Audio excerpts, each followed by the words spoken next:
All right, members, let's get in our seats for roll call.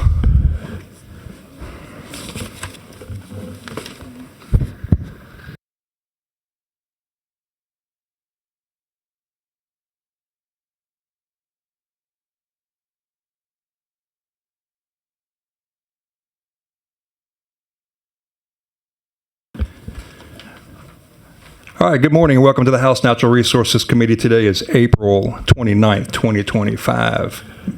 Madam Committee Administrative Assistant, would you please call the roll? Representative Guyman? Here. Present.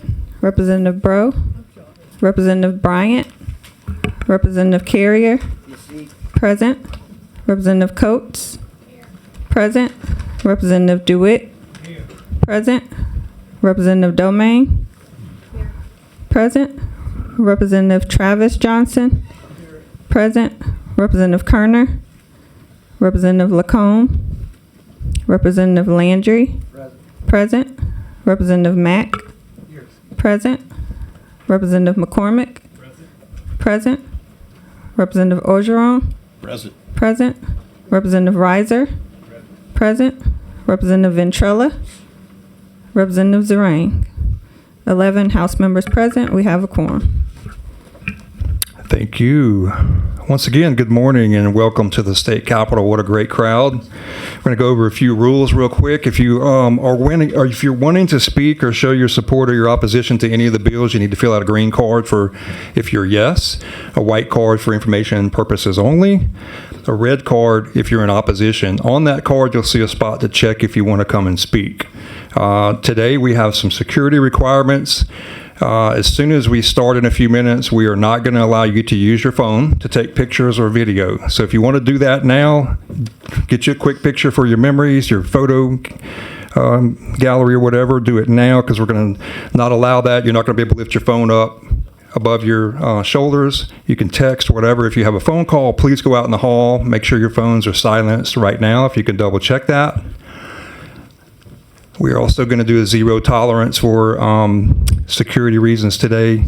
Any outbursts or disrupting manner, you will be escorted out. And I'm also not going to allow any personal attacks to any of our members when you come and testify. Personal attacks, I'll turn your microphone off and you will lose your time. So we're going to have a good, healthy debate today. There's a lot of emotion, a lot of passion.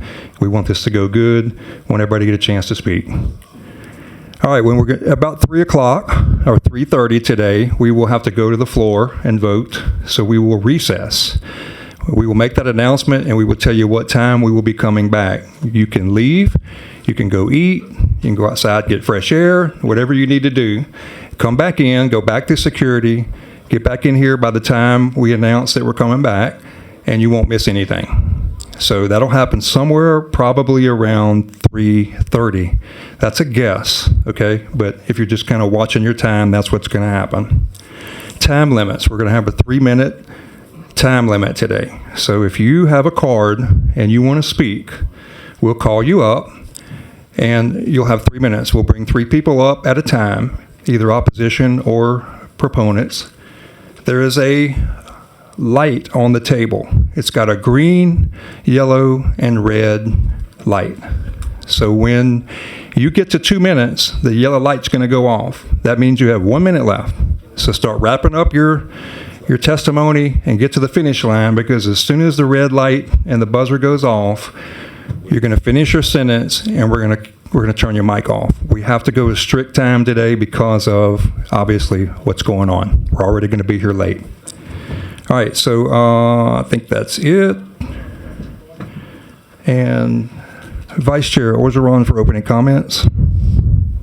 Thank you, Mr. Chairman. First of all, I'm going to correct you and say that the machine is set so that green starts your 3 minutes, and we have a 30-second notice. Whenever it gets to yellow, that means you have 30 seconds left. So prepare to round out your discussions. And then in red means finish your sentence and done.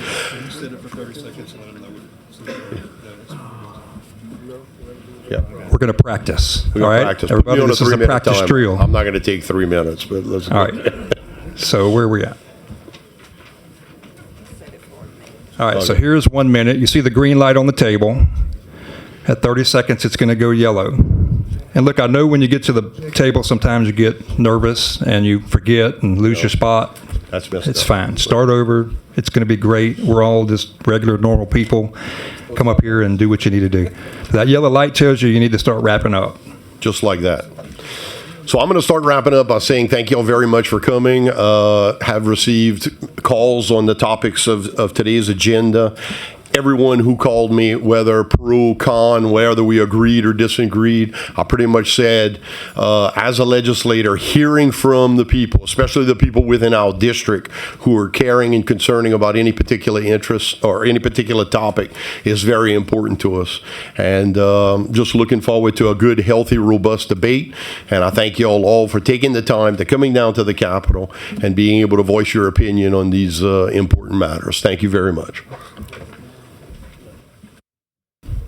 Thank you, Vice Chair Ogeron. So, Dr. McClinton, would you, so real quick, this, if you were in the working group meeting on March 24th, you saw a hand sketched out model of this. Today is the real model. 2 minutes. Dr. McClinton from LSU is going to just tell you what this is. It's strictly here for a visual aid. We're going to put it up against the wall. During the debate today, somebody may reference a certain depth or monitoring wells or whatever may come up. This is just a visual aid. So, Dr. McClinton, you want to grab, can you give him a microphone real quick? I'd rather you do it on a microphone.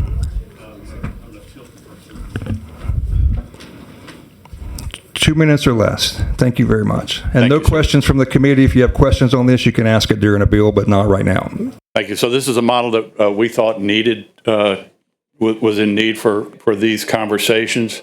It is constructed to scale. You can see the top here. We chose Oakdale in Allen Parish to give enough detail. You can come see it's labeled Carl's Catfish Hut, and some other buildings are labeled there. And then let's turn it. Thank you very much.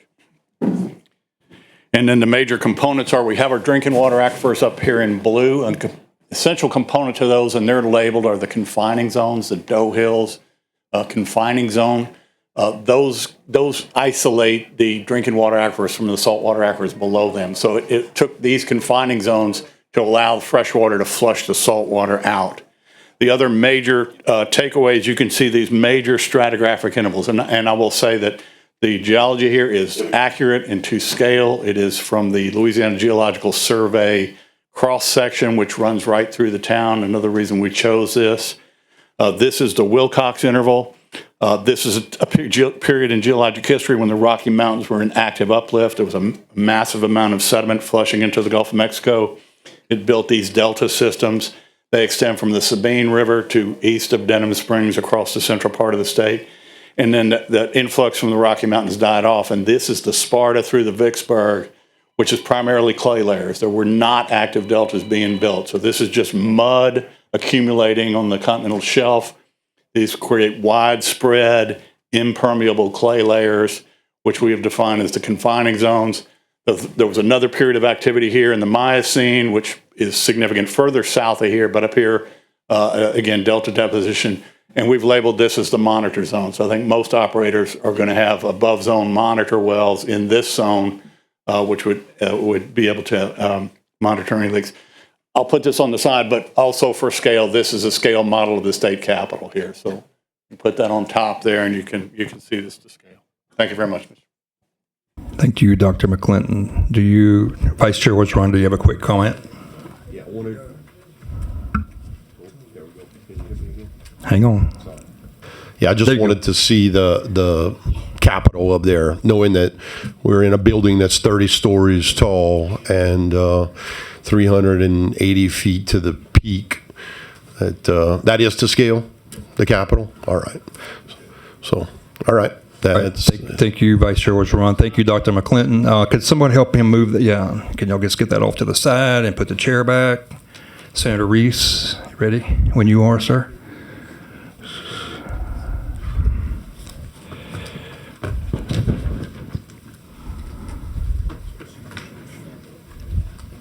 All right, first bill up today, Senate Bill 73 by Senator Reese. Ms. Stoller, could you read that in for us, please? Thank you, Mr. Chairman. Members, Senate Bill 73 by Senator Reese provides for sequestration of carbon dioxide. Thank you, Ms. Stoller. Senator Reese, welcome to the House Natural Resources Committee. What a great day for you to be here. It is. Look, thank you very much, Mr. Chairman, for allowing me the courtesy to present my bill this morning to the committee. And thank you for all your diligent effort to provide a venue for so many citizens in our state to come and express their opinions and issues with the variety of bills that you have on your agenda today on this important topic. So thank you very much for all the work that you put into that, you and your committee. Mr. Chairman, my bill this morning is relatively simple and straightforward, and what it seeks to do is take the same courtesy and the same rules that we use in coastal permitting and apply those same rules in carbon sequestration permitting as well. And that is a very simple statement added to the rules for carbon sequestration permitting, and that is that this would allow that the commissioner shall give substantial consideration to local government comments when determining the appropriate course of action to take in any matter requiring a public comment period or a public hearing pursuant to this chapter or rules adopted pursuant to this chapter.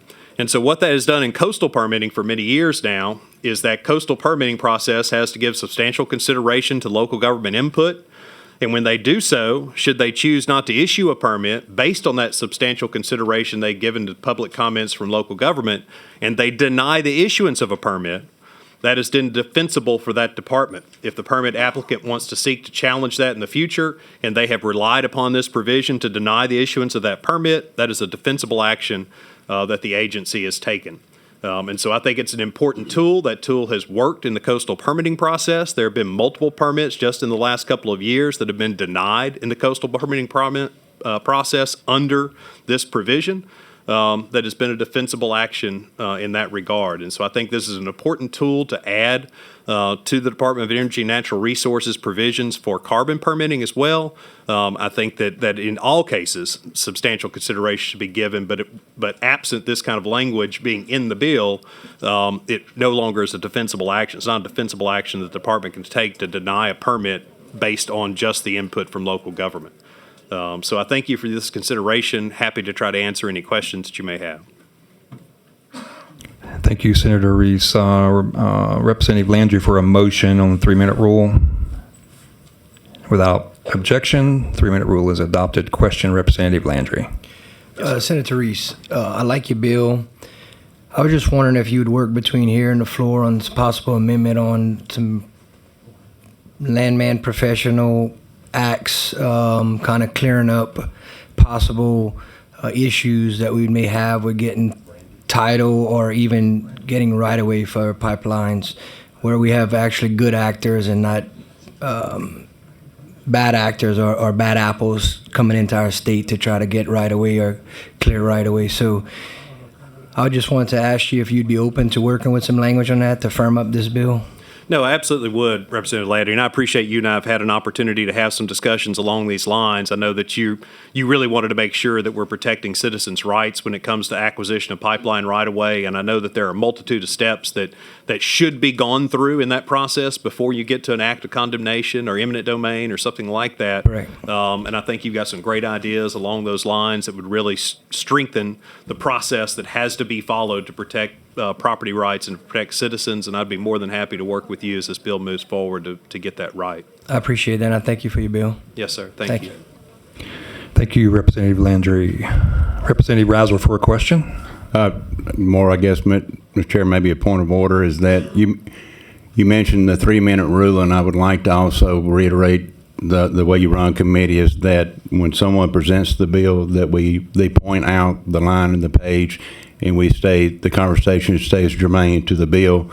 And I know there's a lot of motions, but the chairwoman will point out, if we get off of that, we'll come back and please reference the line and the page that you're speaking of as we move through for efficiency today. Thank you. Thank you, Representative Reiser. There are no further questions for you, Senator Reese. We do have some cards in opposition wishing to speak. If you would yield the table just briefly. Let's see. I'd like to call up Tommy Fauché and David Cresson. So let me get hang on one second. Did y'all fill out a card? Yes, sir. Okay. Identify yourself for the record and speak on your opposition. Thank you. Great. Thank you, Mr. Chairman and members of the committee. Tommy Fauché, President of the Louisiana Mid-Continent Oil and Gas Association.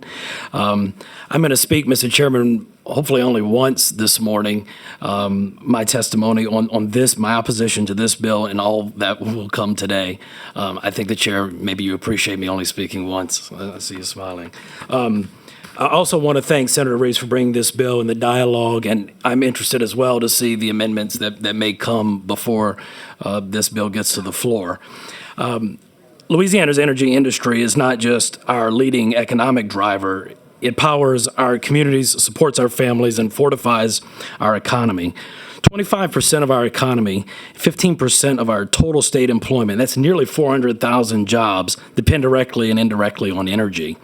From engineers and operators to truck drivers, service businesses, and countless others, our energy industry keeps Louisiana moving forward. I'm proud to say we have one of the strongest, most skilled energy workforces in the world. Their expertise, success, and resilience have positioned Louisiana as a global energy leader. Our workforce represents generations of knowledge, skill, and pride. For many years, leaders across our state, from parish officials to state lawmakers, including the governor, have consistently expressed their desire to expand the reach and impact of our energy industry. With carbon capture and sequestration, we have an unprecedented opportunity to do exactly that. Today, we're standing on the edge of this new opportunity with CCS. This technology is not about replacing oil and gas. It's about strengthening and expanding it. CCS complements our traditional energy resources, allowing Louisiana to meet growing global demand for lower carbon products while securing and expanding high-quality jobs. We're innovating, adding on to a foundational Louisiana industry, and creating the jobs that we have been preparing our children for, jobs that allow young people to stay in Louisiana and contribute through the course of their lives to their communities.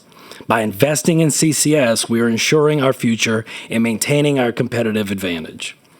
I want to make sure that everyone here today recognizes that today is not the first time we gather to discuss these important CCS issues. Over the past 3 years, we have met countless times with communities, industry stakeholders, and policymakers. Yet today we find ourselves facing more than 20 pieces of legislation aimed at stopping or severely restricting investment in CCS. That's not representative of the leadership position Louisiana fought for when we sought Class 6 primacy several years ago, and it's not representative of the leadership position that Louisiana holds today. Instead of pushing opportunity away, it's time to embrace it and secure the future our citizens and state deserve. Some of the organizations that have been opposing CCS have been part of longer efforts to try to hinder and in some cases stop Louisiana's oil and gas and petrochemical industry. They've traveled the state, often sowing the seeds of dissension. Their opposition extends beyond CCS to the very foundation of our economy and the hardworking families who depend on it. I am, and I hope that you are proud of what we have all built together in this state when it comes to our energy industry. We can't allow those voices to dictate Louisiana's future. If we turn our backs on CCS and other innovative technologies, we risk losing billions of dollars in private investment, thousands of jobs, critical tax revenue, and our standing as a global energy leader. And other states will seize that opportunity. Louisiana has already secured over $20 billion in private investment for CCS projects. That's because that doesn't include the tens of billions of dollars in projects that will come to Louisiana in addition to and because of CCS.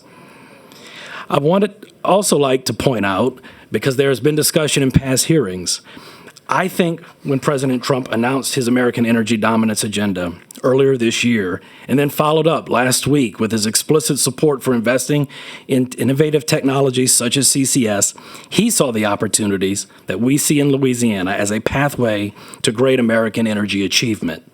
Louisiana is uniquely positioned to help deliver on that vision for Louisiana and for America. To close, I would just ask that you not view CCS as just a technological innovation.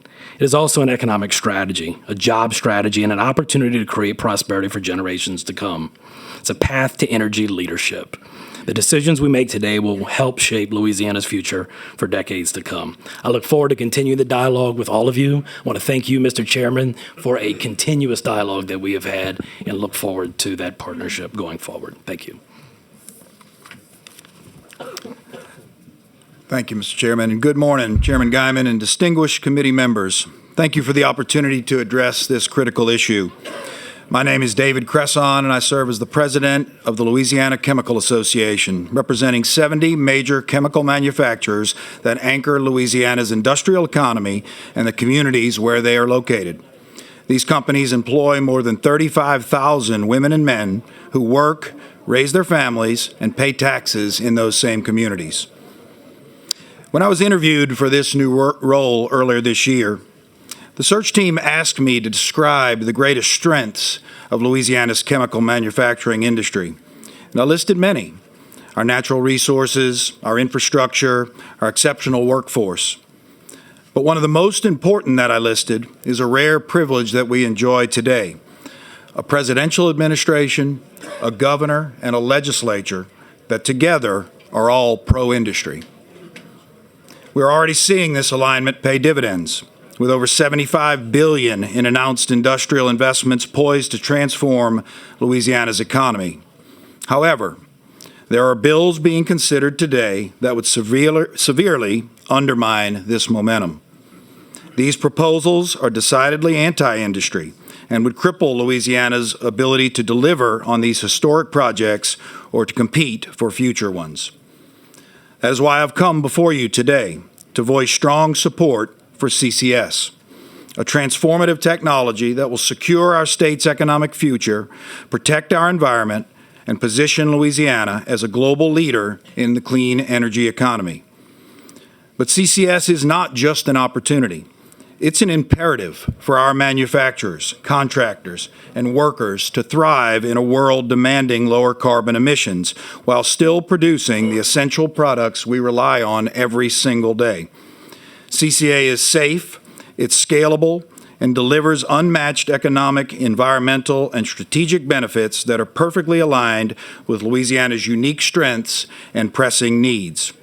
While Louisiana's energy sector faces intensifying pressure to decarbonize, CCS helps us meet this challenge while utilizing new and existing infrastructure, expertise, and workforce for a low-carbon future.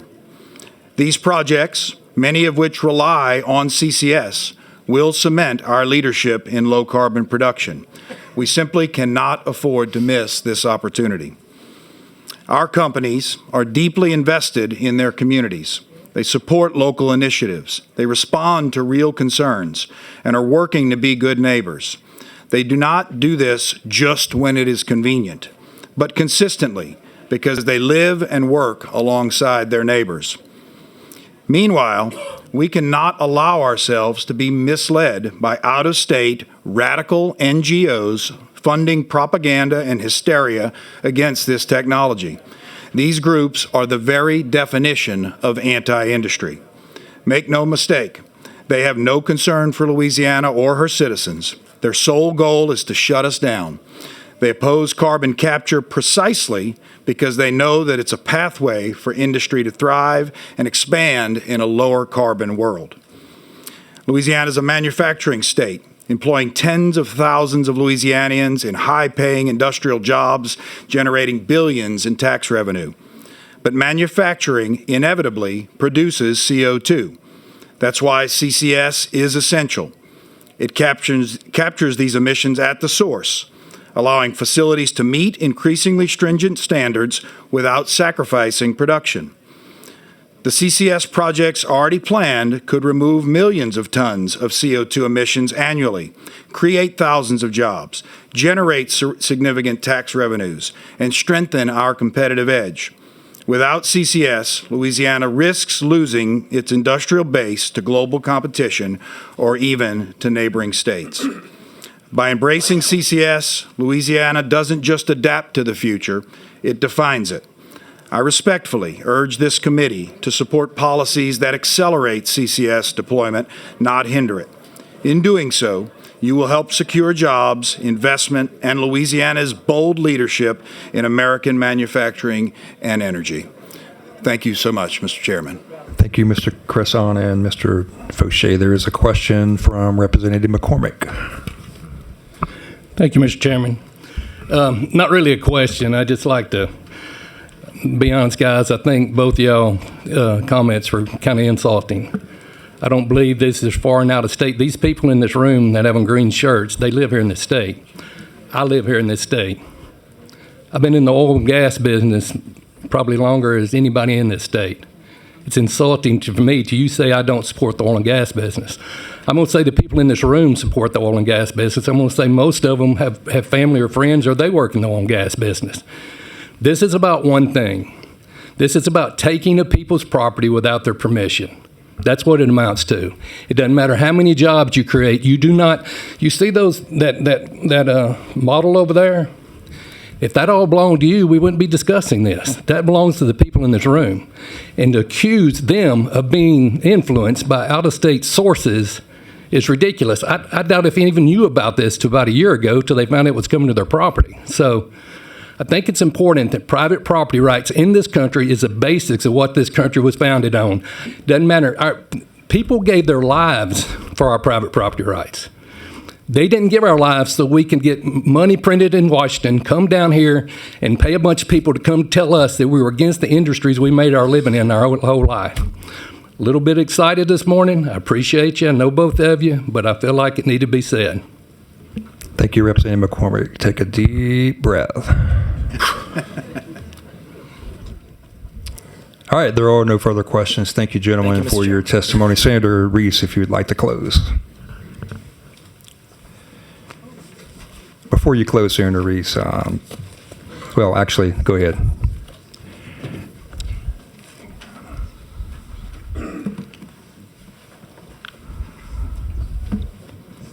And we do have a question on closing, if you'll take it. Yes, go ahead.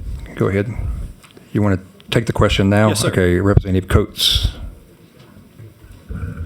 Stay hold tight. Okay. All right, there we go. Sorry. Thank you, Mr. Chairman. Thank you for the bill. I appreciate what you bring in. And you've talked about coastal use permits, and I think that needs to be addressed as well. Lake Marpaw, we've been talking about that for the last couple of years. Yes, ma'am. In this building. And, I have said multiple times that there are current statutes on that lake to protect the bottom of that lake. And so we need a vehicle such as your bill to be able to use and bring forth more of that data when we have these permits coming through. So I want to be able to have those people to come in and testify and take more weight on those other issues and stuff on these permits. So I appreciate the bill, and Mr. Chairman, I would like to move favorable at the appropriate time. Thank you, Representative Coates. Thank you, Representative Coates. We'll hold that motion for just 1 second. Representative Carrier for a question. Thank you, Mr. Chairman. Thank you for this bill, Senator. I like it. I think it needs to be improved a little bit, but to say that we got some outside pressure on this, I didn't get any. I got it from my people. They don't want it, and no one called me from out of state or anywhere else, but they just don't want it. 2 years ago, it looked very promising to all of us. A lot of us voted for it in here. We voted for eminent domain, which I hope we can undo today. But we didn't get any pressure from anybody else, or I didn't. So just for your information. Thank you, Mr. Chairman. Thank you, Representative Carey. Thank you for all the work that you've done in listening to the comments and participating in all the community events that we've had as well, and how you've articulated that back here in the legislature. Yes, sir. Thank you, Representative Carrier, and hold that support for that eminent domain bill coming up in a little bit. Representative Landry for a question. Senator Reese, Yes, once sir. again, I appreciate you coming down to committee today with your bill. Appreciate you having the conversation, agreeing to work with me on firming that bill up. But when proper, I'd like to motion to move favorable. Thank you, Representative Landry. Thank you, Representative Landry. Representative Coates beat you to that. Thank you, though, Representative Zarang for a question. Thank you, Mr. Chairman. And Senator Reese, appreciate Yes, sir. your efforts here. And just to be clear, you're not suggesting we stop carbon sequestration. You're just giving deference to the local entities in terms of regarding the I permit. think first and foremost, this bill should complement the other work that the committee is going to consider today, not supplant the other work that the committee may consider. And I think my principle in all of this, above and beyond anything, has been that we need to protect people's property rights, and we need to make sure that the voices of our citizens are heard and respected in this process and considered in the permitting process. So I don't see this as the fix-all necessarily to address every concern. I see this as a complement to some of the other legislation that the committee may consider today and throughout the session. And working together to try to move Yes, this sir. forward. Thank you. Thank you, Mr. Chairman. Thank you, Representative Zarang. We do have some cards in support, not wishing to speak.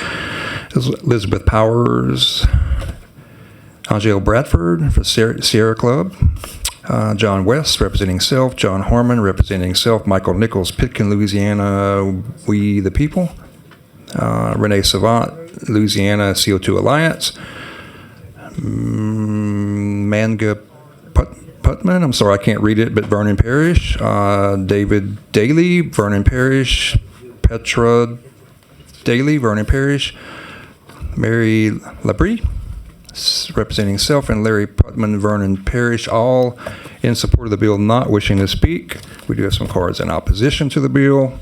Not wishing to speak, Tony McAllister, McManus Timber, Logan Anderson, Jones Walker, Kevin Ainsworth, Jones Walker, Brad Hester, DDG, it looks like.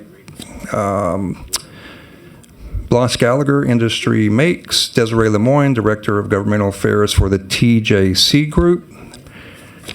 Desiree Lemoyne, Campaign Manager, Industry Makes. Kyle Domain, DDG. Tracy Evans, representing Self. Forrest Hudson with Capture Point, all in opposition, not wishing to speak. Cards for information purposes only. Marjorie McKithen, Jones Walker, Tommy Smart with Loga, Brian Hanks Loga, and Blake Canfield with Department of Energy and Natural Resources. There is a motion on the floor by Representative Coates to move favorable. Is there any opposition?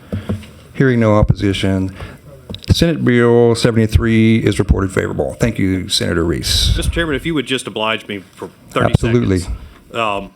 I just want to communicate clearly to you and the rest of this committee what a privilege it is to serve with such an honorable colleague back in my home district, Representative Owen.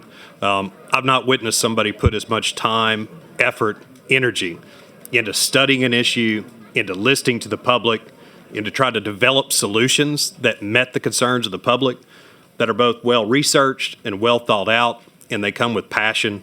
And I would ask this committee to give serious consideration to his presentation to you today and deliberation with some of the solutions that he may bring to you today. It is really a privilege to see somebody put that much work into trying to make our citizens' voice heard in this Capitol. So thank you, Mr. Chairman, and thank you, members. Thank you, Senator Reese, and you are my senator, and I appreciate the work that you've done. So thank you very much. All right. All right, everybody, you see how that works? That wasn't too bad, was it? All right. Everybody's got an idea now. We're going to move forward. Let's go House Bill number 4 by Representative Owen, I'm sorry. Ms. Stalder, could you please read that House Bill 4 in for us? Thank you. Thank you, Mr. Chairman. Members, House Bill 4 by Representative Owen authorizes a parish governing authority or the electors of the parish to determine whether Class 6 carbon dioxide injection wells may be permitted within a parish. Thank you, Ms. Stalder. Representative Owen, good morning. Welcome to the House Natural Resources Committee. We're glad to have you here. Thank you, Mr. Chairman. Good to see all of you this morning, members. It's an honor to be with you, and I'm joined at the table today by two folks who will be presenting, and a third will be here briefly. We're going to step through as quickly as we can because I know there's a lot to do. A lot of this has already been talked about, and you all have read a lot about this, but these are important folks. This is Mr. John West. He is a neighbor of mine from Vernon Parish. He is a retired infantryman from the Army, and he is an environmental scientist and has been working as an environmental scientist for 13 years. This is Miss Renee Savant. She represents 4 parishes who formed what's known as the CO2 Alliance some months back. The third will be Mr. Brad LeBlanc, who is a geologist. Are you ready, Mr. Chairman? Okay, ma'am, if you could, I'm going to put my slide up. As I am getting started, members, I want to say one thing to everybody here, to the media, to everyone in this room. As Mark Twain said, the rumors of my death have been greatly exaggerated. My intentions have been greatly exaggerated. I am not trying to kill carbon capture. Someone in a very high spot asked me the other day, said, what are you going to do if you kill carbon capture? I ain't trying to kill carbon capture. I'm not trying to kill utilization or storage or sequestration. That is not my intent. As Senator Reese said, I've been forced to dig into things and to learn things. I didn't know anything about enhanced oil recovery. I had no idea. Slideshow up at the top. Oh, slideshow. All the way up to the, no, from the beginning all the way to the left. All the way to the left. From the beginning. Okay. All right. Enhanced oil recovery is important. We've done it for years. It's helped our oil industry. I understand it. It's a good thing. We capture carbon for food, for industrial products. So please don't think Chuck is here trying to kill off carbon capture. I am simply here trying to have a discussion with you guys about something that is called subsidiarity. I'm not a scientist. I'm a civics guy. And the issue of federalism is very, very important to me.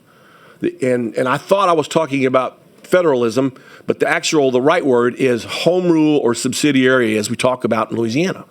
We hold our authorities in our parishes very high. And I put this map on there to show y'all where Vernon Parish is. Since I've been down here, oftentimes I have people, they say, where are you from? Vernon Parish. Well, where's that at?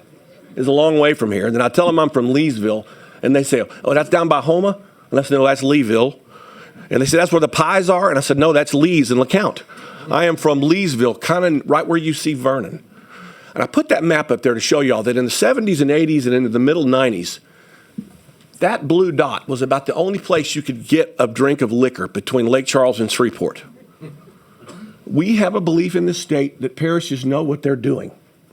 For years and years and years, you couldn't get a drink of alcohol in Beauregard, just to the south of us, until the mid-90s. It was only until 2023 where the people of Beauregard said, okay, we're going to go parish-wide. And it was through the 90s and 00s that DeSoto and Sabine also adopted it.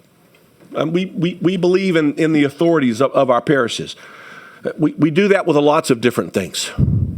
This is what we do in Louisiana. We have gambling and video poker. We let people decide their business operating hours.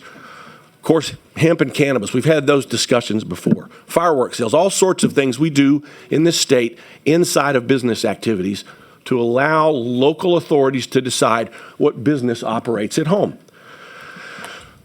Oddly enough, we also do it inside public service and utility types of things. I didn't know until last week that you can, at the parish level, decide how much fluoride you have in your water. There's a great debate going on in the Senate right now. And at this very moment, at the parish level, with 15% of the citizens, they can bring a petition to have an election to decide on fluoride in water. So I said all that to say this. Ma'am, if you can turn my slide off, I'd appreciate it. We'll just go from there. I am not here to adjudicate carbon capture. I am not. I wish I had 3 more wishes. But I wish I had known this debate was going on when the state was considering it, because there's a lot of info here. There's a lot of reasons to do it. There's a lot of reasons not to do it. But as far as sequestering it in parishes, my firm belief is that we need to allow our citizens, our parish officials, to make these decisions for themselves. And that's really what I'm here for. I come from a unique parish. I will tell you more about it as we go on. But that's what I'm bringing to you all, is a chance at the local level, whatever parish. Look, and I am not I'm not going to be against any parish who wants it. Chairman Boriak and Senator Hinkston says they want this in Cameron and in Vermillion, all they can take. And that's awesome. Representative Reiser said they want it in his parish. That's terrific. And they may want it where I live. They may want it in Beauregard. I've had some wonderful presentations by these brilliant people behind me in recent months. They've had me in rooms. They've shown me the safety. LED has talked to me about the important economic impact this could bring to our state. I want my parishes, your parishes, to be able to look these folks in the eyes and go, okay, I believe that. Okay, I believe that, and I'll take your $40 million. Or they told me that the capital expenditures that were going to come to Vernon Parish could be $270 million to put those 6 passive wells in. Okay? Come convince that to the police jury. And my bill, House Bill 4, says the police jury or the parish president will get to say first. If the citizens don't agree with them, let's say they don't want it. Let's say the police jury of Vernon Parish doesn't want it, or Cameron doesn't want it. And the citizens go, we want that money. Let's call an election. To take this down to the lowest level of democracy possible. That's what I want to do here. It may go over in every state, may go over in every parish. Chuck is not trying to kill it. I just want our citizens to have a voice. That is it. So I'm going to turn the mic over to Mr. John West. That's okay right now. Thank you, Representative Owen. Mr. Chairman, committee members, as Representative Owen mentioned, I'm a retired infantryman of 20 years. I have a degree in environmental management with 13 years of experience at both the state and federal level, dealing with compliance from everything from hazardous waste management through longleaf pine ecosystem, Clean Water Act, Clean Air Act, and everything else you can imagine, including our friend, the red-cockaded woodpecker. First and foremost, like many in this room, I do also support oil and gas. I do support industry. But this is not necessary, and it is not for the good of the people.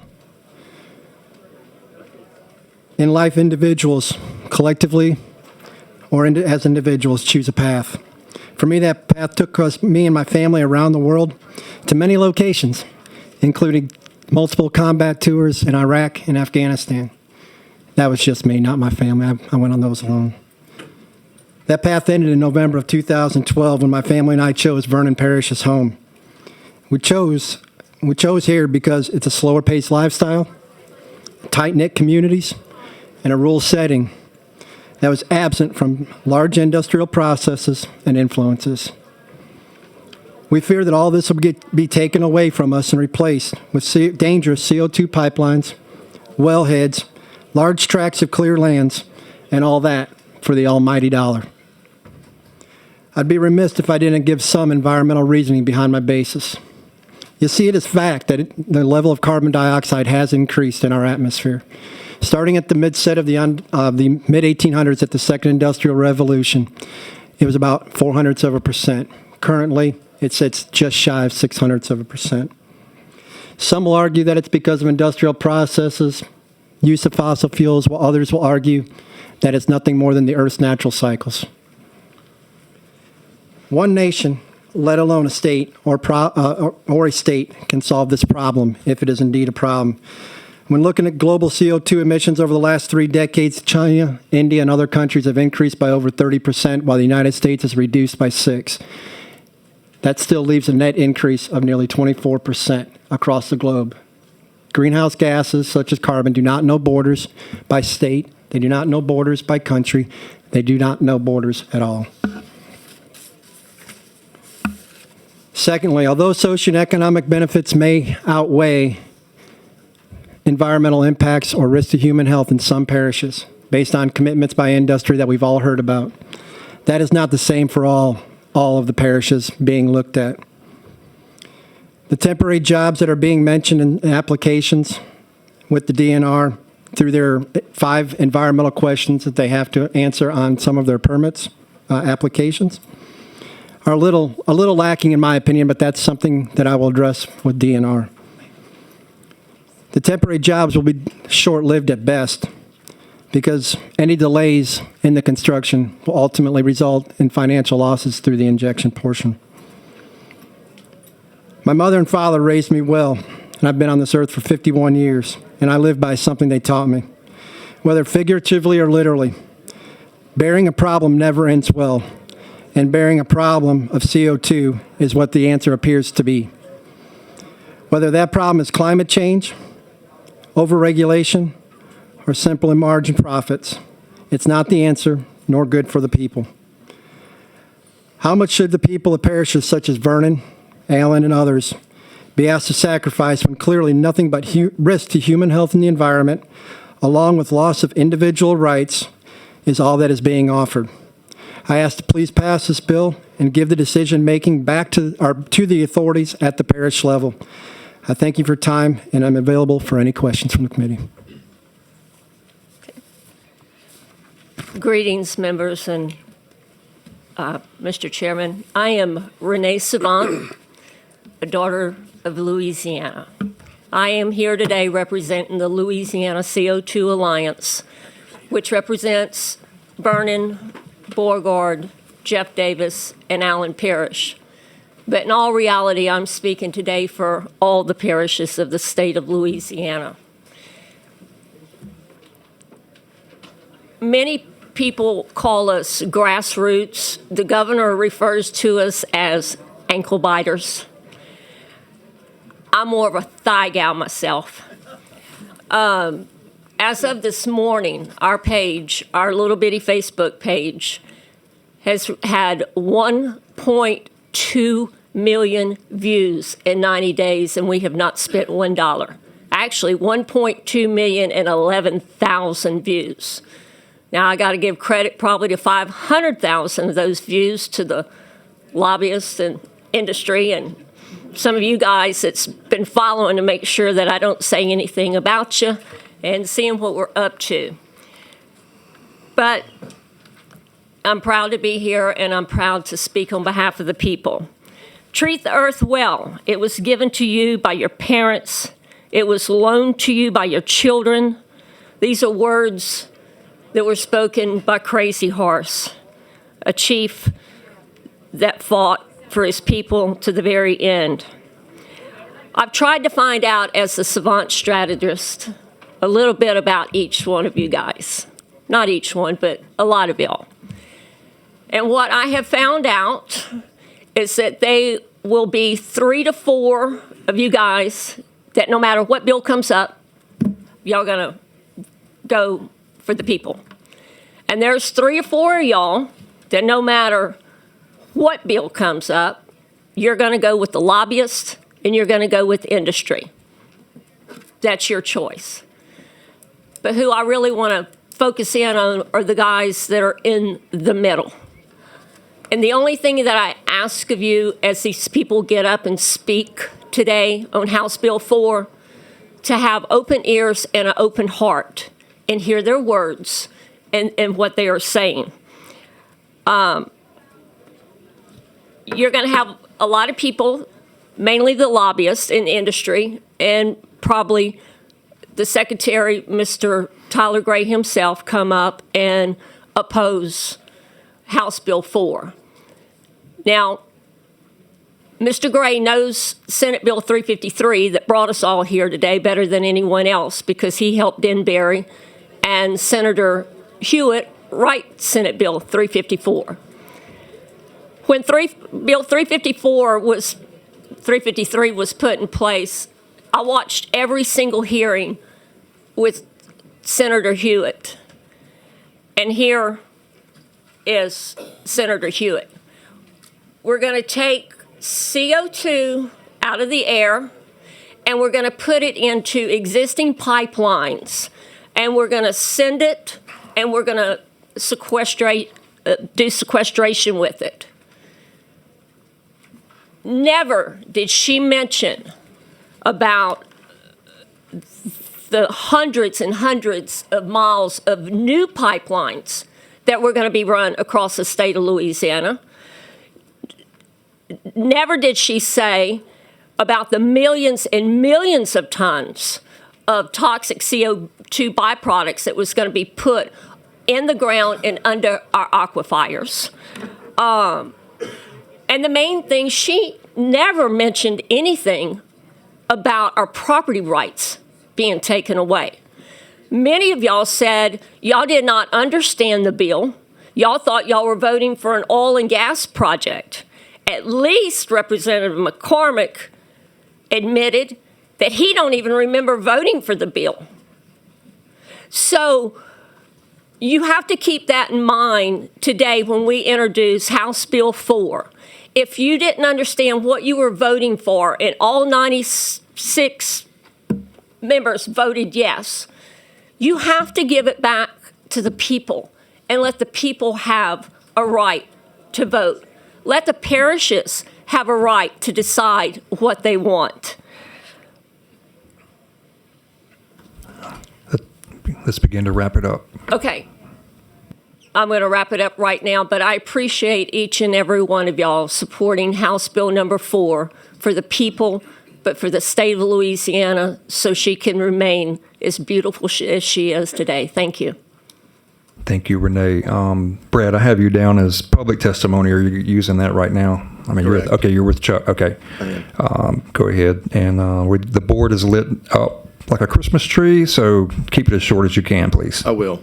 Thank you. And So thank if you y'all for would the remain, opportunity. if y'all would remain there for questions, please.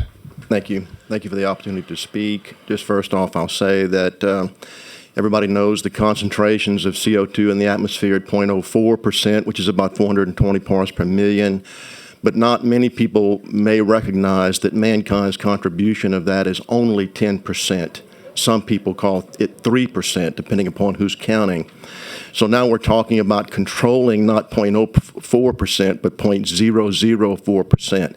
That's what we're talking about here today, okay? My other concern that I'll just quickly get to, well, first off, let me say, of that increased amount of CO2 that we have, NASA in 2016, put out a publication, and this was from 32 authors from 24 institutions in 8 countries that led the effort using satellite data from NASA's moderate resolution imaging spectrometer and NOAA's advanced very high resolution radiometer, instruments to help determine the leaf area index over the planet's vegetated surfaces. And what they published was that 1/4 to 1/2 of the Earth's vegetated lands has shown significant greening in the last 35 years, largely due, and in bold red, and this is in what I sent to you, largely due to the rising levels of atmospheric carbon dioxide, and you have the link for that. I will also say that it's been, if you look at the internet is full of the extra carbon dioxide coming from fossil fuels. That is just maybe 100 to 1, maybe 1,000 to 1 on if you Google that. But you'll see, what I don't understand is that there are quite a few PhDs out there testifying federally in their local states that, how do you know that the extra CO2 is branded? Is it branded like cattle, that it's contributed to fossil fuels? I would differ with that. Quickly, I'll go on to the issue of can the oil and gas industry really survive alongside very well with the CCUS industry. My concern has always been when you start creating these plumes, as it was brought to us, and the whole reason I'm here is because one of our wells, which was in a unit in Vernon Parish in the Austin Chalk, was proposed by Denbury Exxon to convert that well to a CO2 injection well, even though it was still producing 45 barrels a day. And so we were told if we didn't play the game that we would just have our land taken over. Well, this naturally didn't sit well with me or with our president.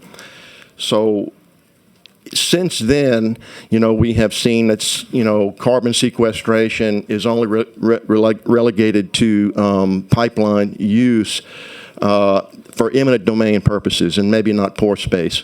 well, that's fine. But I still have this issue of not only stranded minerals, but also of just the creation of these so-called plumes or reservoirs, which to me are not reservoirs at all, because a reservoir has a defined boundary. A reservoir in actual enhanced oil recovery circulates CO2 within a known definable boundary with known petrophysical parameters, and so you're going to be able to document just how much you're putting in and how much you're getting out and how much you're economically benefited from that. Whereas CCUS is injecting large volumes of CO2 into unknown boundaries of sand deposits situated over monoclinal dip, meaning just dip that goes straight up, spread out over thousands of acres with purported unit sizes of 20,000 acres. My concern is that that's a nice display, but it's also been penetrated by numerous wells, and it's also been faulted very much. And I'll be showing that to the Secretary of Energy hopefully pretty soon, that in our case, when you inject this, the CO2 will just travel up dip until it finds its own stopping point. So in your submittal that I gave to you, there's the journal from Petroleum Technology that shows, and you may recognize it if you've seen it, the planned plume size versus the actual plume size post-survey. My question has always been, how will the commissioner know how to plan a seismic survey to identify the plume itself? The next concern I have is it's going to travel, if it can, it'll go up one of these improperly abandoned wells. The evidence for that is that in the field that we were operating, there was already, we knew of lateral communication, but we also know of vertical communication. In other words, hunters found where that gases from that field were coming up the backside of the casing and bubbling in the water that was in the cellar around the casing head. All right, Mr. Bragg, can I wrap it up? Yes, sir. Okay, so that is a concern. It will travel. It will go up.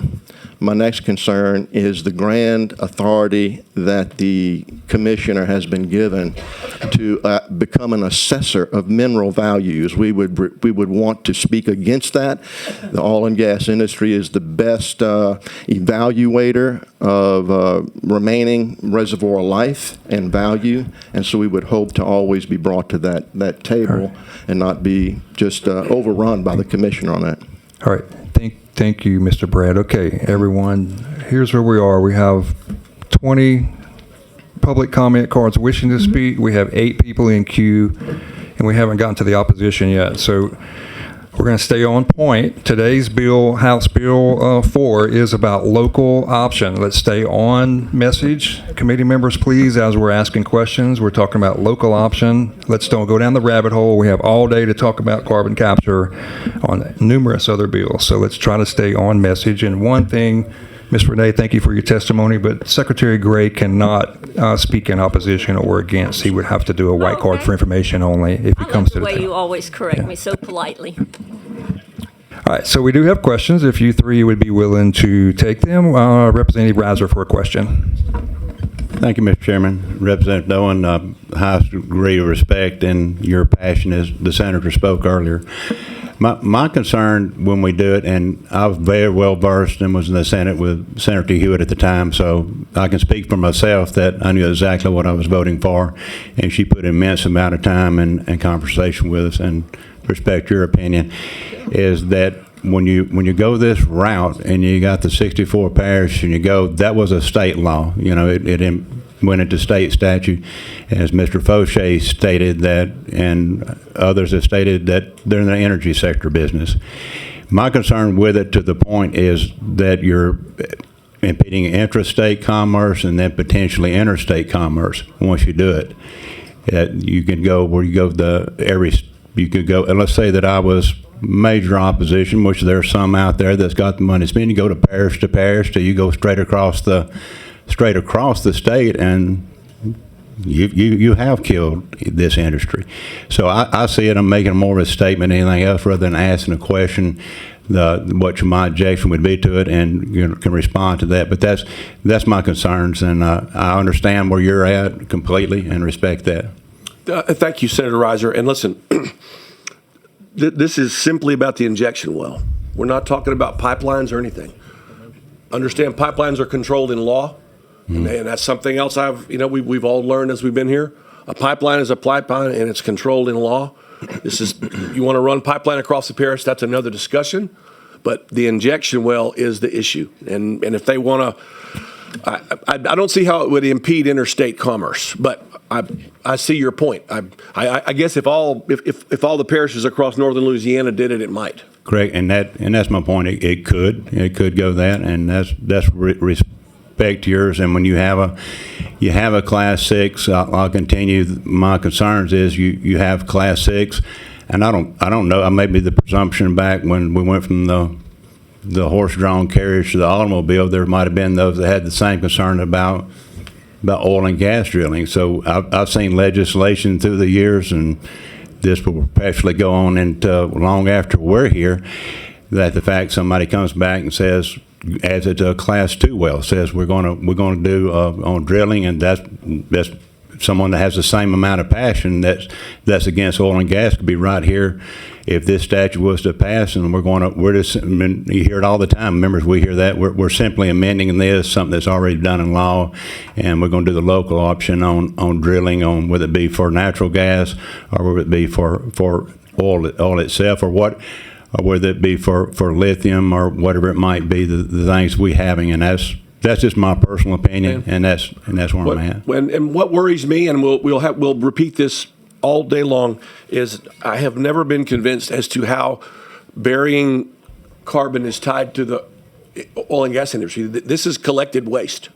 I don't know if y'all saw the LPB program last week, but they want to put capture machines on the side of ammonia plants and capture waste and bury waste. I think DEQ ought to be in charge of this and not DENR. Now, if they're going in at a specific storage facility where they're going to get it out, that's one thing. But Sharon Hewitt and Commissioner Coson said, we're going to put these in abandoned oil fields. We ain't got any of those in Vernon Parish. I don't know where they're putting this. We don't have any of those. And so that's what, I got 2 police jury members here. That's what they're concerned with. We were told these are going in abandoned oil caverns. We don't have those. So, I'm waiting for someone to explain to me how this is tied to the energy sector. It will give money to the energy sector, and I get that because people like us never got rid of coastal legacy lawsuits, and these guys are bleeding to death. Chevron, everybody's getting beat to death because of the lawsuits. And I understand them needing the money. But I appreciate your point, Senator. And Representative Landry is addressing separate legislation on that. Yes, sir. How is, I'm continuing mine, how is it addressed in the energy sector? I'll use mine in my own parish, and thank you being respectful on mine, is that we're renewable fuel. So you have the renewable fuel, and part of the component of that is we produce that. We're producing energy, and you can debate that whether back and forth whether that's even a good project. As far as doing that, but we're using the credits to that, which is tied back to the actual energy sector. I've heard of those, Representative Reiser. I think they're wonderful ideas. We need somewhere we live. They take the pine trees, they burn the pine trees, Correct. They create the energy, they sell the energy, and then they got to do something with the carbon. Correct. There's plenty of places to do things with the carbon in the state that want it. And I say all that respectfully. Yes, sir. Thank you. Thank you, Mr. Chairman. Thank you, former Senator Reiser. Representative Mack for a question. Thank you, Mr. Chair. Rep. Owens, I just want to let you know it's a pleasure and an honor to work with you. I want to say that I served in local government for 8 years. I think they're perfectly capable of making good business decisions. I think that they have a very close relationship with the people that they serve, and I think that the local government and the people of the parish should have the right to decide. So I wanted to beat my committee members to the punch. I wanted at the appropriate time to make the motion to move this bill favorable. Thank you, Representative Mack. We'll hold that motion, and we'll try to remember 2 hours from now that you made it. 5 minutes, 10 minutes, it'll be over quick. All right, Representative Coates for a question. Okay. Thank you, Mr. Chairman.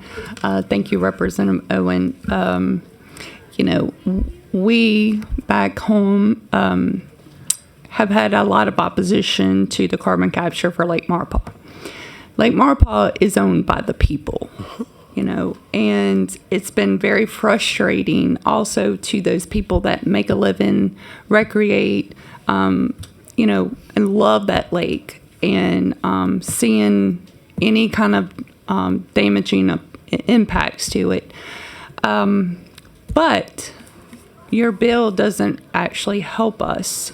So I would like to present an amendment that it would keep the local government in there, but if there are multiple parishes that are involved, that it would go to a vote of the people after, depending on, or can I have this read in and then we can discuss it?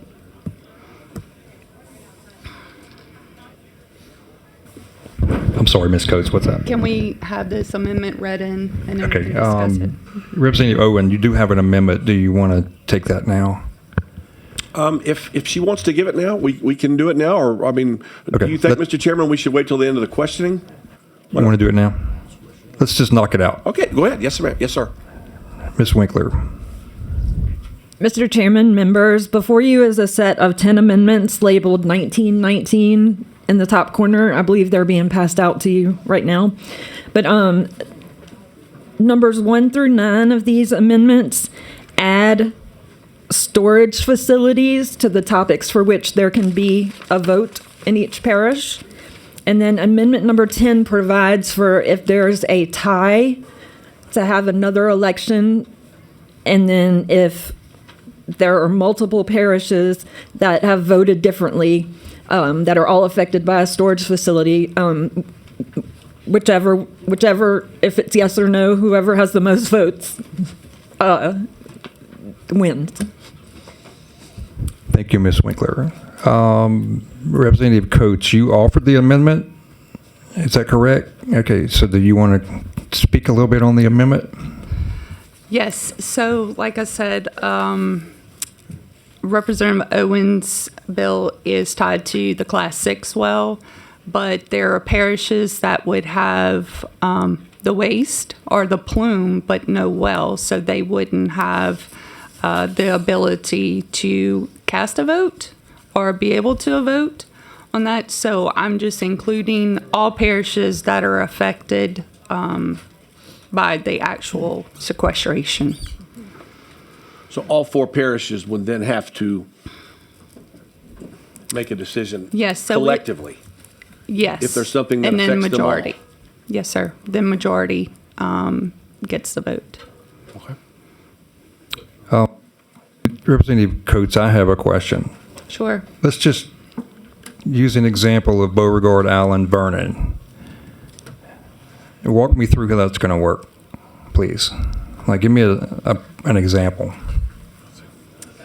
So those parishes would actually get to take a vote.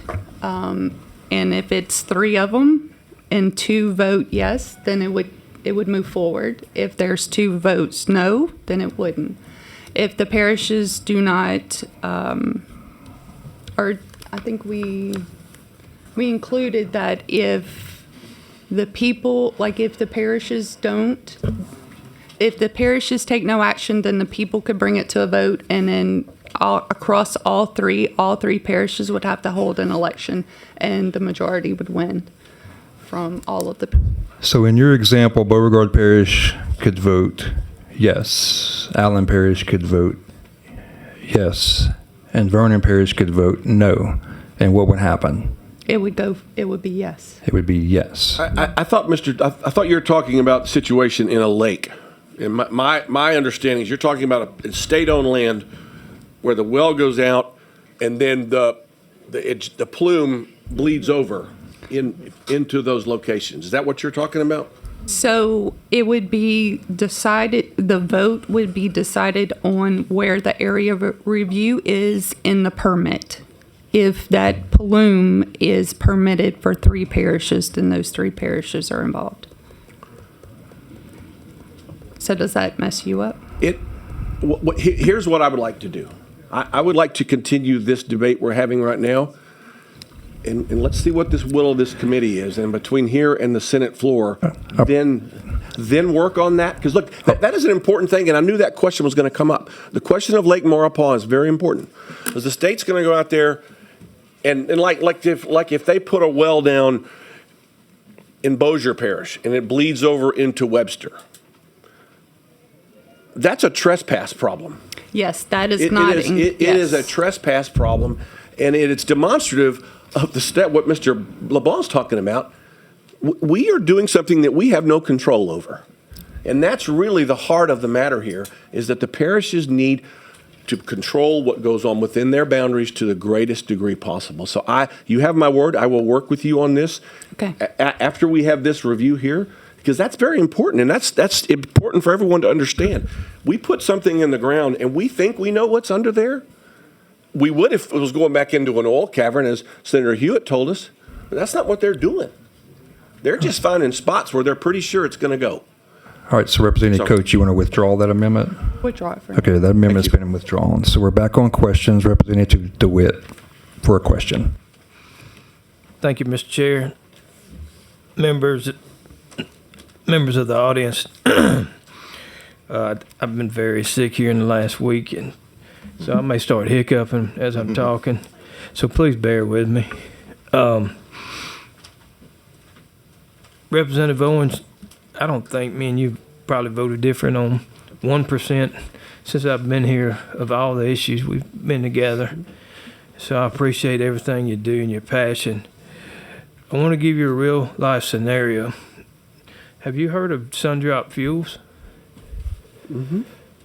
You know, Sundrop Fuels is talking about coming to our area, because I call our area Central Louisiana. Yeah. Sundrop Fuels, what they do is they produce a renewable fuel using biomass. Right. And look, I know I may be I'm for preaching to your I'm for choir, it, yeah. but I want everybody else to know. They're bringing 100 jobs. I'm for it. 300 jobs, offshoot, whatever you want to call it, and then about 1,500 construction jobs. My concern is exactly what she said. This is a real life scenario. The president of Sundrop Fuel specifically told me, or CEO, that they want to sequester and do away with their carbon. They want to move it to Rapides Parish and Vernon Parish. It's 2 wells that'll be located in those. That is part of the permit process right now. Okay, so I've got a place in Rapides, and then we're going to send our carbon because their customers demand some type of removal of that carbon and put it into a good use. Can we, if this passes today, can we talk about an amendment that would address something like this when it crosses parishes? Because it's... You mean... So we're going to build this facility in Rapides, and you know how many jobs that's going to bring in our timber industry, because that's huge in our area. We need it. And so he's telling me that they're not going to bring the project if these permits get denied. He told that to me out of his mouth a week ago here in this building. So I want you to think about how we can address that. I keep hearing about this demand. I do too. No, this demand Yeah. for this. And my good friend Dr. Upton here, who talks about the demand, the world demand and the market demand for all this. And we talk about 45Q tax credits and all this money that's coming.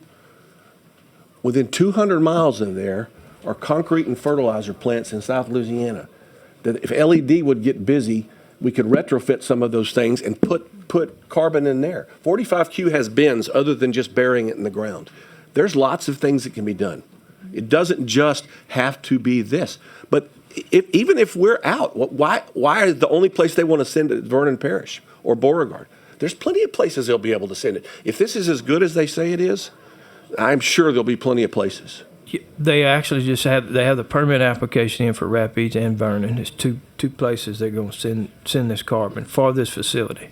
Okay, I just want to make sure you understand that. So So I just want to know what we can do to possibly address that when we're crossing parish lines, because they could be building your place and you're sending your carbon to my parish, and then would it be fair for me to vote against you and all the jobs that's coming against you if you were for it? Their business model is build a plant in one parish and only bury it in another. That is their business model. They make more money. Yeah, So there's other places they can go. There's places that want it. So that's the first I've heard of that. So I'm not familiar with that. Concrete, fertilizer. They can send it to Cameron. They can send it to Vermilion. All sorts of places may want it, and Vernon may want it if our people get a chance to have it sold to them as opposed to dictated. Well, I just don't want how hard it is for us to get jobs in Central Louisiana. Look, we got one of those looking at us too, and I'm okay with it. Yeah. And I was talking to those people. There's plenty of places that might want this. And I just want you to know that. So between here and the floor, I'd like. We'll keep talking. My partner stole that thunder, but she's right on. This is a real deal going on. This is a real life scenario. Sure. It's not a made up scenario. We need to address it when it starts crossing multiple parishes and decide how we want to handle it. Can one parish stop a project and another project? What's coming next? I mean, a lot of industry wouldn't be coming to some of our parishes if we wouldn't rely. If we allow certain folks, a small minority, they'd stop I'm every sure there are plenty industry. of places that could go. Stop every industry from coming here, if that were to happen. So if it moves, if you wouldn't mind, I'd love to try to address this situation. Okay. Between here and the floor. Okay. Sure. That's all I ask. Thank you, Mr. Chair. Thank you, Representative DeWitt. We're really glad to have you here. Yep. Please don't overdo it today. If you're for House Bill 601, hang in here. We'll give you CPR or whatever we have to do. But Representative Domain for a question. Yes, thank you, Mr. Chairman, and thank you, members. And thank you, Rep. Owen, for bringing this bill. We appreciate your passion.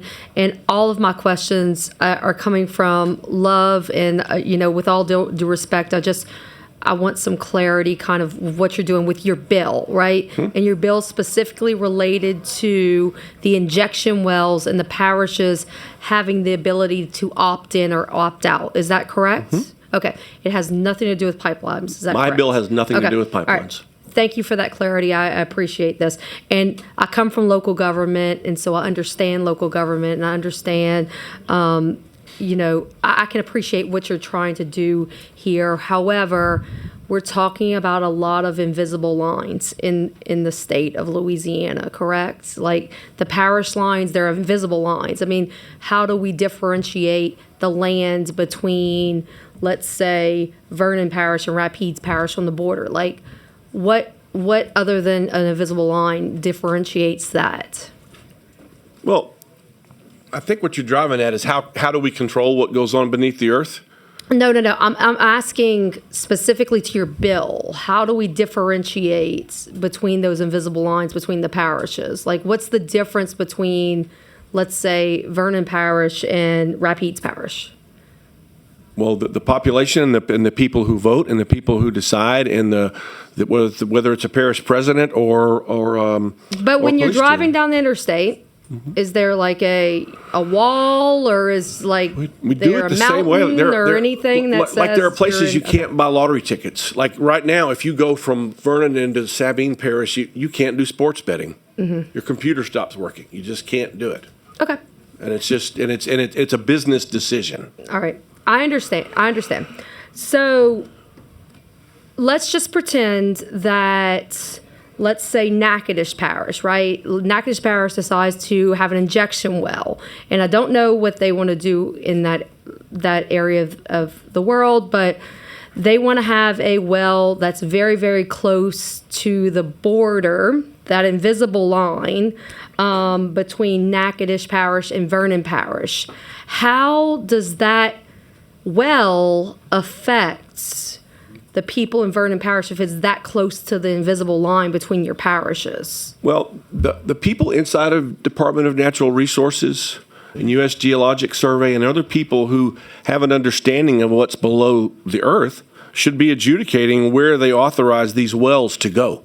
And as Mr. LeBlanc puts, that a lot of times you don't have full understanding, which is kind of the danger. That's what kind of has a lot of us alarmed. So would it be fair to say that if your bill passes, that you would hope that they would move these wells further away from the visible lines so that they're not affecting your parish?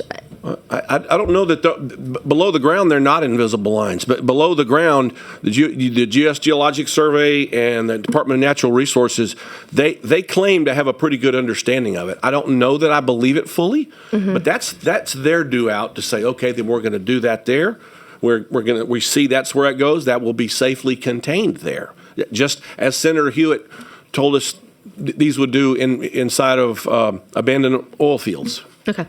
I appreciate your response. So a well that's in Texas, that's close to the border between Vernon and Texas, right? So there's a well in Texas, and it's really, really close to Louisiana. How does that affect Vernon Parish? An oil well or a CO2 well? A CO2, yeah, injection well. Interestingly, you should bring Texas up. In all of your packages, you should have a letter from the Texas Railroad Commissioner, Wayne Christian.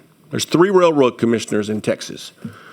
They are like public service commissioners, only 3 of them. And he tells us straight up, Texas is not sold into this. That myth keeps being told as well. Texas has not gone into this. So a better example might be Arkansas.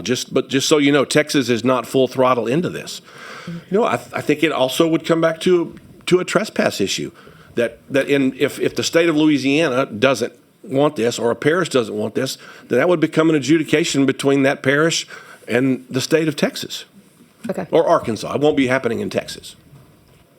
Okay, but there's not really a differentiation between where the well is and where the line is for the parish. So I'm just curious how a well in one parish may not necessarily affect the other parish that's a neighboring parish. I mean, it's kind of all or nothing, right? I mean, you either say we do it in the state or we don't do it in the state, because if you do this piecemealed parish by parish, how do we know that it's not affecting the next parish? And just based on your bill, like, I want to hear the rest of the day, but just based on this bill that you're presenting, how do we know that a well in one parish is not necessarily affecting another parish, or is it? Well, hopefully the Department of Natural Resources does their homework and knows that, and won't go down that path of permitting something that creates a trespass or a hazard from one place to the next. That's what I hope. Okay. I appreciate it, and I look forward to hearing the rest you. of the testimony today. Thank you. Thank you, Representative Domain. Vice Chair Orgeron for a question. Thank you, Mr. Chair. Thank you, Mr. Owens, Representative Owens. Appreciate your looking after local politics and the local issues.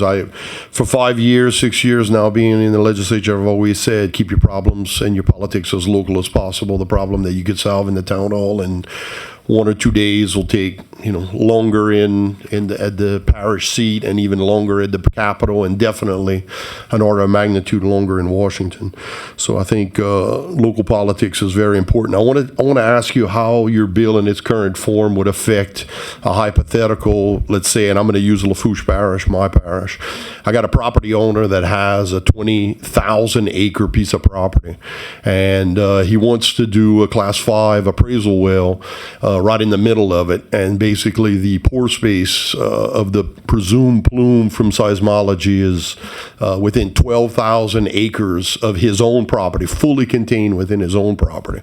And let's say someone's looking at the Carbon Alliance website, gets your friend involved, and comes to Lafourche Parish and starts petitioning for your bill, which might be signed into law, to have an election.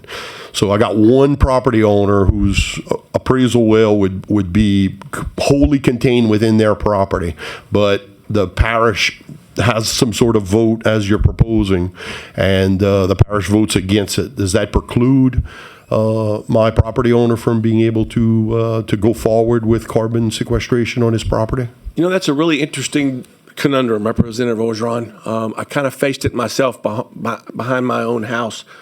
But we are a representative republic.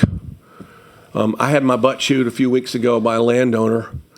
Said, some landowners are going to make some money on this, and you're going to listen to a bunch of people that don't have land? What the hell's wrong with you, Chuck? Like, I work for 44,000 people, and occasionally democracy has to rule. And I believe in that every day of my life. Behind my house a couple of years ago, there was an abandoned trailer park, and it was cleared off, and a guy bought it and cleaned it off, and he wanted to put a hemp farm in. This body put hemp farms in, and he couldn't get it past the city. I'm the adjacent landowner. I told the city, I'm good with this. I don't care. He was told no, sadly. I hate those moments, but the will of the people has to be considered in every instance, in my estimation. But I believe our people are rational. Our people are listeners. Our people, I'm not unconvinced that these companies could not come and convince the police jury and the citizens of where I live that this would be okay. Because they have some very wonderful presentations. But I want them to do this. And I would bet it would be the same there too. Because if the benefits are so good, if the money is so good, if DNR tells you that they can contain this and not harm anyone else, I believe the cases can be made. But I want the people to be able to say. So the answer to my question would be, the project would be stopped by the bill. Yes, sir. All right. Mr. Brad LeBlanc, correct? Mr. LeBlanc. Correct. In your testimony, you seem to give an example where if we're going after hydrocarbons, be it gas or oil, we're able to determine explicitly the perimeter of the area within the pore structure that we're able to get it from. But if we're injecting carbon dioxide, that we're not, we don't know where it's going to go. I would like you to elaborate on what in seismology, geomorphology that you're alluding to, that if there are hydrocarbons in the pore space, you could definitively tell the boundary, but if it's just some unfilled pore space, you have no idea where seals, leaks.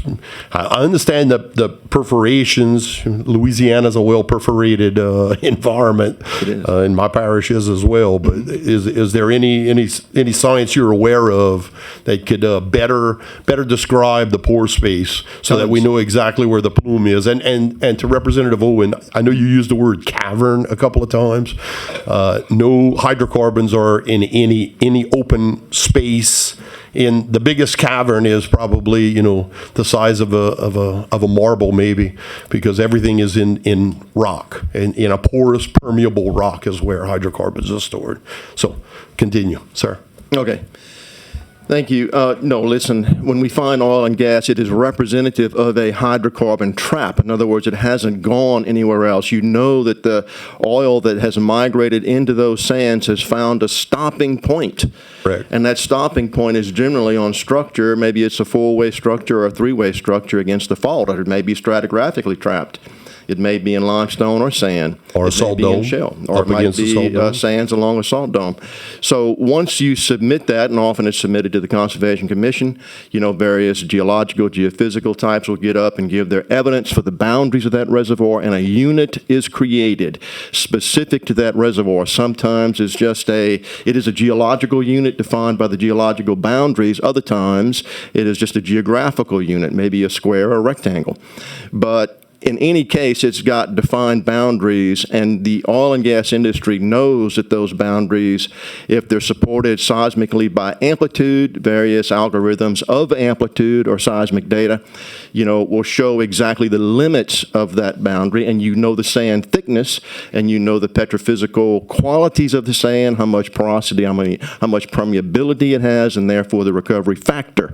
So you will know all of that, and all of that will be discussed and presented to the Conservation Commissioner. But the way Denbury Exxon was presenting it to us was that they were going to inject into an 8,540-foot vertical section of alternating sands and shales. Now, in that case, I have mapped that since our last meeting in February. 8,500 is just the depth, where it's at, not the vertical height strata of that strata, as the depth of where it would be. Right. In that case, there's no provable trap. Hydrocarbons are proof that a trap exists, that it has boundaries, and that reservoir is indeed a reservoir that's very easily defined, and is defined by multiple geoscientists that have a chance to look at it seismically and in the subsurface. So when you do that, just as Exxon Denbury was planning it, just in there's really no definition whatsoever to the reservoir. You cannot call it a reservoir. You can't call it a reservoir until it's found stopping points. Right. And you won't know what those stopping points are because they'll just travel. Now, in the case of this right here, you will see, there's a lot of shale that's preventing it from vertically migrating. But once that shale and sand and limestone is penetrated by a wellbore, well, it's not going to stay where it is. It's going to maybe travel up the wellbore, or if there's a fault involved that's not sealing. There's many faults that are not sealing, and gases will find those faults, and they will travel up those faults until they find a stopping point in a sand that is trapping. So it is complex, and it's going to be very difficult for the commissioner to set a seismic survey with certain parameters and boundaries to definitely tell that this is the limit of that CO2 plume. You can call it a plume because maybe until it is really has found a stopping point. My problem with that, if you're an explorationist, if you drill into an uncharted plume, an unplanned reservoir now that's consistently being injected to at a certain pressure stops, but then it bleeds off. And I think the plan is to go to 10% above formation pressure so that you don't just blow the reservoir out, or you don't blow the integrity of maybe the cement that's behind the casing. But that is the plan, as Pat Koregs had explained it to us in Leesville, was to limit the injection pressure to 10% above formation pressure. But once you start injecting and it bleeds off, and you might be able to put more into it, and then finally you get to a pressure point where the pressure is going to stop. You can't inject anymore beyond that 10% level unless you raise it to 20% above your injection pressure. So you may go to a different sand, and that sand is going to develop different boundaries. The sand above is not going to have the same boundaries as the sand below. So what Denbury Exxon was proposing was to use the entire 8,500 feet of zone of sands to inject into, which to me, just a little bit of foresight, you'll be able to see that that's going to create an uncharted plume. So any further drilling into that plume, Noble Energy did a study offshore, just how those plumes, when CO2 enters a borehole, it's colorless, it's odorless. It doesn't give you a kick right away until you get very near the surface, and it's a very dangerous kick. Noble Energy, and that's referenced in my submittals to this panel. So I would encourage y'all to please consider that if the original goal was to inject into known reservoirs, please do that. But do not allow injection into unknown reservoirs where it's just going to go and create uncharted plumes, and that's my issue with this perspective that it's not going to interfere with the oil and gas industry. Is that pretty clear? That's pretty clear. I totally understand the already proven trap seal where hydrocarbons were, using secondary recovery and injecting the liquid carbon dioxide in there to get the rest of the hydrocarbons out. You know it's a sealed. It's been holding the hydrocarbon there for millions and millions of years. Mm-hmm. And but in the unproven, newfound pore space, are there not appraisal wells that are drilled? That's basically part of the process. You would have to be able to test wells. that. Yeah, and is that not part of every Class 6 permit to drill an appraisal well? To be able to determine the things we did, and everything you said about vertical migration, that's just bad casing process. In other words, if you got good well casing and testings, then you alleviate or mitigate the vertical migration process. And that is witnessed all the time in the oil and gas industry. Vertical migration behind the casing, is witnessed all the time via bubbling. We've had it amongst our wells. We've had to always cure that problem. It's a big problem to cure, and it's expensive. But yes, you would need drill holes in the seismic survey to prove beyond the shadow of a doubt that the data that you're seeing on the seismic survey is indeed related to CO2 and that it is indeed trapping, because you can be able to test the pressure in it. You'll be able to see that it's a trap. So you'll need those drill holes. Absolutely. And you'll need them over time, because you really won't know until the CO2 is found a final resting place, just the, permanent extent of the boundary. Only got one more question. Your name Just again? back to local option the best we can. Your name? Renee Savant. Renee Savant. Ms. Savant, one of the things you mentioned in your testimony was toxic CO2 byproducts. Yep. What byproducts is there any chemical that you're talking about? I was just referring to that it wasn't pure CO2, organic CO2 that's being pulled from the air and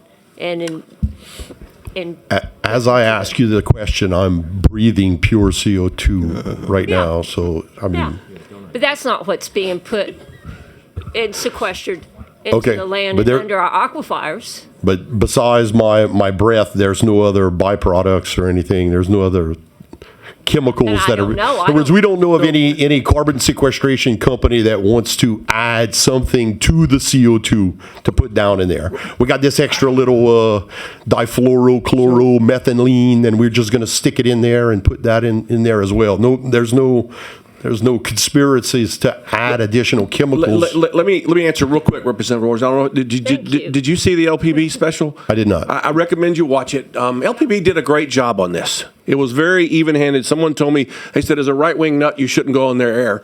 But I did, and they were fair to me. They were fair to everybody involved.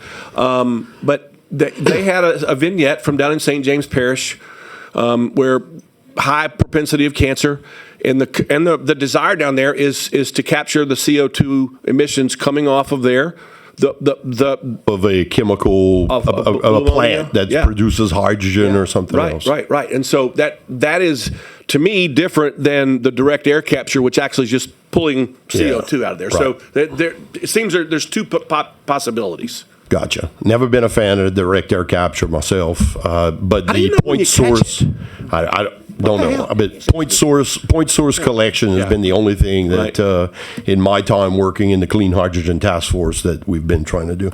That's all the questions I got. I thank y'all, all three of y'all, for your testimony. Thank you very much. Thank you, Thank you, Vice Chair Orgeron. All right, members, we still have a few more questions on the board. Let's keep it to local option best we can. Representative Zarang for a question. Thank you, Mr. Chairman. And Representative Owen, appreciate your intent and what you're trying to do.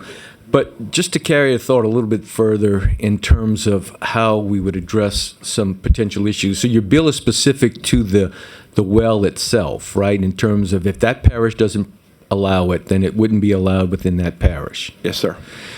How do you address, and I think it was referred to by Representative DeWitt and Representative Domingue, in terms of a parish that, let's say your bill passes, but adjacent parish does allow it, but to Mr. LeBlanc's point, the plume transfers over into Vernon Parish. How does that conflict with what you're proposing, or is that a potential problem, and how would you address that? Well, that may have to go into different types of law, but the intent is not to put the well in that parish, and I hope that Secretary Gray and DENR and the other people that understand what's below the ground, would have a good idea on where that's going to go. Because it could turn into a trespass problem if it goes onto someone's land, as Representative McCormick was talking about. You could wind up in if you put it in Sabine Parish and it bleeds over into DeSoto, private landowner. All of a sudden, he may have minerals trapped. Then there's a lot of what ifs that could go on there. Right. I mean, we can what if this to death, but the reality is, practically speaking, there are issues that will arise if this bill would pass that I think that most of that should, and if we trust what DENR is capable of doing and allowing them to do their job, that they would probably have to address that and let the state do what we hire them to do. And that's where I think those are some of the issues and problems, conflicts that we need to address, and which would present themselves if the bill were to pass, and that's my concern. Yes, sir. Thank you. And Mr. Chairman. I will say I want to trust DENR, but I have been forced to look into this, and I have discovered things that I know DENR does not know. I'm gathering them from federal organizations, and when I get the data, I will pass them along. And I think the DENR and the previous governor's administration went off half-cocked, that they allowed a Class 5 permit in Vernon Parish in a place they never should have even allowed because of its proximity to things. And when I get my case made, I'm going to get it to Secretary Gray and to Governor Edwards and to you guys to let you know what was missed, because there's a big foul there. And so that's why I want to work together. But I see your point. Yes, sir. Thank you, Mr. Chairman. Thank you, Representative Zerang. Question, Representative Coates. Yes, thank you, Mr. Chairman. Give me another few minutes. I'll be quick. Mr. Brad, you were talking about, and this is tied back to local. I want everyone to kind of understand why some parishes are so upset over this too, because so there's 121 CCS facilities across the whole country, and they're saying that if these all come on, they're only going to add 3% carbon capacity. So how is that really even helping the global emissions if they're only, given another 3% of capacity? So talking about the invisible lines and things, there are parishes that are getting the plants or getting where they're going to capture the carbon, but they're all being piped to other parishes that some are not getting any money either.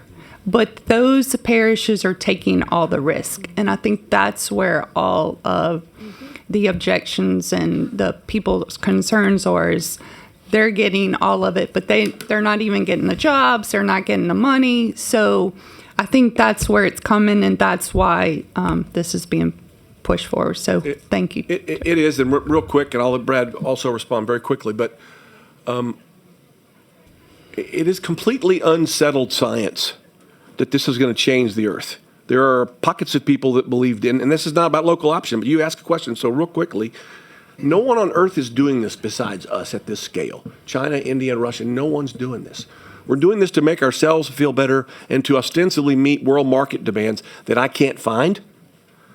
I'm looking. All y'all should know, last year the United States signed a long-term LNG deal with Germany, and sequestration's not anywhere in there. Many countries don't care about this. Some may, but it's bewildering why we're doing it. Someone asked me too one day recently, said, "Well, why don't the places where they're capturing a carbon, why don't they just stick it in the ground where they captured it and be done with it?" Yeah. So there's lots of what ifs we can do here, and I deeply have great trust in. And a lot of y'all have been local officials, and I know y'all know what goes on in your parish. I'll tell real quick about Stephen Coonan just briefly. Well, Professor Stephen Coonan, New York University, wrote the book Unsettled, 2019 publication, he was an energy advisor under Barack Obama. He's still a professor, New York University. I've encouraged you to get that book and please read it. It is not too complicated for the average person to read, but it is an eye-opening book. There are other books, other publications by John Christie, University of Alabama at Huntsville, Judith Curry, Georgia Institute of Technology, Richard Lindzen, MIT. All of these very smart men, if you study them, as I have for the last 15 years, you will get the impression directly that the 10%, so say, of the CO2 contribution that we have is a very small contribution. And so I don't see how the direct air capture, I just don't see that it's even going to be effective, because the Earth has its own means of replenishing its own CO2. It makes no sense to me. Yes, sir. So thank you, Joe. All right, thank you. We have 2 questions remaining, and then we're going to ask you to yield the table. Yes, Representative McCormick for a question. Thank you, Mr. Chairman. Representative Owens, got a question for you. Owen, no S. We could not afford 5 letters. Do you think in the local option that the locals may try to figure out what the public benefit is? I would hope so. what and everything that we've been through, have you figured out what the public benefit is? Has anybody made that case? That is an evolving discussion. LED came to me last week. I asked them 2 months ago for what the investment would be in my parish, and they did a good job. They took about 2 months, and they came up with a template of the amount of capital investment, the tax revenue that would be in about 16 different parishes. They still owe me some more data. And so this is the kind of thing that they need to share with the public to explain, here's what this might mean. How many projects have we seen announced in the state, and we were told how many jobs and how much money it was going to bring, and then it didn't even materialize? Have you seen that happen since it's in your tenure? It happened repeatedly for the last 8 years. Yeah, that's my concern. You know, we're told about the jobs, but has anybody come to you and said, I guarantee you this many jobs in your parish, and they're going to pay this much money? No. Have they come to you and said, I guarantee you you're going to get this much money, I'm going to put it in a contract, we're going to sign it, we're going to give it to your officials? Have you seen any of that? Not yet. You know, what? And to my lobbyist friends, the only money I've seen spent really is on lobbyists, and I don't say this jokingly. I mean, a couple of years ago, it come out in the paper that this industry had hired 49 different lobbyists to lobby this. So that's the only, capital expenditures that I've actually seen so far. You do a great job researching. We're roommates, and I just fly by the seat of my pants, and you research everything to the nth degree, and I appreciate that. I mean, you're ex-military, isn't that correct? Yes, sir.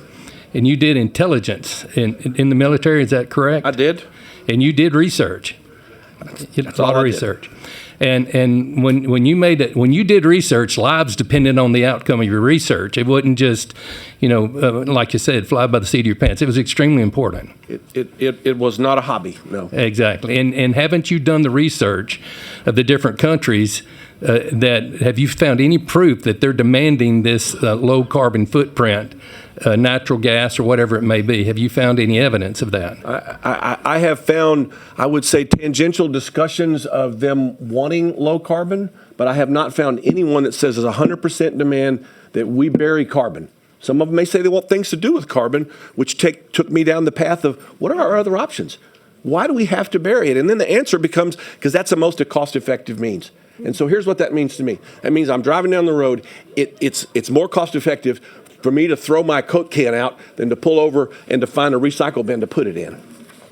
I know you've looked back at the tapes when Senator Hewitt brought her bill. I've got the tape right here if anybody wants to see it. I would love to see that. At some point in time in the debate today, I actually on your Facebook page seen it when it come across the House floor, and the whole debate lasted about a minute, and the minute that's was right here too. And it was. So, and I've told my industry friends, I blame them for this. I think it come across that period of time. We actually, I don't think, like we mentioned earlier, I don't even remember voting for the bill. And some people just took their word that it was going to be a good deal, right? And we've created this law now, and now we're chasing it, trying to keep up with it. And all you're wanting, my understanding in this bill, is to let the locals weigh in after they actually do the research to decide whether they think it should to be refresh in for their the people parish. that weren't here and from our colleagues that were here 5 years ago, it was the middle of COVID. Everything was pandemonium and pandemic. Everything was terrible. Oil and gas has been beat to death for the course of the last 20 years here because of Coastal and Legacy. We were told this will help oil and gas. I had notes from Tommy Fauche's organization, from Lamoga, from Logra, from Lobby. Everybody you can imagine, NFIB, everybody in the world said, support this, Chuck. I don't have that at home. That's like asking me to support a sugarcane farmer. I don't have that either. I've read the bill. There's nothing in there about carbonic acid. There's nothing in here about these rules that process out or class 4s. And once all this was promulgated, it was like, oh my God, I was mugged. And I don't think it was belligerent. And look, I've even asked Grok this, and my wife says I shouldn't tell people. I ask artificial intelligence machines. I said, how could I have known this? And it said the only way you could have predicted this 5 years in the future is that if you were in the oil and gas industry and understood enhanced oil recovery. And so it's happened. The cow's out of the gate, but we're trying to keep this as our state needs it, but to allow people to make their own decision. Let me ask you this question, Representative Oldby. Do you trust the people in your district to decide what happens to their private property? Absolutely. I do too. Thank you for your bill. Thank you, Representative McCormick. Representative Carrier for a personal privilege. Yeah. I'd like to introduce my wife. She left the grandkids to come see me today. That's rare, very rare. Hello? Welcome to the committee, Kathy. I have some people from Allen Parish. Would y'all stand up? Welcome to the Capitol. Thank you for being here. Thank you, Representative Carrier.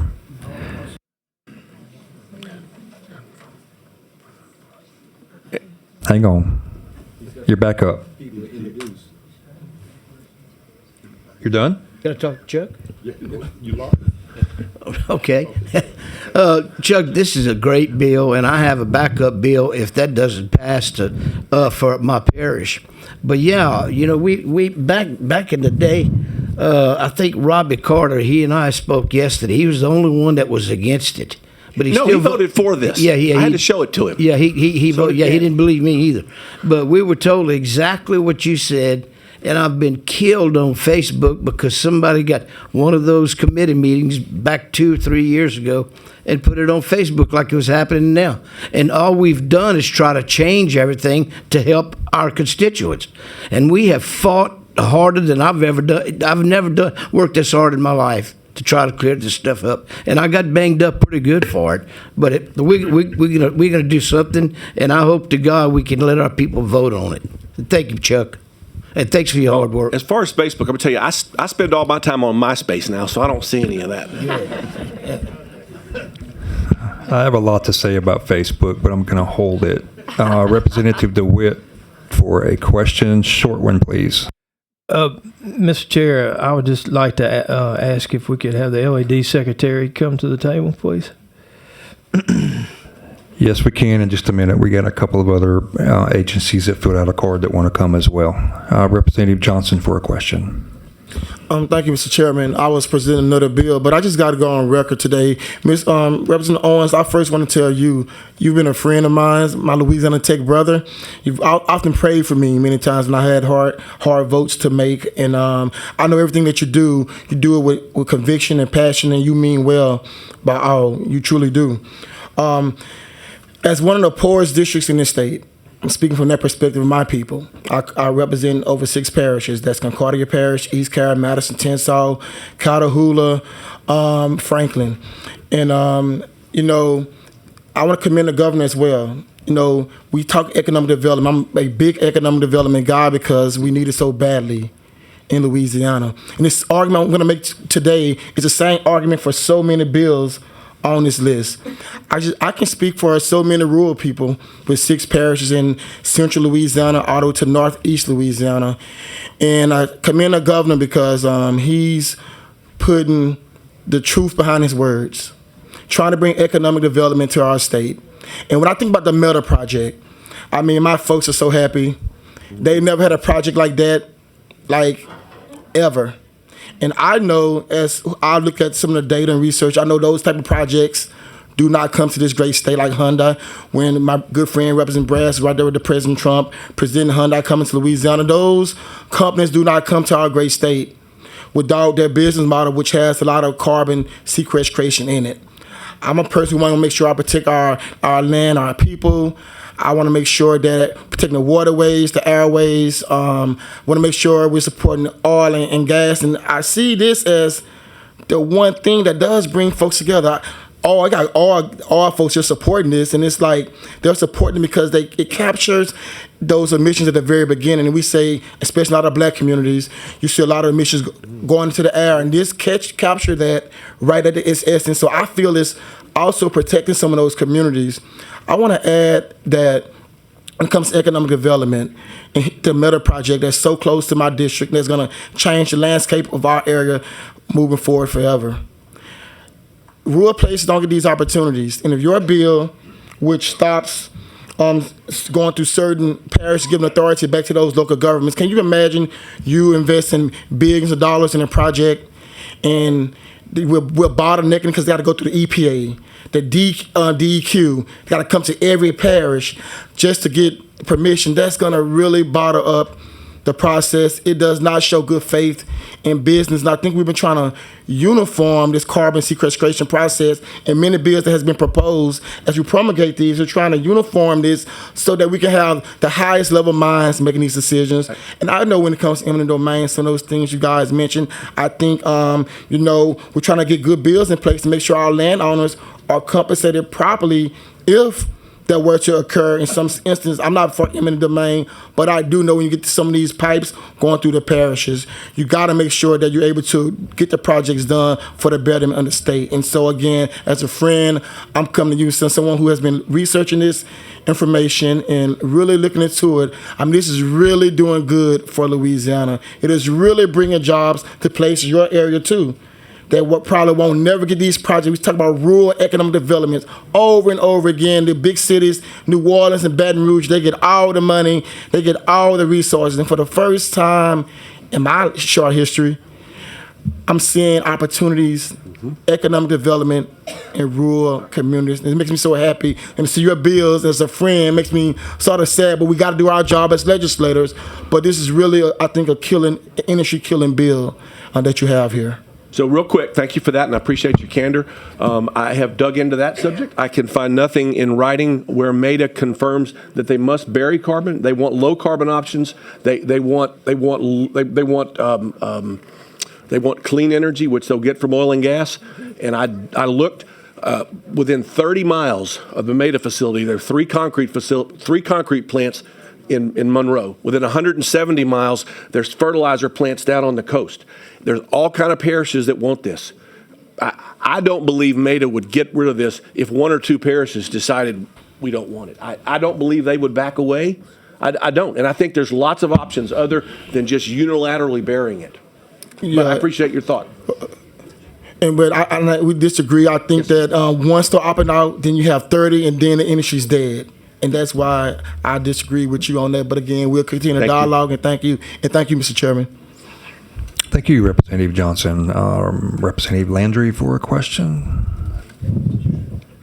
Rep. Owens, I appreciate, I watched you put a lot of hard work in this. We had a bunch of times we spent talking about this, and I do have a question being in industry. Been raised in it. My dad was with Texaco since 1966, so my mind thinks a little different when it comes to fears. But I do have a question. I see in your bill it refers to Class 6 wells. Am I missing something on a Class 5, or is that? My understanding, the Class 5 is a test well, right? Correct. They poke the test well Right. and find out if it's suitable, and then you go to Class 6. Okay, that's why I want to make. I moved into Class 6 because we're that far down the trail right now. No, and Louisiana's the only state that actually has where you do the Class 5 before the Class 6. It proves a lot of things that if Mr. they Brad. come back with a good Class 5, then that would give the industry even more reason to go, to go and tell the locals how wonderful this will be. Look, we got a good spot here. We got a good test. That's kind of the reason I didn't pull Class 5 in. No, and I appreciate that. I was just making sure it wasn't in there. And like I said, I think the conversation keeps going on since 2022. An organization came to my parish and kind of started the process and got the locals on board. Local parish was all on board with their special use permit. So, I get the concept. I do appreciate the bill. I just have a little different thought process with being from industry, and I'm for your industry. Yeah, no, I appreciate you. Succeed. Thank you, Rep. Owen. All right, thank you, Representative Landry. That does clear the board for you. If you would yield the table for us, thank you very much for your testimony. If we could get LED, Dr. Zappi, and Blake Canfield all up here at the same time. These are all for information, wishing to speak and or being requested by the committee members to come up. I would ask you, please keep your comments brief. And First off, Blake, if you would identify yourself, and I think there were a few questions in regard to DENR in the prior testimony. If you could address those, and then we can go across the table. Thank you. Absolutely. Blake Canfield, Executive Counsel for the Department of Energy and Natural Resources. When we were talking a lot about, I guess, the technical aspects of this, those, of course, are going to be handled within the application. Part of the reason to getting the Class 5 well is to get very site-specific information on the geology, the geochemistry, the porosity of the formation that you're looking at. A lot of these things, along with the information regarding the CO2 stream, as well as well construction operational information, would I think be what's necessary to answer many of the questions that were being raised.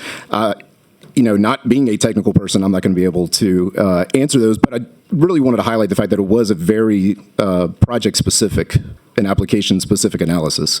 And so I can't speak to what they've, their concerns are regarding what ExxonMobil or Denbury had told them regarding that specific application. I just wanted to give some level of overview of the process itself, which is you are gathering information through the Class 5 process to get what you would need to be able to make, a good analysis and good predictions on the CO2, storage, as well as where you expect it to go and what you expect the plume to be. The next thing that I remember being mentioned was talking about how are you going to make sure that the CO2 plume is correctly being, modeled. And there too, it's a very application specific, taking in the data and information that I just mentioned that you would have gathered for submitting the application. You're going to have to submit a monitoring plan, and each of those monitoring plans are going to be different, and they will, in many cases, tell you how often they want to do seismic, whether they want to have monitoring wells around the outside, what other types of ways can they monitor it. So I just wanted to be clear that there is no one way that a lot of these things will be done. We are requiring a lot of information. There is a reason why this is the most robust permit application process for injection wells. And all that is so that you can make these decisions, on the front end. And then finally, I heard a few times talking about the plume and it going across parish lines. And so I just wanted to point this out to the committee. The way I read this is saying that we cannot issue a permit for a well that's located within a parish. So I don't read that as us having to come up with a plume model to determine whether or not that model, currently the way it's written, if it goes into another parish, we can't issue the Class 6 in this other neighboring parish. I just wanted to mention that because it sounded like people were talking kind of both sides of that issue, and want to make sure that, if this were to pass, we'd have correct direction on how you want it implemented. Blake, can you hit that last part one more time? Sure. Just real quick. So looking, I guess, to Representative Reiser's point, page 1, lines 13 through 15. So that's the direction that I see us as DENR having to follow. And it says we shall not issue a Class 6 injection well that is located within the parish. So my read of that is we're looking at where the well is located, not necessarily where the plume is located. So if Beauregard, Allen, Vernon, Beauregard was to vote, Vernon was to vote no, even though the plume might go into Allen and Beauregard, you would not permit. Yeah, under we the would just look current at where bill. the actual wells are located fair. based on this All right, language. everybody clear on that? All right. Okay, I know there's questions. Okay, hold on. I know there's questions. Let's go ahead and do the whole table, and then we'll take questions. Thank you, Chairman Guyman and the committee. Paige Carter, Chief Business Development Officer at Louisiana Economic Development. Secretary Bourgeois had to step out. Thank you for having us today. CCUS serves as a catalyst for long-term economic development and enhances Louisiana's economic attractiveness by strengthening existing and expanding industries, making them more globally competitive and sustainable, along with attracting new projects, which we heard both Meta and Hyundai recently announced within this administration. And so I'm going to talk about three primary categories, and those are first, opportunity, LED's newly adopted strategic plan, which I believe you all are getting copies on your desk this week, that was curated from months of research and best practices. It's now our department's framework for building the most robust, innovative, and dynamic economy within the Southeast. So one of the guiding principles of this is that capitalizing on assets and strengths that we have in the present to be a leader in the future. future. So really looking at how does our current economy continue to evolve and modernize in a way that we can see the same type and increase that thereof of the workforce we have in place now. Specifically, carbon management is one of those strengths. Louisiana's ability to sequester carbon is a rare and valuable asset, no different from our other vast natural resources like the Mississippi River or our fertile farmland. Our advantages don't stop there. We have generationally high-skilled workforce, extensive energy infrastructure and expertise, permitting autonomy, strategic location assets, and a business ecosystem that fosters innovation. To not take advantage of this opportunity would be negligent in our responsibility to ensure a prosperous future for all of Louisiana. This is not just an opportunity for Louisiana to compete, it is the chance for us to lead and a chance for us to continue winning the way that we have under the last 5 months of Governor Landry's administration.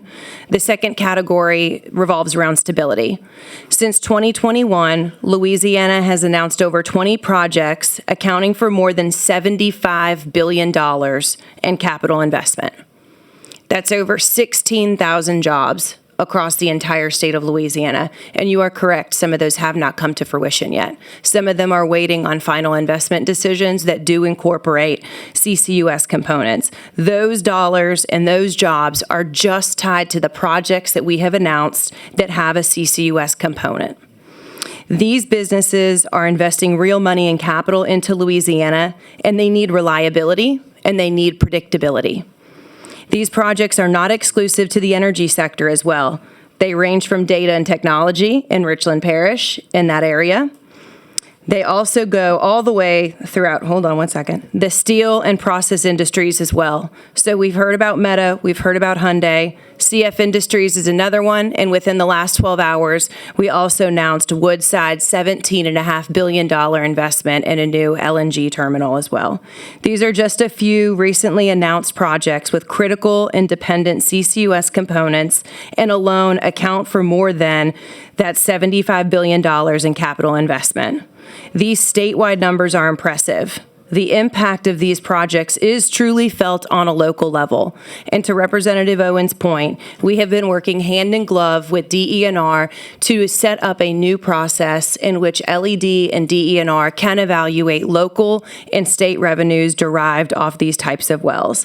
So, for example, LED estimates that a Class 6 storage site in Allen Parish with the capital investment of $600 million would generate over $30 million in state revenues, and it would generate nearly $40 million in local revenues. Changing the rules and regulations in the middle of the process sends a message to the world that Louisiana does not have the stable business environment to get projects over the finish line into that final investment decision. The third category I'm going to talk about is prospectively. LED's active business development project pipeline as of last week included 189 active projects that represents nearly 35,000 potential new jobs created across the state. That is also more than $146 billion in capital investment in which our team is currently navigating. This activity has increased by more than 425% in the past year, with many of these prospective projects utilizing CCUS technology. Again, these are not just the energy sector. These carry a broad range of different sector focuses. The world is demanding a lower carbon emission for industry. If we don't embrace CCUS, we will lose out on billions in capital investment and thousands of high-paying jobs and be left behind as the world utilizes this technology.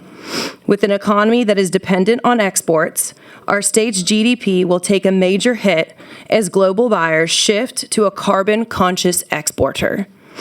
The magnitude of what you are all considering today cannot be overstated. Not only will it affect the near-term stability and growth of Louisiana's economy, it will impact the transformational opportunities for workers, for families, and for those local communities across the entire state of Louisiana for years to come. Thank you for allowing us some time. Thank you. Dr. Zappi, look, not to be disrespectful to any of you, but please be specific about House Bill 4 in your comments, because we have a lot to do today and we have a long way to go. So if you could do that for me, I'd appreciate it.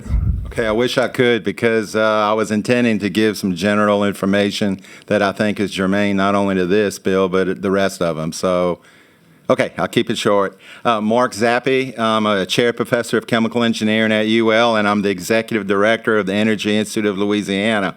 I think it's important we lay some baseline facts. CO2 is not a carcinogen. You're going to hear some people say that. It's not a carcinogen. It's considered to be relatively non-toxic. It's non-combustible. It is an asphyxiant. So that's the major public threat, is the ability that it can push out air and oxygen and cause asphyxiation. I also want to point out that the current use market for CO2, people will ask, why are we injecting this? Why don't we use CO2? We know we have markets out there. They're nowhere large enough to take the amount of CO2 that's going to be generated and use them in an industrial setting at this point, other than enhanced oil recovery. The technology, obvious 3 steps: capture, transport, then storage. All 3 of these have been used at a large commercial scale very successfully and very safely for over 50 years. We talk about CCS as CCUS, but I want to point out the U part is just not mature.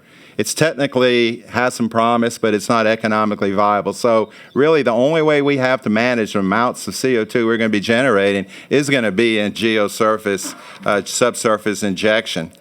Now I'd like to also provide some assessment. We've been studying this for quite some time. And if you look at the CCS process, if it's designed properly, if it's operated properly, if it's maintained properly, and if it has sufficient regulatory oversight, we believe that clearly this process can be applied at a low-risk application that will be protective of both the environment, including freshwater resources, and the human population. To echo what we've already heard, without the ability to use CCS in our state, we will likely eliminate Louisiana from being home to many new industrial facilities, including SAF production facilities, clean methanol facilities, clean hydrogen facilities, clean ammonia facilities, the low carbon production of numerous products such as steel and cement, and will hinder greatly our ability to recruit data centers as they're seeking low carbon solutions, and CCS will be a part of that. My estimates are that well over $30 billion of investment, and probably more apparently, will leave our states for other states if we can't offer CCS as an asset for our state. Finally, our geological layers, thousands of feet down, could be a huge economic development incentive. We're hearing a lot about existing facilities pipelining carbon and injecting in other places. But if you look at the Columbia project, for example, I think that's a key catalyst for our state because of our geological formations. We can recruit companies to come into a parish right beside that new facility, inject their carbon into a CCS project. That's a huge incentive. Companies all over the world are literally looking for that type of opportunity, and Louisiana has been blessed with the geological formations. So when we start looking at parish impacts, if we eliminate the ability to use CCS, you won't have these companies coming in and injecting right beside the plant. And these would be new plants, new jobs that we badly need. So I believe that by being way too stringent or eliminating CCS, particularly in parishes, you're closing the doors on opportunities and badly needed jobs for our citizenship. So with that, I'll end because I know you've got a push schedule. Thank you very much. Okay, members, the board is now completely lit back up again. So I'm going to ask you, this is House Bill 4 by Representative Owen on local option. It is not a hearing on carbon capture. So your questions need to be about House Bill 4. Members at the table, please answer the question as short and as direct as you can. Thank you. First question, Representative DeWitt. Thank you, Mr. Chair. Assistant Commissioner or Deputy Commissioner, there's been testimony here today about old wells and the severity of, or the chance of those wells, those old wells, they're finding a fissure, so to speak, or a pathway if we have sequestration in the ground at that time, following and finding one of these wells. Please evaluate and alleviate on that, please. Yeah, so that is a very key component of the application process. You're looking for any type of pathway for the CO2 to escape containment, and old wells, any existing well, is going to be one of those pathways that needs to be investigated. Our rules go above and beyond what even the EPA's requirements are regarding these old wells, and the fact that we have to have the applicant address every single well that comes to the down to the confining layer, even if it is not into the injection zone itself, which is what EPA's requirements are. So they are more stringent than that. And then when those wells are found, you have to make sure that they are addressed either through plugging. In almost every case, if it's an old well, it's going to have to be replugged. You're going to have new materials used to plug it so that it does not pose a threat for that upward migration as was raised. Additionally, not only are they the applicant's supposed to go and get a list of all the wells that are in our records, but they're also supposed to be doing their own investigations through magnetometers and other types of surveys to find wells that maybe do not show up or are misidentified location-wise within our records. So that is absolutely one of the key components of the entire process. Well, I just want to make folks' mind at ease that you guys, the lead agency, are doing their due diligence, first of all. But secondly, do we have any wells leaking in the state right now? Did you guys? Just in general, yes. Because of the number of wells, I would almost be certain, yeah. We're doing our due diligence to make sure that there's not any wells in those locations that these permits have been permitted, or well, the 6 hadn't been permitted, but some of the 5s have. So I want to make sure your department is sending boots on the ground, looking, and not just depending on the industry to get that information. I want to make sure you guys are there that we don't have this worry or concern. Yes, sir. No, that is correct. And so you're absolutely correct. Before any Class 6 application permit were to be issued, that is number one concern that we're going to address. That's all, Mr. Chair. Kept it short. Very good, Representative DeWitt. All right, let's stay on that track. House Bill 4, questions to the panel. Vice Chair Orgeron. And thank you, Mr. Chair. Dr. Zappi, first of all, in your testimony, you said SAF. Sustainable Aviation Fuel is what that stands for? That's correct. Big business coming up. It is. All righty. Ms. Carter, thank you very much for bringing up the Hyundai CF Woodside, which, by the way, right now is having a grand announcement in the Pentagon courtyard, as well as them also doing a green ammonia plant in Beaumont, which will require some carbon sequestration work, and Meta. On the local HB4 specific option, Mr. Canfield, you mentioned the monitoring plan that DNR will look at it, and I think your exact words were that each monitoring plan would be different. And I think what you really mean is each monitoring plan would be uniquely crafted specifically to the geology and the wells and the plume and everything specific to that particular area. No, absolutely. And so, you're going to have a different CO2 stream, you're going to have different geology, geopoligy, everything. Not shake the 8 ball and just come up with it's got to be plan, uniquely designed for that specific project. Excellent. I have many other things to say, but we're on a time crunch and trying to move this along, and I'll pause. And thank you very much, Mr. Chairman. Thank you, Vice Chair Orgeron. We have plenty of opportunity to get those points out, I'm sure, throughout the day. Representative Carrier for a question on House Bill 4. Thank you, Mr. Chairman. To the lady in the middle, I didn't catch your name. Paige Carter. Ms. Carter. On Allen Parish, I think your figures aren't accurate because this is a WMA owned by 2 property owners, and we don't get a dime. So what we I don't know where you got the $40 million from.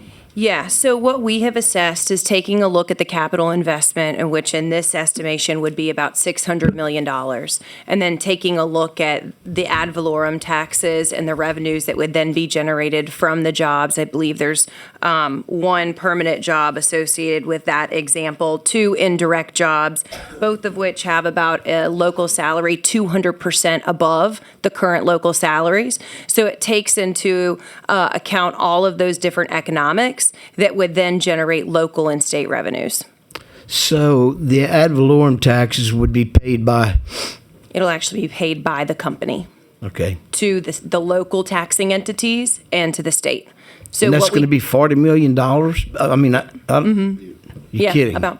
No, that's what our assessment. And this is a complete new integration between DE&R and LED, and we're very grateful for Representative Owen and his request that came about 2 months ago. What it has allowed us to do is to start to look at these requests like we do an economic development project, where we are looking at the jobs created, the indirect jobs, the associated capital investment, and then being able to assess how that spend will then impact that local and state community. We've never done this type of assessment on these types of investments, so we're really excited about the progress that we have made, really in a very expedient form. And so what we're hoping to do in the very near future is to be able to do an assessment like this on every single one of these applications. This was kind of the pilot for us. Okay, quickly, how many jobs would it create? So One? this project in particular that we assessed, it would be 1 direct job and 2 indirect jobs associated with that application. Correct, sir? Okay, I'm sure didn't have those figures right. Thank you. Thank you, Representative Carrier. Question, Representative Zarang. Thank you, Mr. Chairman. And just to clarify a point that we had discussed earlier, Mr. Canfield, when you all review a Class 6 permit, is the reservoir or the plume considered in that permit? Yes, absolutely. Okay. So, on the application side, prior to the construction of any Class 6 well itself, you, of course, are using all the data that you gathered through that Class 5 process, along with lessons from other injection projects. There are other CO2 CCS projects that have been operational, and the specific information for that particular site and operational plan to come up with a model for the plume, size, shape, location, how it's going to move over time. The whole process after, if you had a permit issued and operations began, it would become iterative. And so as you're gathering more data, you're feeding that back into the model. You're making any corrections based upon the assumptions that were made on the front end so that you're becoming more and more accurate. And that way, you're able to make sure for the long term that you're able to track the CO2 plume and know where it's going, and or make orders to that operator to change operations if needed. I understand. But to your point, you mentioned earlier that in your interpretation, this bill specifically references the well itself, Correct. not the plume. Correct. But in the legislation, it says if a majority of the electors voting in the election vote to allow a Class 6 permit well, then it may be permitted, or if it is rejected. So you still feel that the effects of this, so like practically speaking, Vernon Parish votes no, they don't want it. An adjacent parish 100 feet from the border puts a well in, and obviously the plume is going to Vernon Parish. You'd still, in your interpretation, that's still okay? Well, the way that it's written right now, it says basically that notwithstanding any other provision of law, Class 6 injection wells should not be permitted in any parish where prohibited pursuant to the procedures. And so again, if you're telling me it's permitting of the well, then that's the location of the well. No, I'm not telling you anything. I don't know. That's why I'm asking. No, that's how in terms I read of it. interpretation. Yeah, that's how I read it. So so all I'm saying is, we would need maybe clarification or guidance on that. Okay. Thank you. Thank you, Mr. Chairman. Thank you, Representative Zarang. Question, Representative McCormick. Thank you, Mr. Chairman. Ms. Carter, just a few quick questions. Louisiana Economic Development, who is that a government agency? Yes, yes, sir. We're part of the executive branch. Okay, does the governor appoint the secretary? Is that how that Correct, works? sir. Okay, all right. Does L&D take into effect private property rights when they make these decisions? No, sir, we don't. We solely assess the economic impact. Okay, thank you. Or does LED usually force projects into parishes that don't want it? Is that Absolutely not. right? Okay. Do you take in effect any stranded minerals, any loss of jobs or revenues from any stranded oil and gas minerals that may be below the plume? We do not. Okay, all right. You talked about a global need. I was doing some research the other day, and they was talking about the 1% largest wage earners in the world made around $33,000 a year. I don't know if that's accurate or not, but it's probably pretty close. I can't imagine that those people are wanting their energy costs to go up. Is that? Don't you? Wouldn't you think that this would drive up the cost of energy? I do not. No, I think economically, industry is looking at CCUS to be a component of keeping energy affordable. And so that's also one of the components is as that those carbon footprints are hitting certain markets, whether that be Europe, whether that be Asia, it's important that the carbon footprint is to a level that won't drive up the price for the consumer at the end of the day. Because ultimately, when you hit, say, the Port of Rotterdam in the Netherlands, the largest inbound port into all of Europe, you will be assessed based on tax, tariff, things of that nature associated with the carbon footprint that is carried alongside the product that you're delivering through that port. And as was mentioned earlier, there's other ways to sequester it besides storing it geologically under the ground. Isn't that correct? That would be a question better for Dr. Zappi, sir. Okay, let me finish the question to you then, if you don't mind. Sure. You talked about a globalist need. Us people in Louisiana, we're pretty independent. That's the land of the free, the home of the brave. Right. I think we ought to take into account private property rights and the other issues along that line. Another concern is, I think everybody in this room knows that the credits are an issue in this. We're printing money in Washington. We're I don't know, it just changes by the minute how many trillions of dollars we're in debt. If that stops, and it will stop, it's going to stop whether we bankrupt this country or whether we just drive up hyperinflation. Or do you take any account if those tax credits go away? What will it do to these jobs? So it's important to look at projects when they come through our pipeline as to what project is viable. And so you also look at, from a liquidity standpoint and a cash standpoint, how viable is the company to make the stated investment? For example, when you're looking at Hyundai Steel making a $5.6 billion, near $6 billion investment, you can look at that balance sheet and know that they're not dependent upon any kind of credit in DC, for example. Meta's the same way. And so you really look at what is your high quality project that the company isn't necessarily dependent upon those types of credits to come to fruition. And so that's also something that we are starting to look at as well. Right now, it's not been a standard within the department to take that kind of a viability marker, essentially. I think that's what One last quick question. I assume LED's coming to the table opposed to a local option. Is that correct? Absolutely not. We are not opposed. We're not for. We are simply here to state information. We have great respect for both sides of every one of these bills and every one of you that sits on this committee. Our role here today is to provide you with the information that fits within the scope and mission of creating a more prosperous Louisiana. Okay. Thank you very much. Yes, sir. Thank you, Representative McCormick.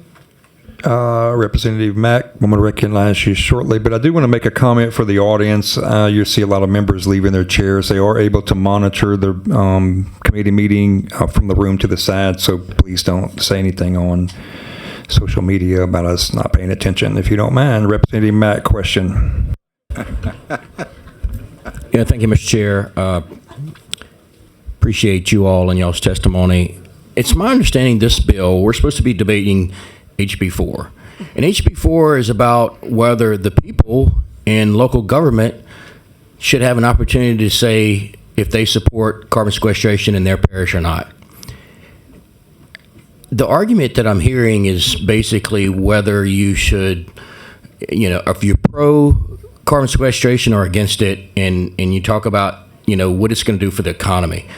Are you saying that if we pass this bill that it kills carbon sequestration? Because it's my understanding that this does not kill carbon sequestration. I've talked to so many people across the state of Louisiana. I've talked to so many legislators. I've talked to members of this committee. I've talked to state agencies. There are a lot of people in the state of Louisiana that are pro carbon sequestration. And there's a lot of people that's not. What I can't understand is why you want the legislative body and a state agency to make all the decisions and not allow the people in the local government to make a decision. My thought is, if you really are for this and you feel like this is the right direction, then you pass this bill and you go to local government and you go to the people and you convince them that this is the right direction for Louisiana, not the legislative body.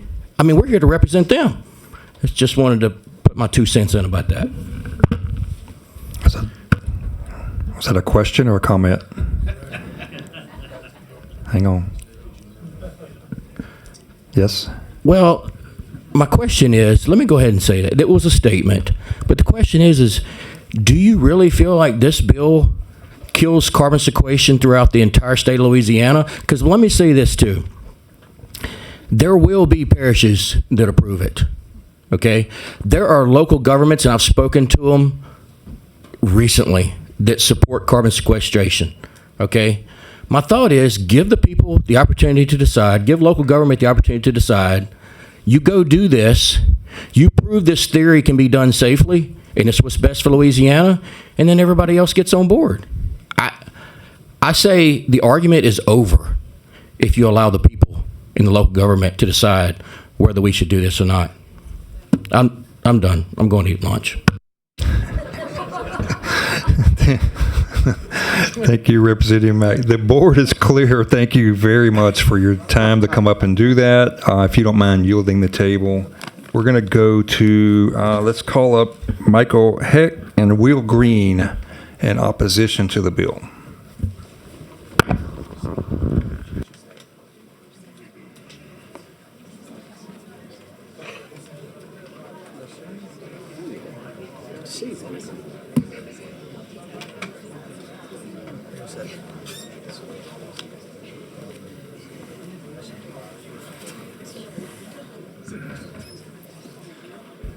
All right. Good morning still, barely. Welcome, and state your name for the record and start when you're ready. Hang on. Let me get you back on. All right, there you go. Thank you. Mr. Chairman, it's great to see you. We worked together 20 years ago in the days after Hurricane Katrina, and so it's great to be back here. I'm Michael Hecht with Greater New Orleans, Inc. There's been so much said that I'm going to keep my remarks extremely short. I might even make the 2-minute mark. I'm actually discarded my formal remarks, and I just want to make some general comments for everybody who's here. The first is that the reason why we're doing this, and this has been discussed by many here, is that there's two global trends that are undeniable. One is that the demand for power is absolutely soaring, and the best way to understand this is that one search on ChatGPT takes 17 times the energy of a Google search. It'll also lie to you, but that's where we're going towards. At the same time, nobody denies that around the country, around the world rather, that populations, governments, investors are demanding lower carbon energy. So whoever can serve this increased demand in a way that's going to reduce carbon is going to win. And to the question about cost, absolutely, cost is the issue. The lowest, cheapest molecule is going to win. And that's why carbon capture is so important, because it allows us to leverage inexpensive natural gas in a way that is less bad for the environment. That's the entire selling point of this. The second thing is, and I think it was just said so eloquently by Representative Johnson that I just want to repeat his comment. The challenge with this bill, while respecting absolutely the need for local autonomy and choice, is that the reality is that it will bottleneck the process. I've now been doing this for 2 decades. I understand how the process works with site selection. I understand how CEOs and consultants think. And the uncertainty that the variability across 64 parishes will create will effectively, maybe not kill, but certainly bottleneck this for the state of Louisiana. Then final point, Mr. Chairman, is why this is important. The ultimate measure of success, I think, for a community or of a state is population. People vote with their feet. People, we're going to move where job opportunity exists. That's what happens. That's how people pursue the American dream. The harsh reality of this is that over the past 20 years, our neighbors to the west in Texas, despite their inferior culture, food, and general aspects, they've grown their population 37%. Over that same period of time, Louisiana has essentially flatlined. And so while weighing the merits of this bill, the reason that GNO Inc. is coming down and saying that we need to make sure that we preserve a statewide mandate as opposed to the individual parish autonomy is because we've got to reverse the trend, we've got to grow job opportunity, and we've got to get Louisiana growing again. Thank you so much for your time today. Thank you, Mr. Chairman. Thank you, members. Will Green. I'm the president and CEO of the Louisiana Association of Business and Industry. And just to piggyback on what my friend Michael said, and also to I think, highlight some of the economic development points that were made here today. You all have done a tremendous job over the last really year reversing some of the negative trends. I mean, you know, we sat here a year ago and we were one of the few states losing more population than we were gaining. We weren't seeing the kind of projects that other states across the South were seeing. And you went to work and you did a phenomenal job really deregulating a lot of the areas that needed to be deregulated. You went to work and you addressed our harmful tax climate, and you attracted more industry and businesses to this state. You've done a tremendous job over the last few years setting up a responsible statewide framework for carbon capture, a statewide framework that led to Louisiana being one of the only few states in the country that were given primacy. And this statewide framework that created a certain and a transparent and a responsible process is what's now leading to billions in economic announcements, billions in current announcements, and you heard close to 150 billion in projects that are in the pipeline, thousands of jobs that are local, jobs that cross parish lines. And so this economic impact and this environment that you've created can only be undone if we create more red tape, more regulation, more uncertainty. We talk to businesses all the time, and we represent, as the state chamber, businesses of all shapes and sizes, and they tell us the most harmful thing that you can do is you can create more unpredictability, more uncertainty, more red tape, and more regulation on them. And so we do oppose House Bill 4 because we do think it creates more uncertainty. We do think it creates a more less transparent process, a more difficult process. And again, Mr. Chairman, I thank you for your time. I thank Representative Owen for the work he's done. We've had a lot of great conversations, and I know he agrees that we all want to move the state forward in a responsible manner. And so again, I thank the many discussions that he's had with us, that this committee's had, and I thank you for your time here today. Thank you, Will. All right, we have a couple of questions. I have a quick one, though. The uncertainty that might exist with the local option bill, is there, like, for instance, solar and other, things local government puts a moratorium on? I mean, compare that to this? Like, what would be the difference of a solar moratorium by, is it St. James or some parish somewhere has a moratorium? What does that not? I mean, does that not create uncertainty in the? And I'm not trying to get in the solar debate. That was last week, but I mean, I'm just trying to understand the uncertainty. I know, and look, one of the ways that I can kind of compare this to, and I know it's not apples to apples, but again, when you're trying to create, especially businesses that have that are preparing billions of dollars in investment here, and you talked about the kind of jobs. I mean, 200% of the wages above average wage in one parish is what the job is going to create.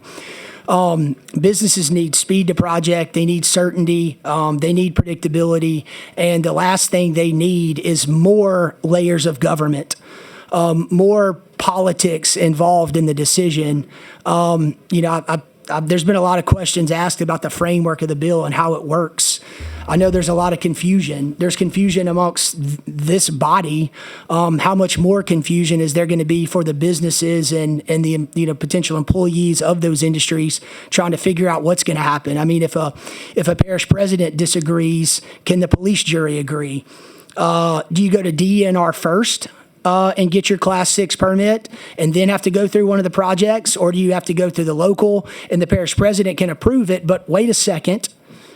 What if the general public calls a local election? Well, how do you do the local election? It's according to the local code. Well, who pays for that? Because elections cost money. Local elections cost money. Well, what if only 10% turnout for the local election, and then the other 90% actually, they want the project? Well, the bill says you can't make another decision for another 5 years. Or what if the tide turns and actually new technology comes out, new information comes out, who knows? You're now restricted to that decision, that potentially harmful economic decision for your parish for 5 years. And if I could just add something, Mr. Chairman, I think what Will said is accurate, and I've experienced that. You're actually giving me anxiety just with all of your list of things that can go wrong. I think the easiest way to think about this is that the site selection process is a process of elimination. You're trying to not give the company a reason to cross you off the list. And when you're taking a company like Hyundai, which we're talking about $6 billion, over 1,000 jobs, they looked at multiple parishes in Louisiana before settling on Ascension. Had this been one of the dynamics, I think it's hard to say, it's hard to prove a negative, but I think it would have really weighed against us because of the potential for things happening like Will discussed. So would it be, and I'm going to wrap up after this, but would it be a dollar amount, or would it be energy in general that we need to not allow local option? That's not a trick question. I'm just saying wind and solar parishes we haven't done wind inland yet, but obviously there's been a few parishes on solar that have done a moratorium, or they've not approved the permit or whatever. And I'm just trying to understand the difference of that and this particular subject matter, other than money, because obviously billions versus millions maybe, or is it just energy in general? Does everything need to be state regulated and no parish option as far as energy, or?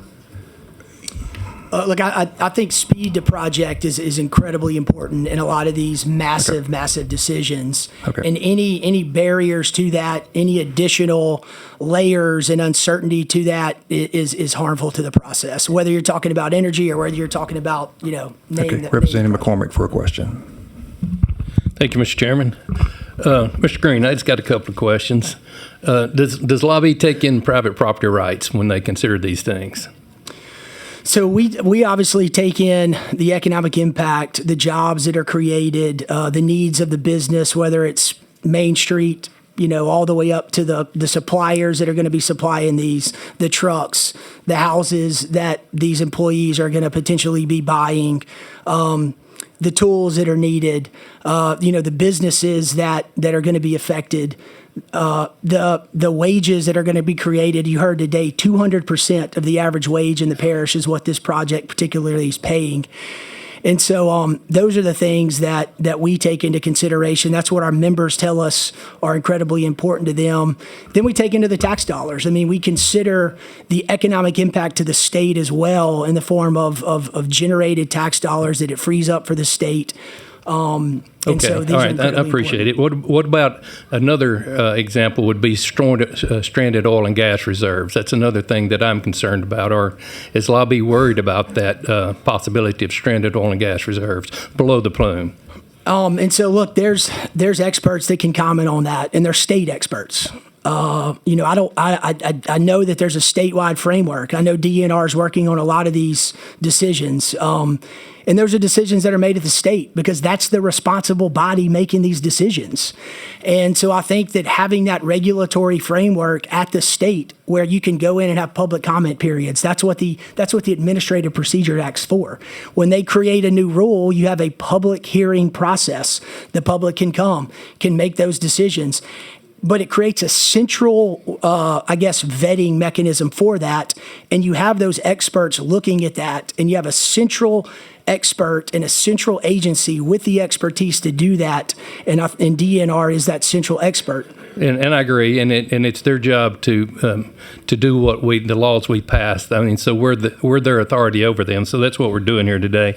I guess my point is this: when it comes to solar, I think all of this is just a waste of tax dollars. But I'm also a believer if somebody has 1,000 acres of property want to put solar panels on it, I'm a private property rights guy. So even though I think it's silly, I got to allow that to happen.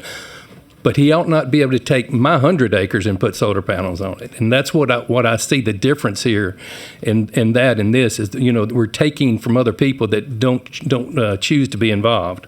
But anyhow, and and this is not a question for you, I'm just going to make this statement too, but on stranded minerals, I don't know of any of these companies that they're stranding their own minerals. It's other people's minerals, other people's private property they're wanting to strand, but that's not a question for another group. Thank you, Mr. Chairman.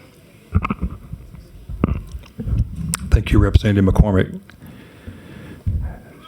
So to be sure I understand the position again, as it relates to House Bill 4, it's just you don't think we should have a local option because you're afraid it's going to delay the project or not make it. Yeah, look, I think you've heard a lot of the testimony here today about the concern when it's a choice, right? These projects are a choice. Businesses have a choice. Any business has a choice. And the main thing our members tell us, whether it's taxes or any opportunity to come to Louisiana or to grow in Louisiana or to expand in Louisiana, or when they're hiring, any impediment, any uncertainty, any red tape, any barriers to that decision above and beyond certainty and predictability and transparency makes it hard to do business. House Bill 4 makes it harder to do business in Louisiana for these companies because it creates not only one process, but now potentially 3 or 4 additional processes.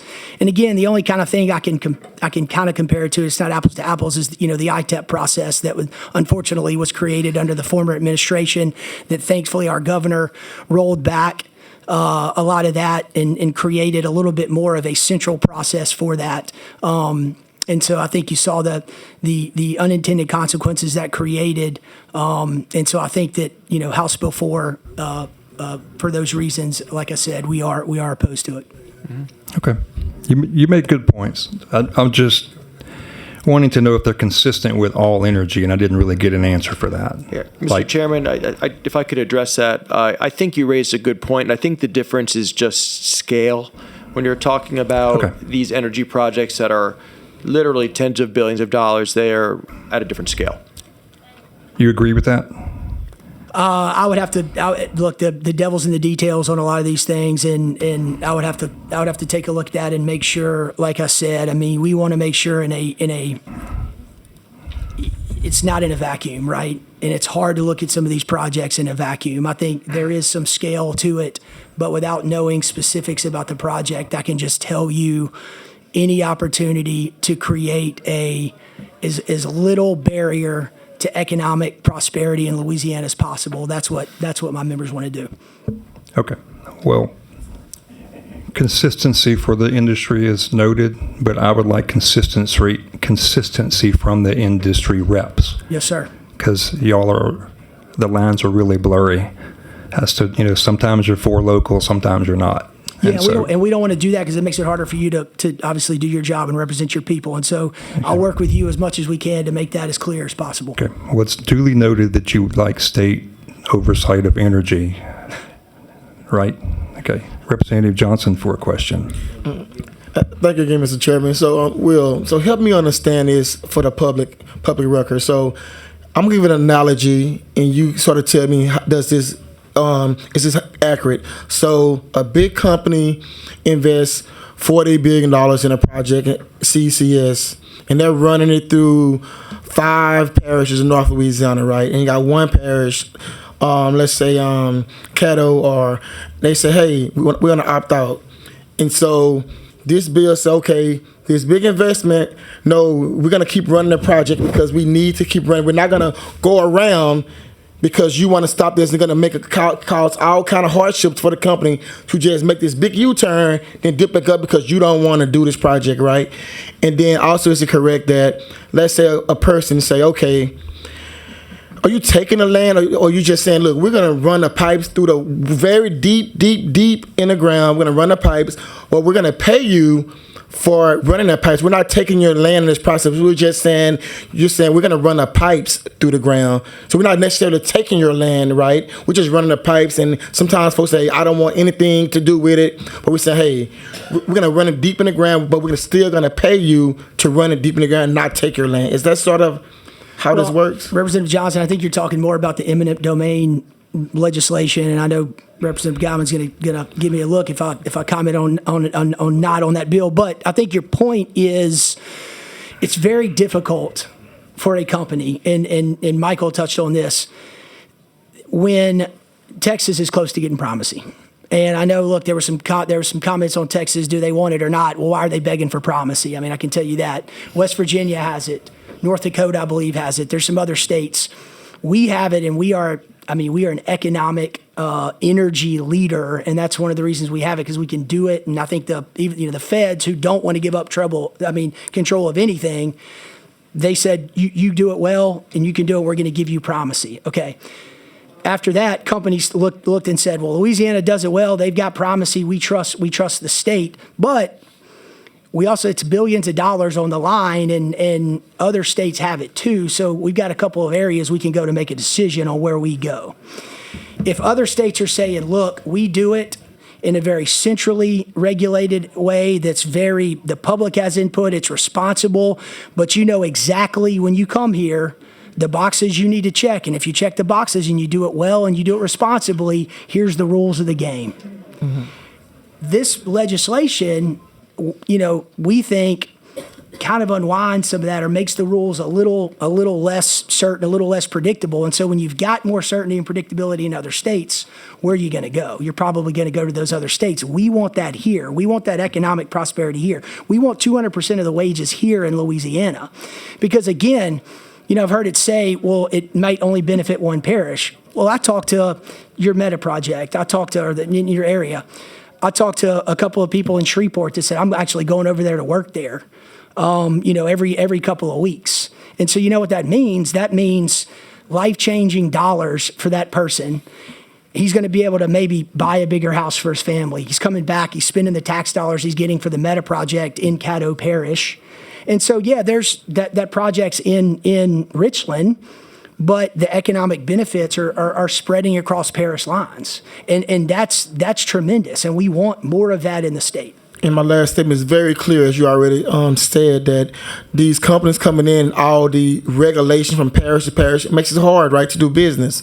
That's right. And so when we uniform, like we try to centralize sales, certain things we try to do is to centralize things. I know I have 6 parishes. From parish to parish, you get different personalities, different politics in all 6. I can imagine a company trying to come in and send people down parish to parish can make it very, very hard for them. So yes, thank you so much. That's right. Thank you. Thank you, Representative Johnson. Industry consistency among parishes seems to be getting real popular today, unlike last week. Representative Mack for a question. Yeah, thank you, Mr. Chair. Thank you, Will. Appreciate all y'all really do to grow the economy in the state of Louisiana. I want to explain a little bit more about why I support this bill. I said earlier I was in local government, and part of the responsibility when I was in local government was to approve development for the parish. What fit into a local government master plan, right? Local governments have master plans, and they plan for the future. What's best for their communities and what's best for their parish, right? The problem I have with this is you'll have a big development, right? Maybe it's in this parish over here, okay? But they don't want to, in that new development that's going to create all these jobs, and it's good for the economy and good for state of Louisiana, right? In order for them to develop and build their facility, part of their process is going to be to sequester the CO2 emission, right? Transport it and then inject it into the ground so that they can meet federal regulations, right? So that they can market their product overseas and, you know, it's good for their profit margin and all that kind of stuff, right? Well, that parish, okay, that development is in, does today, to the best of my knowledge, have the say-so on whether that development can happen or not, basically. It has to either fit into their, zoning requirements, or they have like a zoning board, they have to have some type of board to approve that development to make sure that it meets their ordinances and stuff, okay?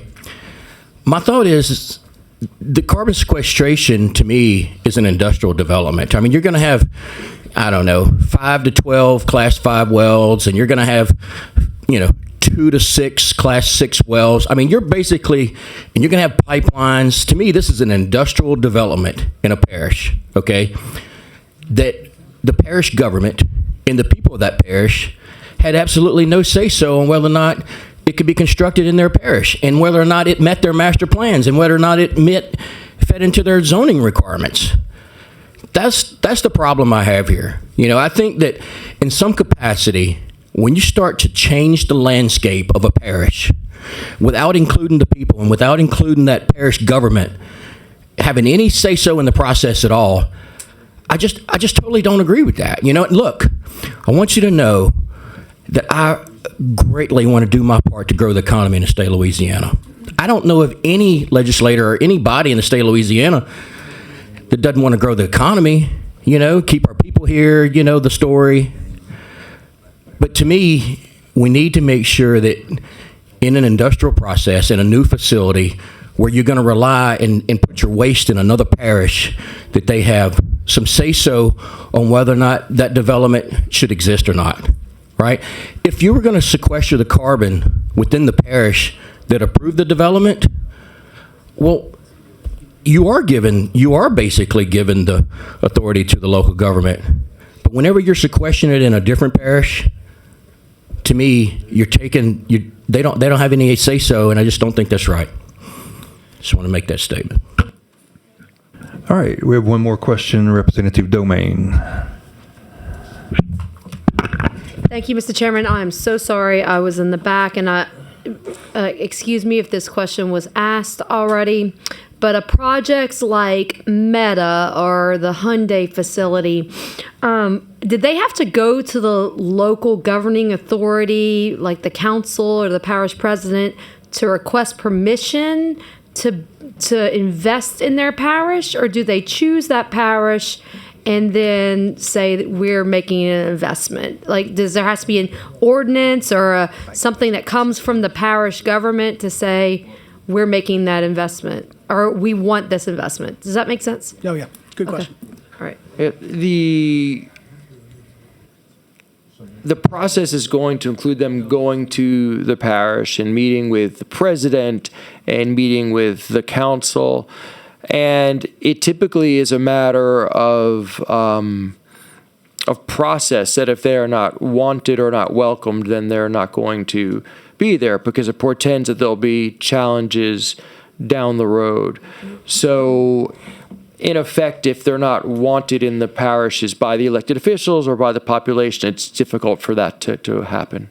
Okay, and the reason I asked that question is because I sat on our council for 4 years. I was chairwoman for 1 year, and we never had a business that was investing in Terrebonne Parish come to our council and say, we want to invest, we need your permission. They just make that investment. They work with our economic development authority, which we have a kind of a separate board, but I've never had anybody come to our council and request that. So that's why I was asking that question, just to kind of clarify. And maybe certain parishes are different, but we've never had that happen where I'm from. I think also it's a fair point, Representative. So I've been now doing this now for almost 20 years, and I think that has evolved. That's certainly how it used to be, Chairman. We were doing this back under Jindal 1, and I think there's been a recognition that doing it in that way is not good if I'm the company itself. And so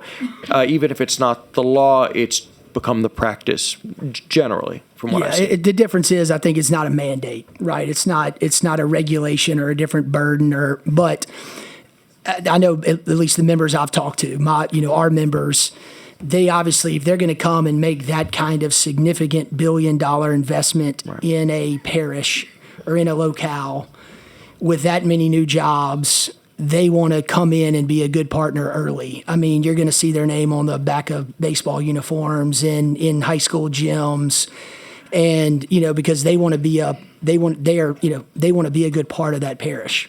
But they don't necessarily need permission from that parish to make that investment. Not this kind of hoops where you've got to get a parish president to buy in, then you've got to get the police jury to buy in, then you may have to get the go to a local election, then you got to go back to DNR. Not that kind. I mean, now back to the specifics, there's significant regulatory oversight from DENR before anything like that.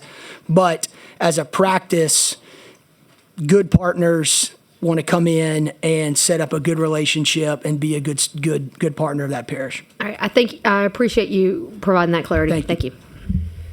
Thank you, Representative Domain. The board is clear. Thank you, Will and Michael, for your testimony. If y'all would yield the table. Mr. Chairman. All right, thank you very much.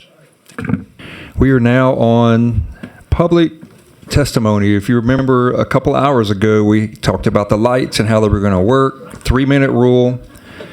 Okay, so watch your yellow light. Okay, watch your yellow light, because that's giving you 30 seconds. Okay, and then the buzzer is going to go off when it turns red. Finish your sentence, and we're going to turn your mic off. So be very aware of your time to the best of your ability.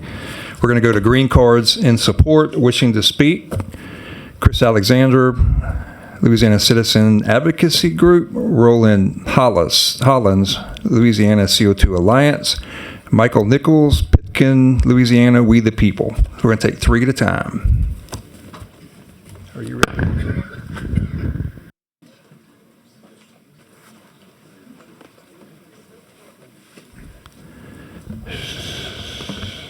Hang on one second.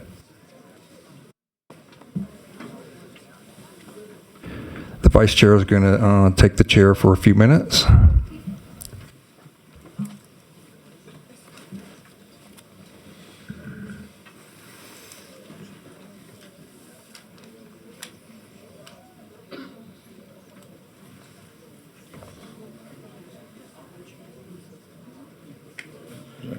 Is our lady coming?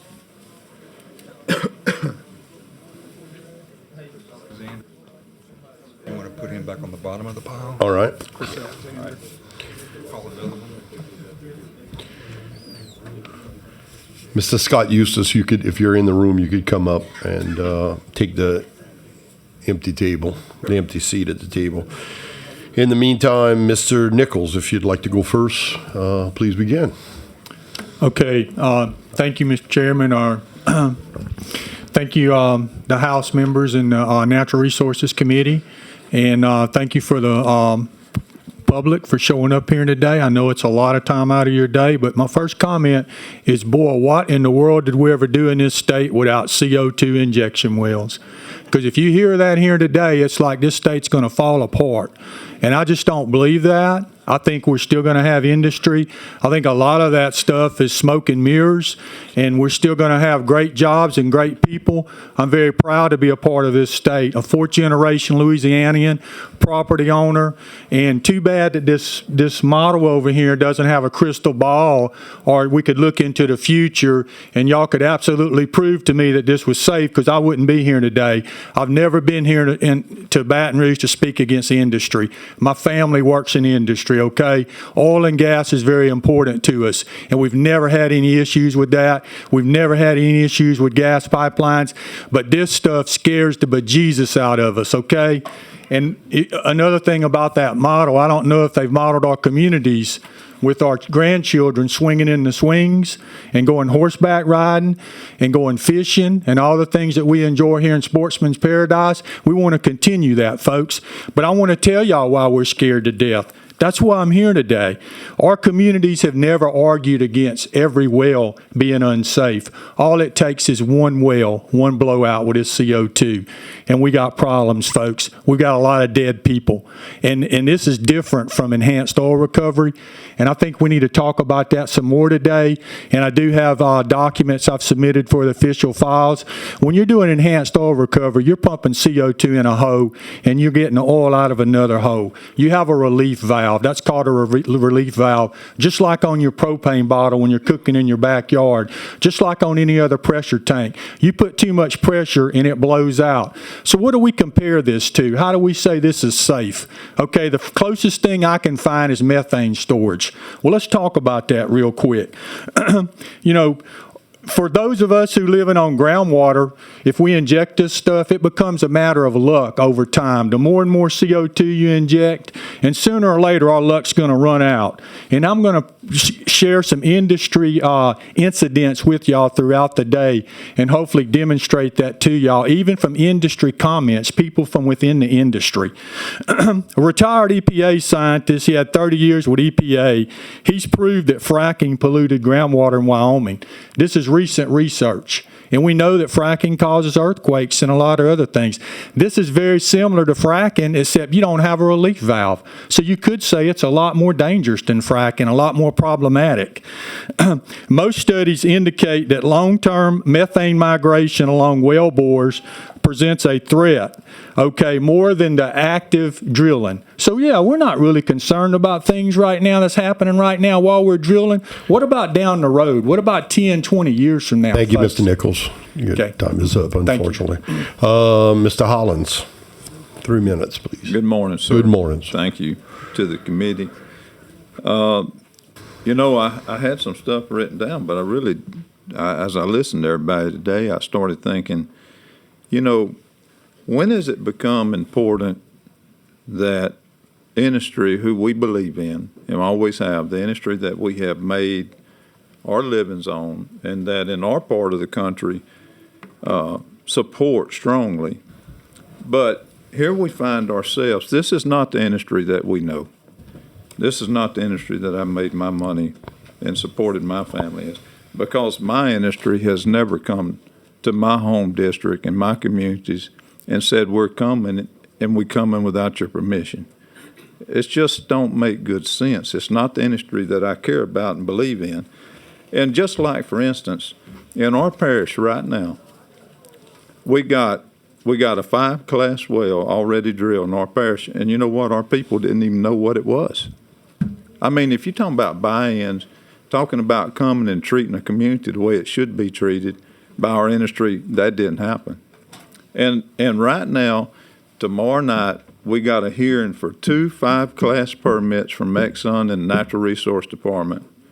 And we hadn't even had the first hearing.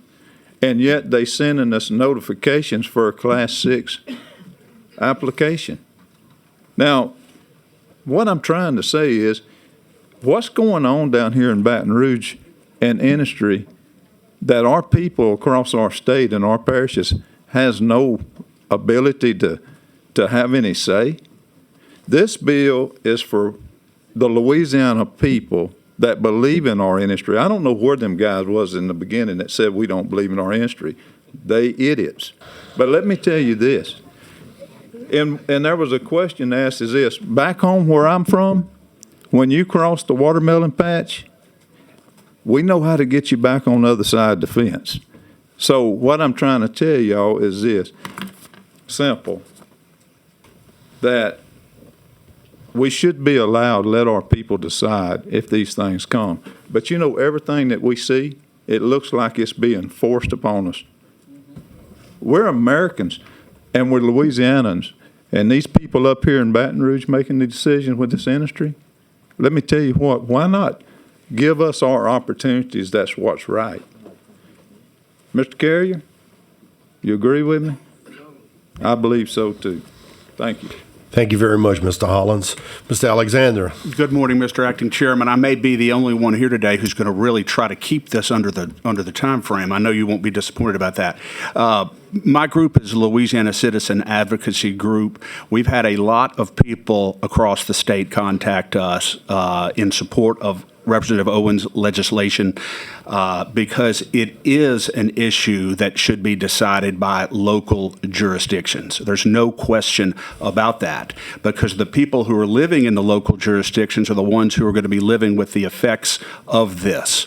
That having been said, I can say with 100% certainty that we would not be sitting here right now if SB 353 had not passed back in 2020 declaring carbon capture sequestration a public good for purposes of eminent domain. So there would be no eminent domain if that bill had not passed. And I will say respectfully, because I'm sure a lot of the members didn't know what that bill was all about, that bill imposing these draconian changes on the state of Louisiana was passed through this legislature with absolutely no debate whatsoever. None. And if there's anything that the legislature can learn from that issue, it's that when things are passing through this body that affect the citizens of Louisiana this profoundly, there needs to be vigorous debate about it. And there's a lot of doubt about whether or not this carbon capture sequestration is actually something that's even worth pursuing at all. In my own view and the view of many others, it is a complete racket that is being paid for with our money and being imposed on citizens throughout this state, whether or not they want it or not. And that, quite frankly, is a disgrace. I hope that the moratorium that Representative McCormick passes, and I hope that Representative Schamerhorn's bill repealing eminent domain passes as well. But if those bills fail, at a very minimum, the local jurisdictions who are the most affected by this have a right to make this determination. Last point, I will tell you that the overwhelming number of people who've contacted our organization are adamantly opposed to this and are watching this legislation on these issues more closely than anything else going on down here. So I just wanted to let y'all know that. Thank you so much for your time. Thank you very much, Mr. Alexander. We do have a question for possibly one of y'all three from Representative McCormick, and I will relinquish the chair to Mr. Chairman. Not directly a question, just a comment, and I'd like to make this to y'all and everybody else in this room. Regardless of what you've seen here today, this place does not belong to the lobbyist, and it does not belong to us as politicians. It belongs to you as the people. We live in a constitutional republic, and in a republic, the rights and the responsibility belongs to the people. But that only takes place if you force yourself into the debate and make yourself heard. So just as a blanket statement for everybody that's testified and going to testify today, I appreciate you being here. This is what a constitutional republic looks like, and I encourage you to stay involved. Thank you. And on behalf of my organization, Representative McCormick, thank you for your service, sir. Hang on, we have another question. We're just getting warmed up here. Thank you, Representative McCormick. Question, Representative Carrier. Thank you, Mr. Chairman. Mr. Holland, your Polish, you all right? Yes, sir. In Allen Parish? Yes, sir. How much do you think we're going to get off of that stuff they're putting on West Bay? Well, as far as we know, we did. I think the lady was wrong. She said $40 million, but I don't think she understands. She said $40 million. I don't know what she's talking about, but but what we know is, as of right now, is that the one well that we know about was going to put I believe it was 3 to 9 jobs, but them jobs was going to be scattered. Now we finding out that it's just one. It's one. I mean, there's so much misconception. So, one thing is they come into the parishes, Mr. DeWitt. They come into the parishes 3 or 4 years ago before I was out of office at that time, but they come in promising millions to our parish on minimum risk, and you can't stop us no way because we got eminent domain. Then, as we got to looking, last October, we found out our parishes ain't getting nothing unless this body, unless Baton Rouge does something. I mean, forced on us. We get zero no right money. now. Zero. Zero. Now we push for $8 a ton. The lights for our people, for all 64 parishes. Listen, we picking winners and losers. Baton Rouge is picking loser and winner because there's parishes that is being forced to take this poison that we don't want. We're getting forced for nothing. For other parishes, all this stuff, fancy stuff they talking about building everywhere, well, good for them. But you know what? We're glad for our neighbors and our friends. But keep your freaking poison where you got it from. Don't send it to us and expect us to take it for a freaking 12 cents or $1 a ton. I'm sorry, Chairman. All right, I know everybody's got a lot of passion and emotion, and we haven't had any Snickers bars in a while, but we need to hold the applause and the booing and hissing down, please, to help things move smoothly. Thank you, Mr. Chairman. Are you through, Yeah. Representative Carrier? Thank you for that. Question, Representative DeWitt.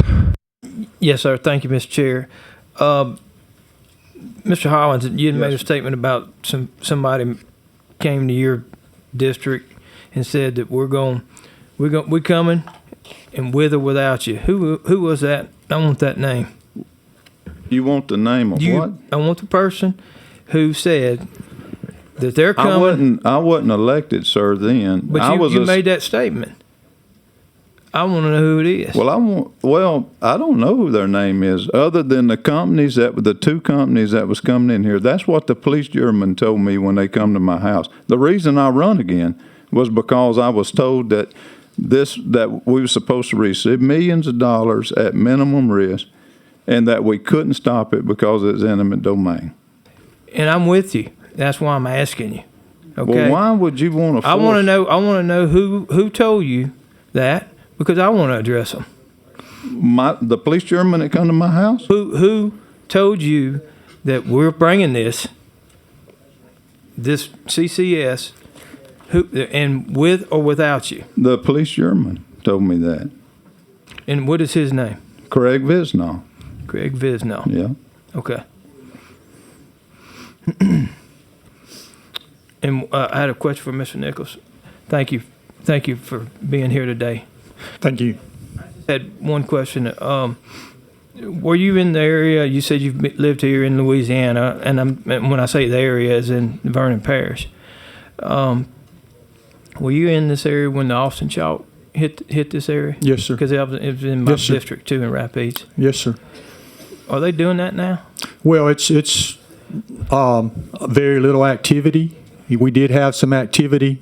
We got about a cup full of change, but we did have some action there for a while. Some of my property, I did have an active lease when the carbon dioxide injection talk started. Now I no longer have that lease. I guess you could argue that that's coincidence, that it left exactly at the same time that the CO2 business came in. Yes. But that happened. I no longer have, and we've always had our property leased to oil and gas, and we've been part of our property has been in an active unit at one time. Yeah, and that may be an industry question I may need to ask, because when I was working for the department, there was a lot of Austin Chalk going on. Yes, we were excited. Yes, sir. We were excited about, oil and gas and the gas pipelines. We've never complained about any of the Well, that's what I industry. don't remember you guys forming a group and complaining about the Austin Chalk. No, sir. We are just. This is just very concerning to us. This injecting this without a relief valve. Gotcha. It's it just don't make a whole lot of sense when you think about it. It's very dangerous, I would think. Yes. I'm not a driller, but I have talked to a lot of drillers that drilled for these big companies for years and years and drilled some of their best wells. And I sought that expertise because you could ask my wife. I'm wrong about once a year, but I could have stand corrected. But they told me the same thing. They said, "You're absolutely right, Mike. That's some dangerous business they're talking about. How they're proposing to do this." Yes, sir. And look, my point is this: it's not for or against. I was at the department when I removed bodies from the Austin Chalk wells when they blew out. Mm-hmm. I want you to know that. Yes, sir. Basically, the industry has kind of slowed down But what you need to give some confidence in your departments. That's what we up here, everyone up here, that's who we depend on, is DEQ, DNR, because those guys are the experts, and that's what I wish we would just give them a little leeway, rope, whatever you want to call it, to have the confidence in them. Because as a former employee of the department, I can tell you, the people is who we're standing for. That's a fact. Well, we're still concerned, sir. We have serious safety concerns. And I Yes, sir. don't blame you one bit. Just want you to know that. Thank you, Mr. Chair. Thank you, Representative DeWitt. We do have a committee room overflow, committee room 1. No, we're not through. Hold on one second. I'm just making a quick announcement. Committee room 1 overflow for anybody standing on the wall, or if you want to go in that room, or anybody in the hall. There are monitors in those rooms, and we can call you to still come and testify from that room. Just letting you know. All right, Representative DeWitt, thank you very much for your questions. Michael, to clarify, your wife is to confirm that you're only wrong once a year, or to confirm that you think you're wrong once a year? Yes, sir. I think I'm wrong once a year. Okay, that's what I thought. I just wanted to get that on the public record. Representative Landry for a question. Thank you, Mr. Chair. Gentlemen, I appreciate your passion. I appreciate y'all being here. This is the way that our democracy works. I do want to address something. You mentioned eminent domain. I just wanted to, without the chair, put a lot of effort last year into a bill, and I don't know if anybody saw the bill, but he worked diligently with getting unitization, not eminent domain, for the plume. So I just wanted to point that out. I know you kept saying eminent domain, but the plume does not have eminent domain. It is on the unitization, just like our oil and gas well, just like the chalk. And real quick, I'm gonna make Rep. DeWitt, 16 years old on a miner's release, I watched my first rig burn to the ground in the Austrian chalk. So, and I watched bodies being torn out. So it's a dangerous business all around. But thank you, gentlemen. Thank you. All right, thank you, Representative Landry. There are no further questions now. Thank you. Thank you. Thank you for you. All right, next three up. Scott Eustace, maybe Healthy Golf? Yes, of course. Scott, where are you at? Come on, man. Cecilia Tozan?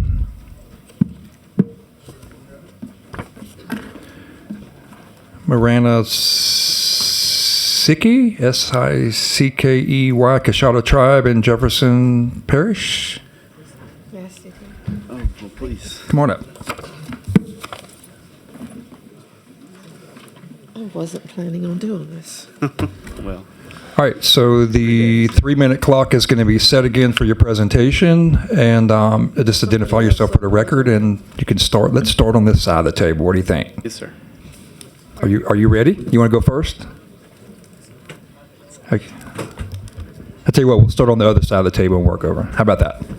Hello, my name is Scott Eustace. I'm out of New Orleans. I work for Healthy Golf, a 30-year-old environmental nonprofit, speaking today in support of House Bill 4, or any moratoria or local control. There is an urgency, and my piece today and an email to some committee members earlier was about pipeline safety, because we've got a discrepancy. We've got two different ideas about how far from a CO2 pipeline you need to be.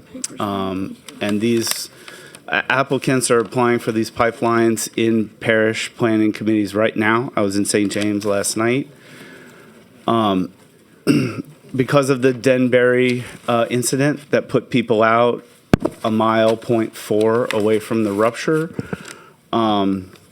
there was a consent order which should pertain to the existing pipeline of 2 miles. Denbury agreed to a 2-mile, what's called HCA review. You look for anybody living within 2 miles of the existing pipeline, and they need to be notified. And again, parishes should have the right and the means to request the official CFD plume modeling with overland spread, because when the pipelines rupture, they go up like a gas plume, but then follow the ground like the dry ice at Halloween, right? So much larger. So we have a 2-mile standard on the existing pipeline, but we heard from applicants saying, going back to the 1989 standard of 50 feet. That is the existing federal regulation. It's true, but it's based on federal classification of CO2 as an oil pipeline, and it's from 1989. And 50 feet is, I do believe industry knows better than to that is this room 50 feet. That is totally inappropriate for them to be even pushing. Congress in 2020 asked DOT to update these buffer distances and, maybe separate CO2 from oil because they're both hazardous liquids. DOT released a draft rulemaking with 18 points. I tried to email it. I got it. We agree with all 18 points. We do think LDE&R should adopt this January 2025 rulemaking. At the very least, it would, if the parishes cannot get the CFD plume model from with overland spread from the companies, if that's proprietary modeling, we should be communicating to the public that the 2-mile buffer should be consistent across the entire state and not just the existing pipeline. So parishes being forced with these decisions now, we support House Bill 4. That's a way to extend that sentence out a little long there. Good job. You got 2 sentences in on me. All right, go ahead. Ready when you are. Me? Okay. Sorry, first trip doing this. I wasn't going to say anything, but the gentleman with the model mentioned. Can you pull that microphone a little bit closer to you? There you go. And you're going to be fine. Go ahead. I'm hyper, you can tell. The gentleman mentioned seismic activity. You had a gentleman sitting here in a brown, a light beige suit that mentioned seismic activity, which is something we don't think about. Do you know you're sitting on the Baton Rouge, Denham Springs fault? Did y'all? You did? How do you feel about it? I wouldn't like it. Give you a little information, but it's not to be doomsday prophet or any of that kind of stuff. It's just interesting, and these 2 men mentioned it. So obviously they are in a position where some of these locations are going to possibly be exposed to seismic activity. And we just had 2 small, medium earthquakes this year. And yes, the highest is a 5. Been a long time, all the way back to the 1900s. It was nice I didn't bring you those papers. One thing that makes the difference between them, which makes them more dangerous for us, is they are known as swarms, which tells us these quakes are related to fluids in the earth rather than tectonic fault lines. Let that sink in. Louisiana is sitting on top of water. Water, water, water. We might be losing our coastline, but we've got salt water moving further up the river. We have the Red River. We always have floods coming down from other states. You have bayous all over everywhere in this state. My grandparents had Cow Bayou. Okay? Didn't know that until I was in my 50s. It was just a nuisance. But that's something none of these people have said anything about. The geologist has considered it. It can be a problem.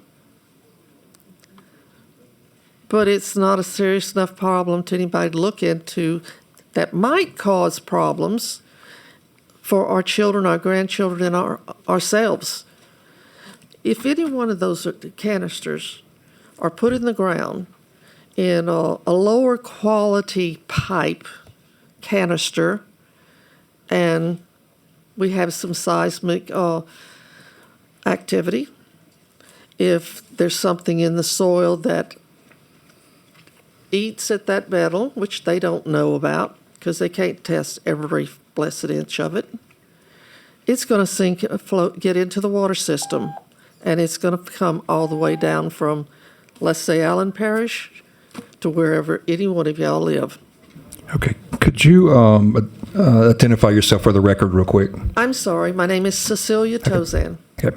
We just needed to get that.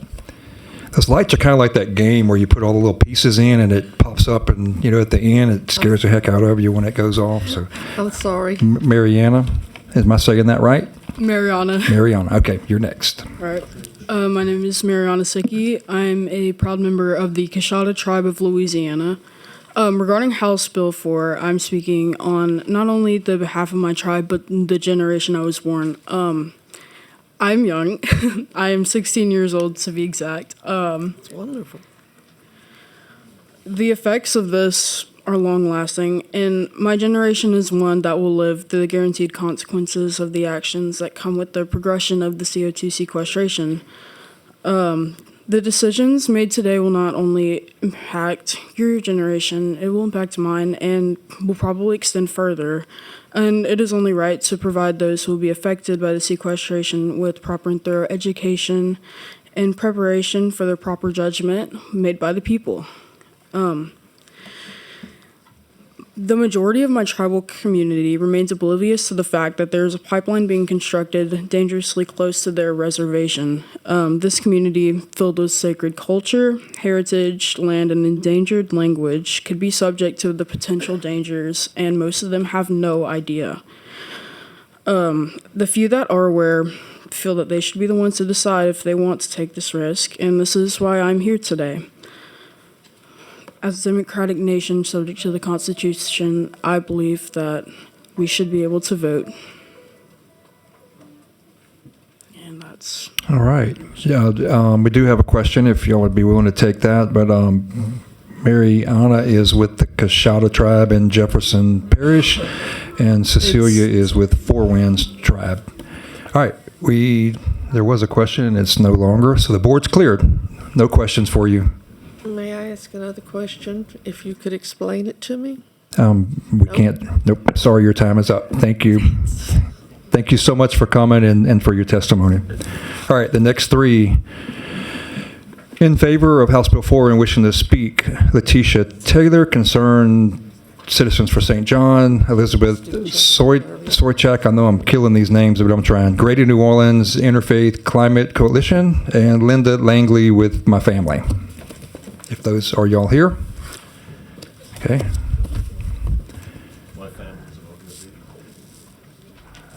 Okay.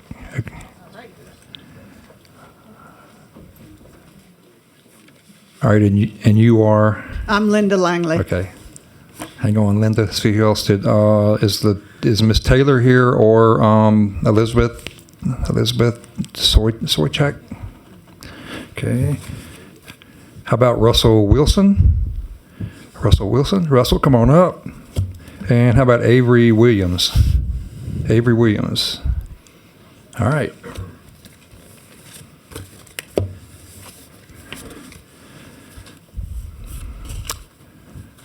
Russell Wilson is representing himself, and Avery Williams is from Allen Parish. Okay, so we're on the 3-minute rule. Be sure to watch for your yellow light, and that'll give you 30 more seconds. And who goes first? You ready? Okay, All right. I'm ready. Identify yourself and go. Thank I'm you. Linda Langley. I'm a landowner in Allen Parish. We're the Coushatta tribe, not Jeff Davis, but Allen. Small landowner, and I thank you for your time today. I live about a mile from the Coushatta Reservation. My children and my grandchildren are on the rolls. My 4-year-old grandson, whose birthday party I missed to be here today, but I'll catch up with him.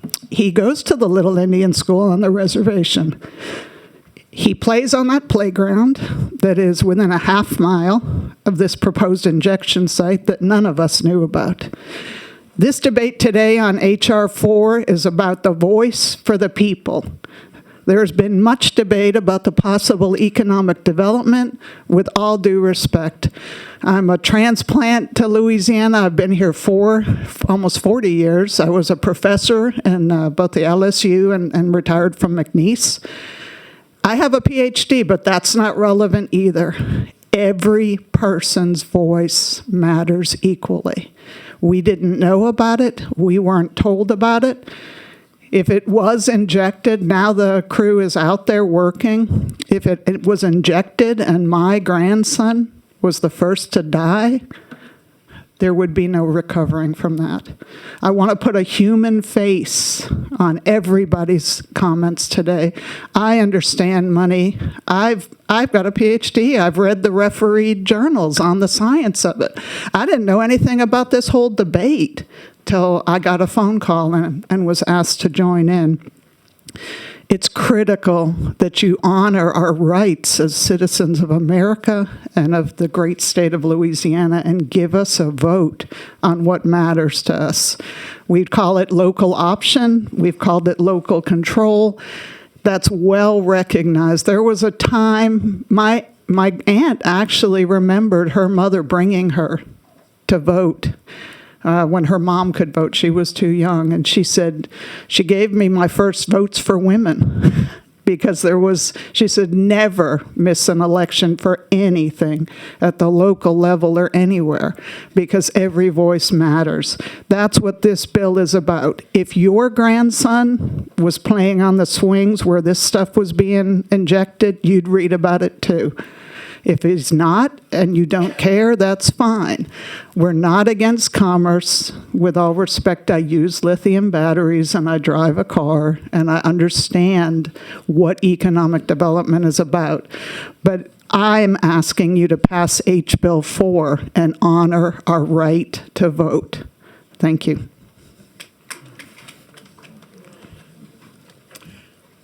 Okay. Yes, my name is Russell Wilson.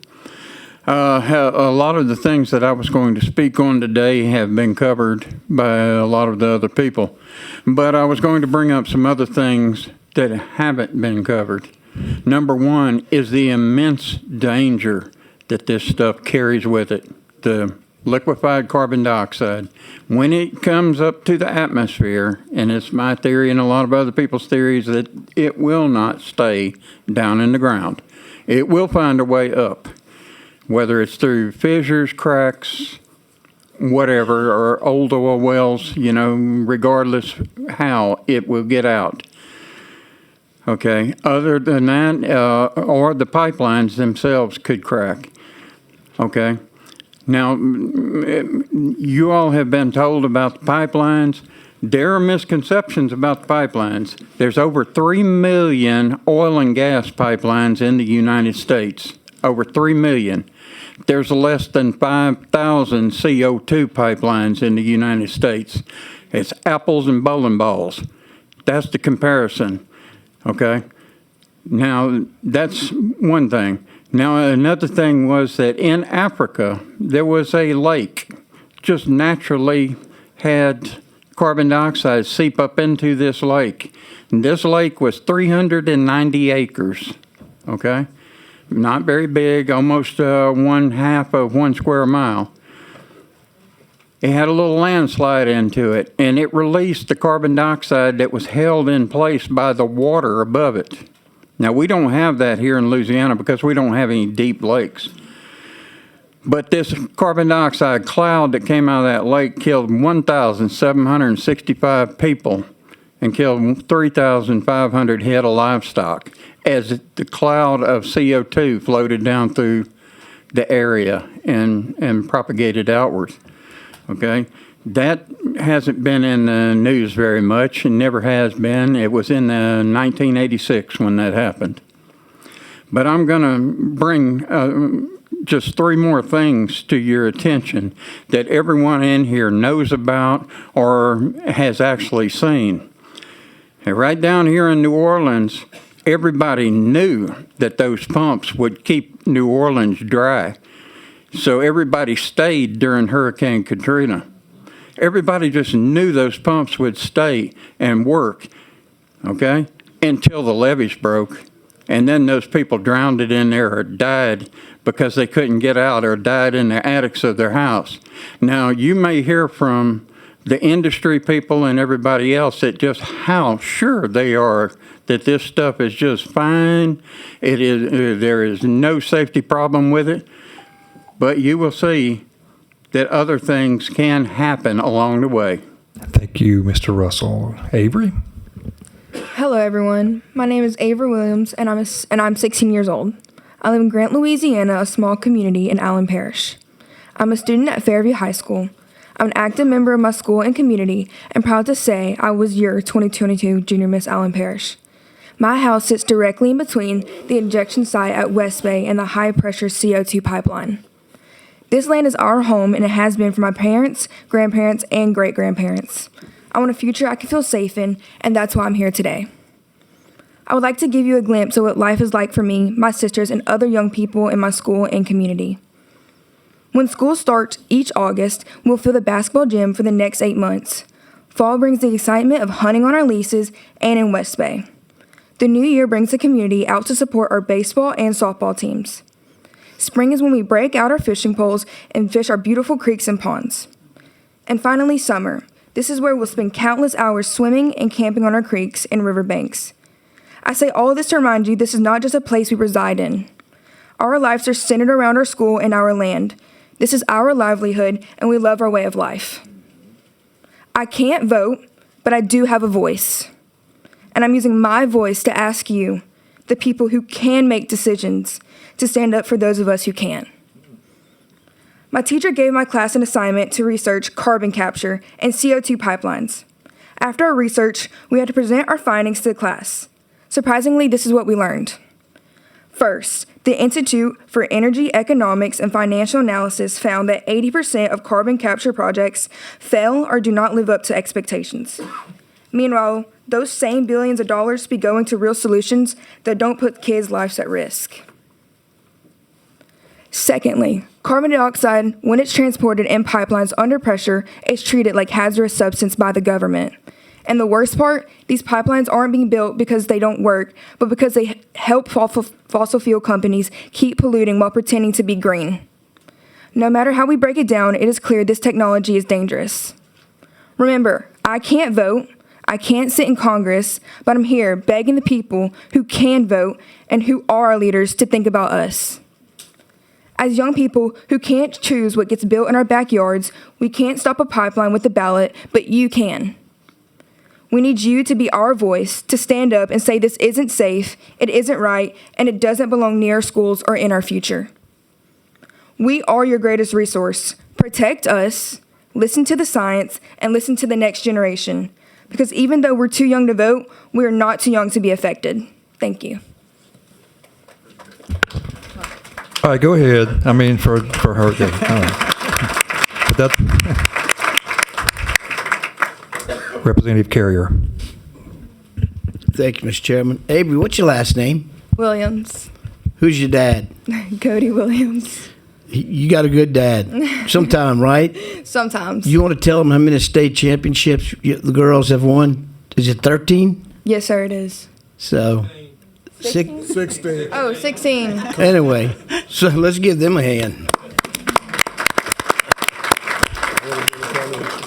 Sure. Are you through, Representative Carrier? Yes, sir. Okay. Thank you. I think we found your replacement, by the way.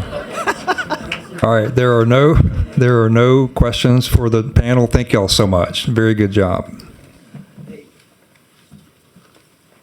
All right. Let's see if we can find Caleb Atwell, Samara Rigmaiden. With your daughters? Okay.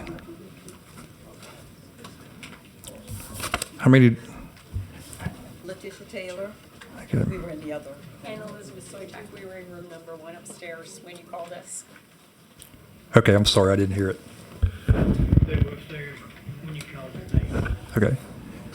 Okay, so how many do we need? How many chairs? You two, and how many? Okay. We'll grab you next, okay? I'm sorry. Okay, so you're Caleb? Caleb Atwell. Okay. And y'all are all together? Yes? No? Okay, well, I didn't. Myself. Did I call your name? Yes, you did. I did? Letitia Taylor, Concerned Citizens of St. John. Okay, all I called was Caleb Atwell, and then Sarah Rigmaiden. No. We were in the overflow room when you You were in called. the overflow room. We called you earlier. Yes. Okay. Sorry. Okay, I'm sorry. That's okay, we've been waiting. Letitia? Yes. Okay, and Elizabeth? Elizabeth? Okay, Yes. awesome. All right, I'm sorry. Here we go. All right, so we have Elizabeth Swieczek, Greater New Orleans Interfaith Climate Coalition, Letitia Taylor with Concerned Citizens of St. John, and Caleb Atwill. Right? Okay, good. You can start. 3 minutes. Go. Thank you. I want to first of all start by thanking each and every one of the committee members. I truly appreciate the time and the service that you give to the state of Louisiana. This is my third year coming up to the state capitol, and every year the debate is the same. It's the exact same. Industry comes up and they say, hey, you have all of this money. Ignore all of the people. You know, these people are up here. They come up here, and we do it every year. We come up here and we beg y'all. We say, please help us. And we're not even asking for help. We're just asking that you give the people a say in what happens in their backyards, what happens in their lakes. And every year that I've been up here, every single year, y'all make the same choice. You choose the money over the people every single year. And then you talk about us for weeks as other bills come up and you reference us. And I hear it in your voice every single time. And I see it in your eyes that you guys know what the right thing to do is. I think you guys truly want to choose the people. I think y'all are truly wanting to choose the people, but for whatever reason, you're picking the money every year. So my statement, my comment is just, please vote for HB4 and give the people what they deserve, a say in their own communities. Thank y'all very much. Thank you, Caleb. All right. I'm going to reset the clock. You ready? Okay. Go ahead, ma'am. Okay. So our state designated the river parishes, St. John Parish, where I live, as a sacrifice zone. They also zoned our communities as industrial. They gave tax breaks to the petrochemical industries for economic development. The results of that are we have the highest risk of cancer in the United States. We have the highest asthma, ER visits, and hospitalization in the state, and top 5 in the United States. We had the highest death rate of COVID per capita in the United States of America in March and April of 2020. We are the most vulnerable parish in the United States. We have no economic development in the frontline community of St. John the Baptist Parish. We have no quality education in St. John the Baptist Parish. But what we do have is over 20 different petrochemical industries that are poisoning us every day of our lives. We are living and breathing and dying. We buried my mom in January. She suffered for 22 years because of exposure to the petrochemical industries and with breast cancer and multiple sclerosis. My sister gets infusions every week of her life for a very rare autoimmune disease. Everyone in my neighborhood is suffering. They're living a life that's not worth living sometimes because they have all of these illnesses that no one's even heard of before. And that was decided when we were designated a sacrifice zone by this state. In 2016, we found out that we had the highest risk of cancer in the United States. And so forth, this state has fought for the petrochemical industry that poisons us every day of our lives since we found this out. This government, this wonderful state of ours, y'all voted against the community and for a petrochemical industry that does not hire. We're also number 1 in the United States for not hiring people that live in the front line of communities at these plants. So when they tell you that they're bringing economic development, visit St. John the Baptist Parish. We give you tours. Find us. And we'll let you see what Reserve in Garyville and Mount Airy looks like, because they don't have the jobs. They don't have the economic development. If it rains for more than 20 minutes, their homes are flooding. give us the opportunity to vote ourselves in our parish for a change. It's not working from y'all. Thank you. All right, we're ready. You ready? Thanks very much for the opportunity to speak today. I'm part of the Greater New Orleans Interfaith Climate Coalition and also a co-chair of the Greater New Orleans chapter of Climate Reality Project. And I'd like to echo what just about everybody who's gotten up here to speak in favor of the bill has said.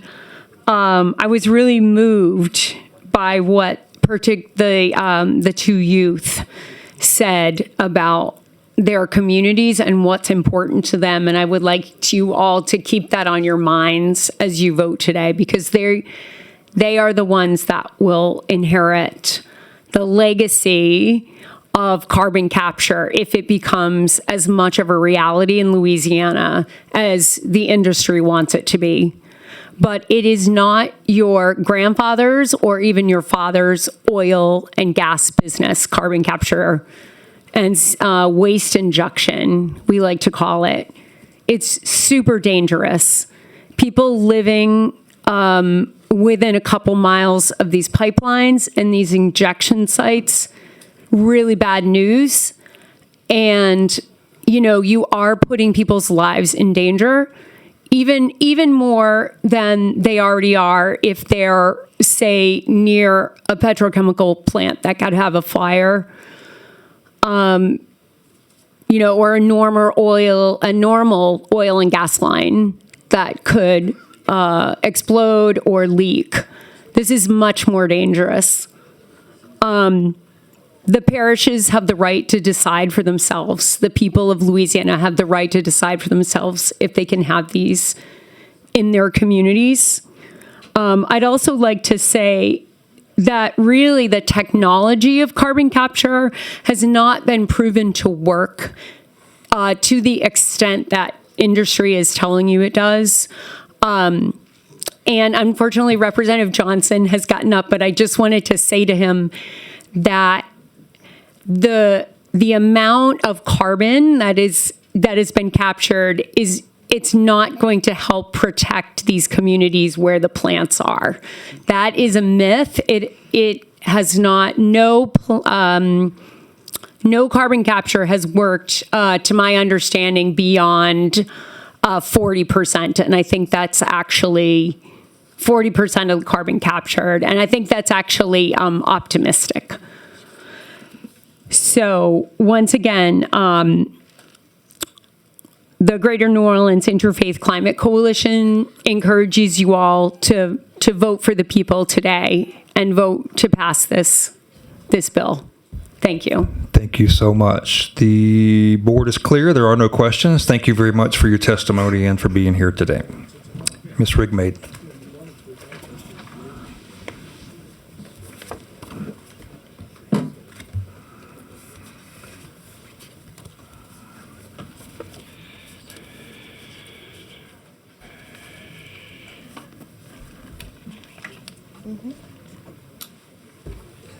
Next up is going to be Anja West, Caitlin, Joshua, and Kim Goodale. If y'all want to start making your way to the room. Go ahead, Ms. Rigmaid. Good afternoon, Mr. Chairman and members of the committee. I have a lot to say on this topic, but I will stick to House Bill 4. I'm Samara Rigmaiden. I'm from Allen Parish, Louisiana. My roots run really deep in Louisiana, all the way back in my family tree as far as you can see. Louisiana. And sitting here with me are my two daughters, the reason that I'm speaking today. I homeschool my girls, and I believe in teaching them the true history of our country, that freedom is a right, not a privilege. To understand that government is supposed to be of the people, by the people, and for the people. Their daddy, my husband, risked his life as a U.S. Army soldier for those very same freedoms and rights. In 2006, Louisiana voters overwhelmingly passed Constitutional Amendment 5, reaffirming that property rights matter and that the government must be careful, respectful, and transparent when it comes to the land that we love and live on. That's why House Bill 4 is so important to my family and my parish and my community. It's not about politics. It's about the basic right of the people to have a say in what happens in our own communities. House Bill 4 is about keeping that promise. It's about giving the people of every parish the right to vote when projects like CCS could change our land, our lives, and our future. Citizens should not be asked to bear the burden of risk without having a voice. Today, my daughters are watching. They are seeing how government works, or how it should work, by honoring the voices of the people it represents, that constitutional rights cannot be taken away. Please vote yes on House Bill 4, not just for us today, but for the generations that are learning by the example that you set right now. Thank you.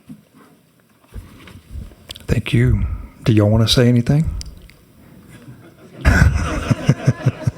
They're a little Are shy. you sure? Okay. Are you sure? All right. All right. Question, Representative McCormick. Not necessary question. You talk about rights, and our founding fathers told us those rights came from God. Isn't that correct? Yes. And they were preserved in our Constitution. Yes. You know, we all swear an oath to uphold this Constitution before we take that office. You know, in the Bible, it talks about oaths and swearing them. It's very it's a high degree when you swear. It didn't say swear to for an individual to preserve their rights unless there's lots of money involved in jobs. So, thank you. I appreciate that. There are no further questions. Thank y'all so much. Appreciate you being here, and thank you for waiting. All right. And you are which one?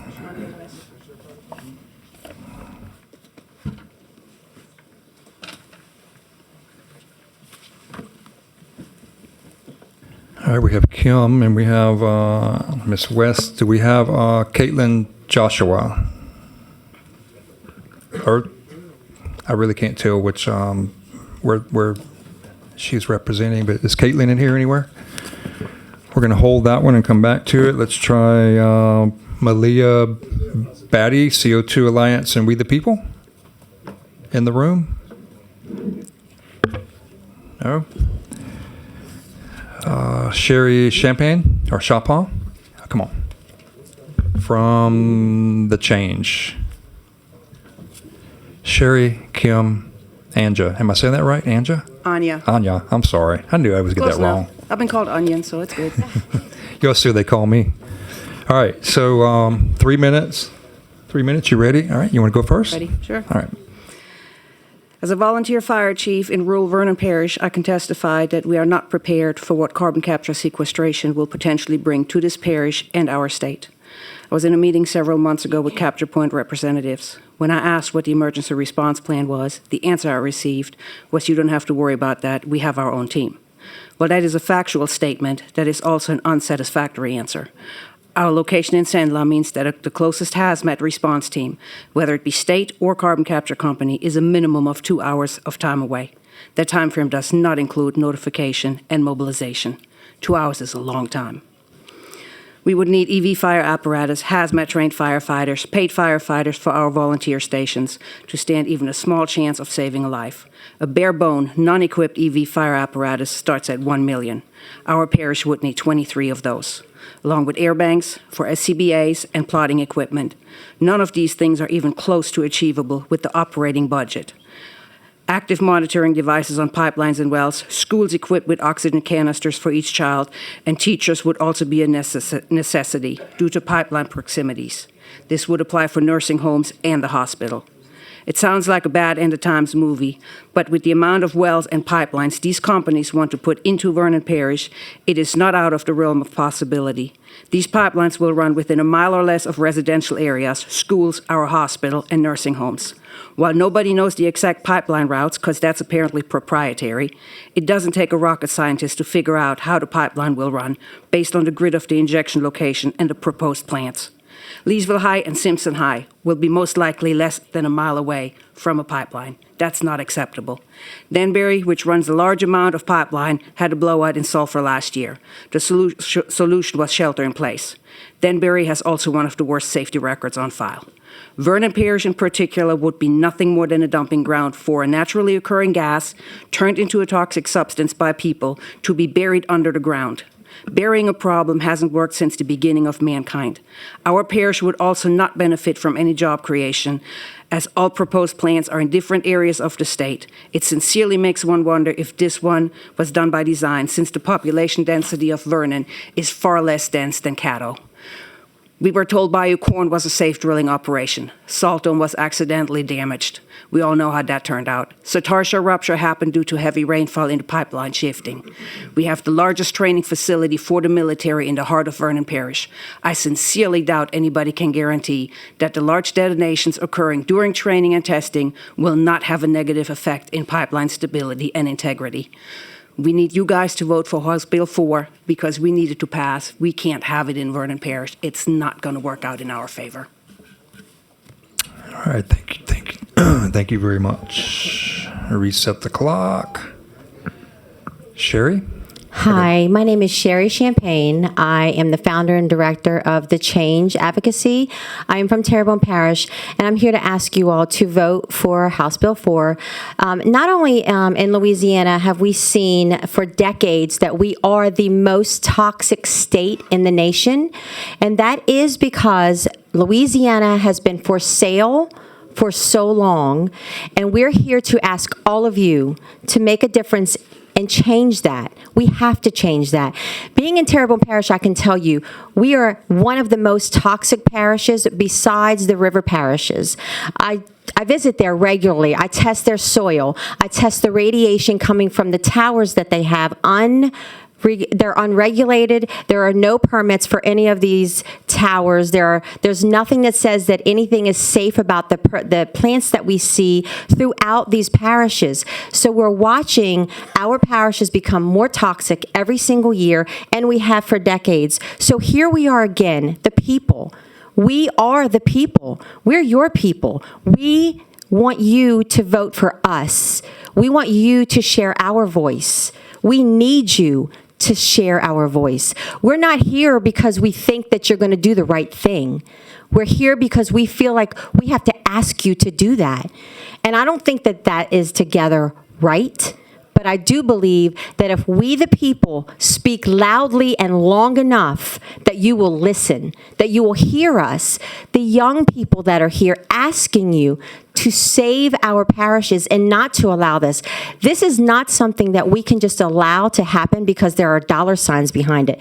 Louisiana cannot be for sale forever. Our parishes are empty. The roads throughout St. John, St. Charles, St. James, Terrebonne Parish, Lafourche Parish, our parishes are dwindling almost to nothing because of not only the rapid death rate in our parishes, but the toxicity of our land, our soil, our water, and our air has gotten worse and worse by the year. And I test this. Not only the radiation, I test the soil, I test the water. Terrebonne Parish has become a toxic sludge. We have Dularge and Dulac and all of these border parishes on the bayou that they're dumping toxic sludge.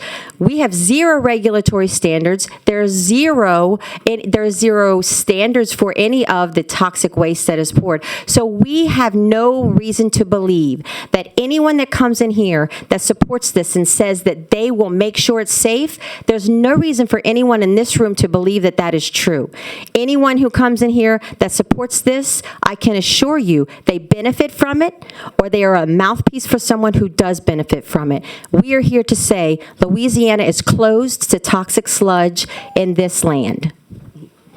Thank you very much. Ms. Kim, how are you? I'm good. You ready for the clock? All right. Yes. You're up. Thank you. My name is Kim Voorhees Goodell. I'm a lifelong resident of Louisiana. I wholeheartedly support this legislation, HB 4. This bill ensures, or at least it betters the odds, to facilitate the critical interface, deliberative debate, and discussion between the legislative body the representatives and the senators with their local government representing the districts and the local government concerns. The local government who is responsible for enacting master development plans and relative ordinances critical to land use, public safety, and clean air, water, and a healthy local environment. It betters the chance also that appropriate outreach is conducted to both inform the public and engage the public as private property owners. Private property rights are most critical to the democratic process. Many of those rights have been trampled on with the emergence of this enterprise that needs correction. We have quite a few funding streams coming to Louisiana, not just private sector investments. Some of those streams are coming here to correct and enhance comprehensive flood management, coastal and critical habitat and wetland restoration, and municipal water systems that have been displaced by pollution. Having an informed and engaged public betters our chance that these funds go into priority projects.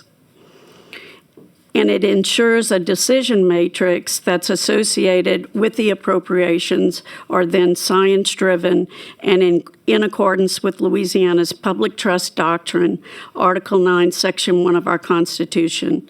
This legislation and quite a few of the other ones on today's agenda ensures our chances that legislative policy for the emerging enterprise of carbon capture takes the long view into consideration. I want to thank Chairman Guyman, Representative McCormick, and Representative Chuck Owens, that without their leadership, we would not have this level of engagement, and Louisiana would not have the chance for a brighter future. Industry has said they just want an exit plan. If we're not careful, we're going to give them an escape plan. There's talk that they wanted to commingle some of these CO2 streams along with existing toxic sites. We can't allow that to happen. Thank you, Ms. Kim. All right. Can I mention one other thing, just for context, please? No, ma'am, I'm sorry. Okay. The board is clear, and we do appreciate all of you being here and waiting so long to get to the table. So, Caitlin Joshua, did she show up yet? Still out of the building? Malia Batty, B-A-T-Y, CO2 Alliance, still not here. Wendy Beck, Deep South Center for Environmental Justice. Wendy? James Hyatt for a Better Bayou. James, all right. Reverend Bellard with We the People. All right. And Rosemary Green with St. Rose Community. Rosemary. All right. There's our three for right now.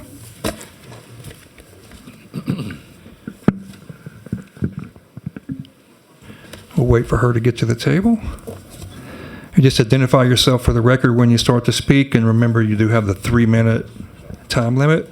Watch your yellow light. That'll give you 30 seconds left. All right. Ready? You want me to start? Or? Okay. My name is James Hyatt. I'm from Lake Charles, Louisiana. My grandfather retired from a pipeline company. My dad retired from a refinery. I worked at a refinery for 10 years. This is not an attack on industry, although I will say that industry in this state has not been a good neighbor, and they have not cleaned up their mess. Specifically, the Calcasieu River still has a seafood advisory that tells people that if you're feeling lucky, if you're not young or too old or pregnant or immunocompromised, you can eat 2 meals a month of a half a pound of fish in a river that is abundant with fish. That is because industry has dumped into that river and had for decades without regulation. Regulation is not the problem. What has happened also in Southwest Louisiana, and this is why HB 4 is so important, we have this huge build out of LNG, and I'm sure LNG is a popular opinion in this room. The people of Cameron did not understand what was going on, and it was basically forced upon them. And all these permits, this whole regulatory apparatus that happened, all these permits that these companies had to fill out, still did not get public opinion. And that's kind of what's happened here. All of us, nobody knows what's going on. You don't know you hear about Cancer Alley, but it doesn't affect you until it affects you, until it comes to your backyard, and then you understand that the people in this room and in this building are beholden to a room full of suits and money over their own constituents and the people that live here. We, the people, deserve to have a vote on what's going on, especially if something so consequential, when I know most people in this room don't even believe climate change is related to human activities or fossil fuels. Why are we trying to capture that carbon to put it underground if you don't even believe that we need to do that? This is not a solution. This is far from that. I want to also speak to the way the industry has not taken care of the orphaned and abandoned wells, of which there are over 4,500 orphaned wells and thousands of abandoned wells that we don't even know some of these locations. And we'll find them, I guess, when we put a bunch of carbon underground and pressure it up and find out where these leaks are. Maybe let's not do that, and maybe support this bill, because it's not about pipelines. Let's get clear about this bill. This bill needs to make it to the floor and needs to get signed into law. This is about the injection well themselves, period. And letting the people vote on if they want the injection well in their parish. And that's what HB4 is for. And so if you're for carbon capture, if you're for pipelines, you can still allow, this doesn't allow some kind of, crazy, we don't know what's going to happen. This allows for the people who are the most important asset in this country and in this state to have a say, and I thank you for your time. Thank you. Go ahead, Reverend. Good evening. My name is Pastor Bellard. I live in Oberlin, Allen Parish. Mr. Carey is my representative, and I'm glad that he has a bill after a bill, which he shouldn't have a bill after. I just want to take an opportunity to say and remind all of you that you took an oath, and the oath was to defend and protect the Constitution. And in this constitutional protection becomes our rights as citizens of the United States and of the state of Louisiana and of the parishes upon which this sequester is supposed to be attempting to come in. And House Bill 4 gives us, the actual residents of these parishes, an opportunity to voice our rights and our desires. And when it is taken away from us because of whatever special interests or finance or whatever, we lose our constitutional right. It's an infringement upon our rights. And with what's going on now in America and constitutional rights being rampantly run over because of special interest need or somebody's desire, it causes us to ask a question. Is it a constitutional right or is it a constitutional privilege? And by that I mean that if it's a privilege, then it only belongs to those who have the opportunity to acquire it and to use it for their benefit. But if it's a right, it belongs to everyone, irregardless of whether they are corporations that have finance and funding and promises for economic development. Upon last night, we heard from a professor about this supposed economic development that only puts pennies in the communities, when our representatives were told that it was going to put millions of dollars. If these corporations are so honest, why haven't they allowed or come to the people and express and explain to us its safety, its non-volatility, and its that capability of controlling it and containing it, making our lives safe? My only question is, my only desire to make a statement is that those who live in these parishes, irregardless if we are not wealthy special interest group with millions of dollars to spend, we are still living, breathing human beings, American citizens who have a constitutional right to voice our desire and our rights of what takes place in our residential areas. Because after everything is done and everyone is gone, the few people left to work on these jobs are going to be maybe 3 or 4, and the industry is going to take off and go, but we have to live with whatever consequences are left behind.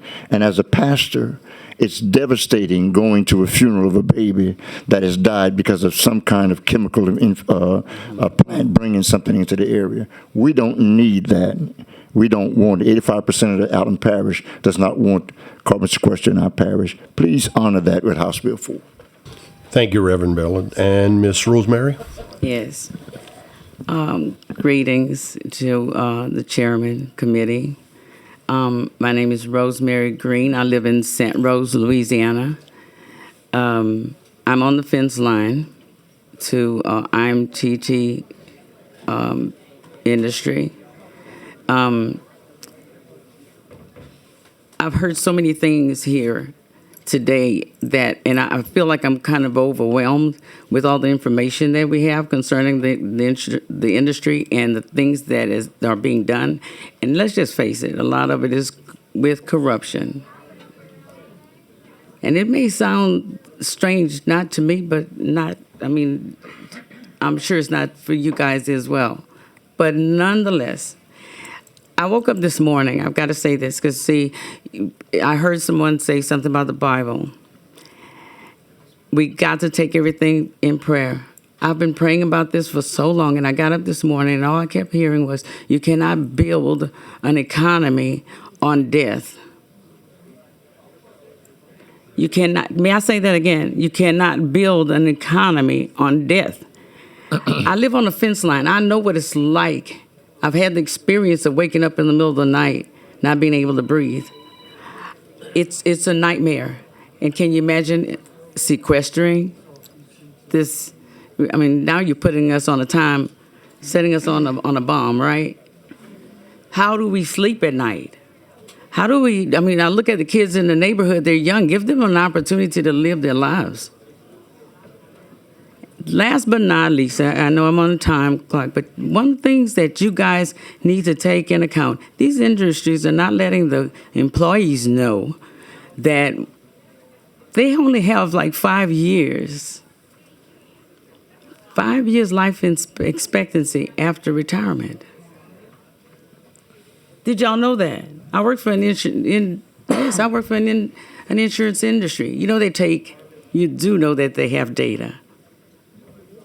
But you're not thinking about them, and you're not thinking about their families. They bring their stuff home to their families, to their wives and their children. It's all in their clothes. You're talking about moving the chemicals from one place to another. Do y'all know that they're overloading the trucks by 3,000 pounds, and they're putting this on the road? Do y'all know how dangerous that is for a community?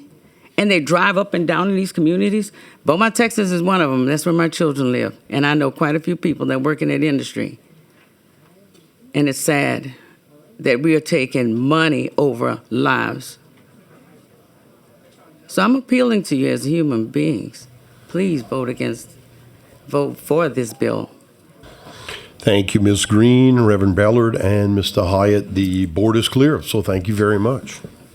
I'll call up the next three participants wishing to speak.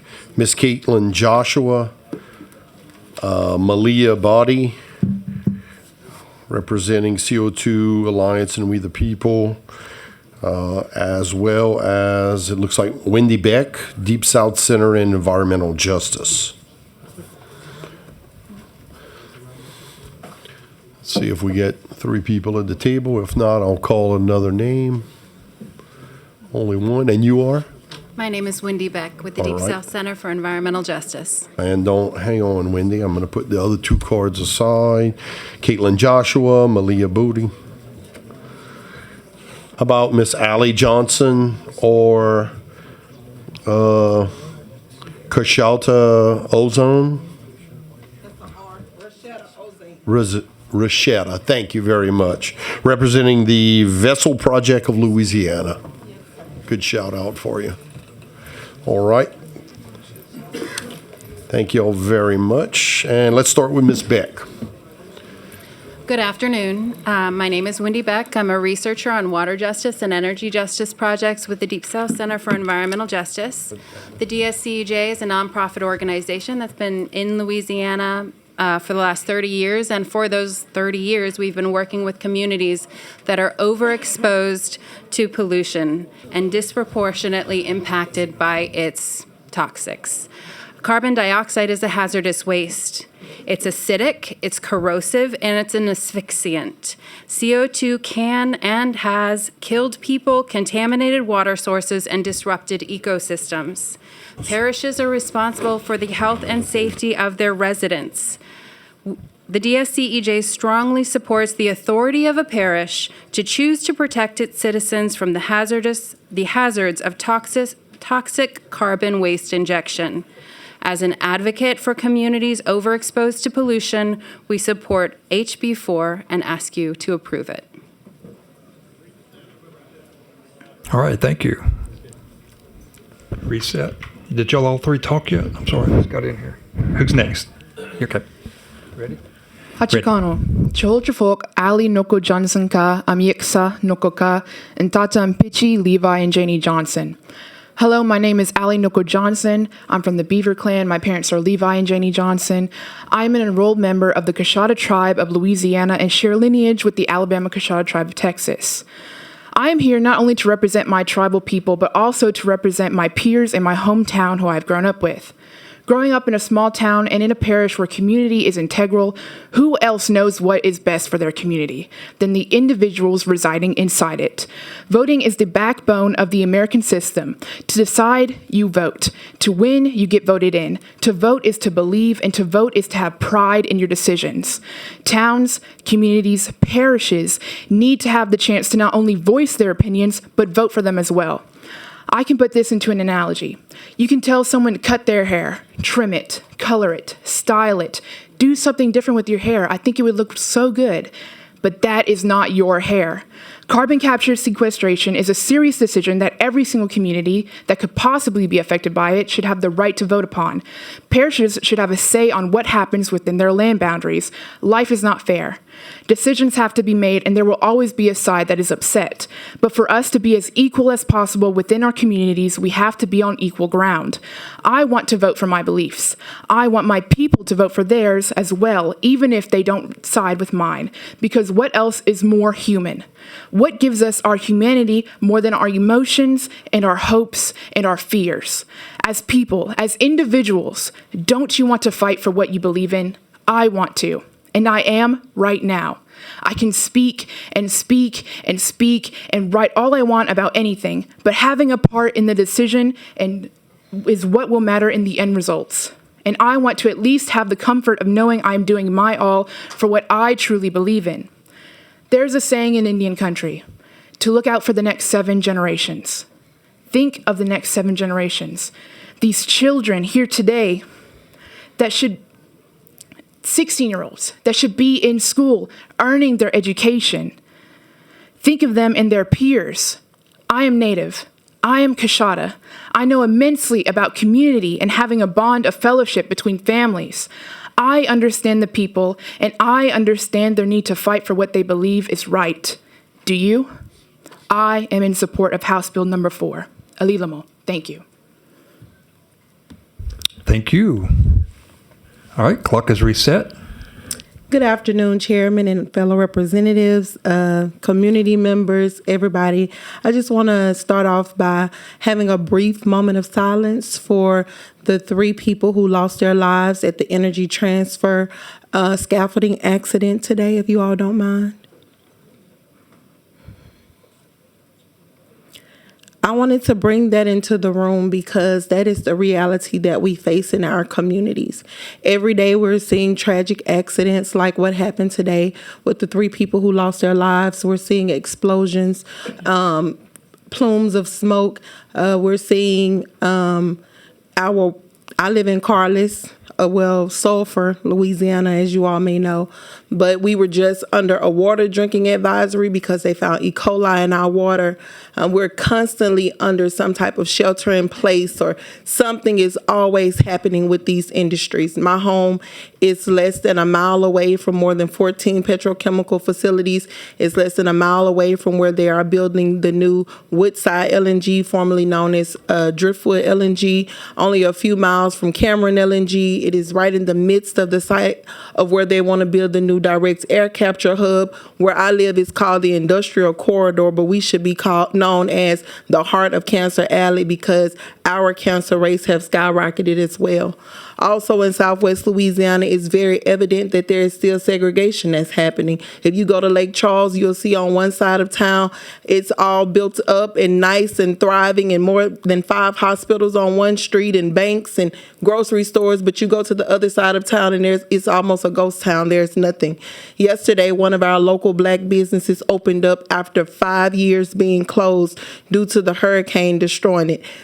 We almost had to declare it a national holiday. People took off work to go to get food from this restaurant because it had been closed for 5 years. We had to get the marshal's office involved to help direct traffic. This is the reality of our communities. I live a few miles away from the CO2 pipeline exploded just last year in April. I'm a mom of 6. My children suffer from asthma. My son has epilepsy. He had his first seizure at 17 years old, driving home from Westlake to Sulphur in between Westlake Chemical, Indorama, Biolab, which I'm sure many of you have heard of several times because it's had several explosions in the last few years, and had a seizure while he was driving, totaled the car, ended up on life support for a week. Thank God he's alive, but he's still suffering with those seizures.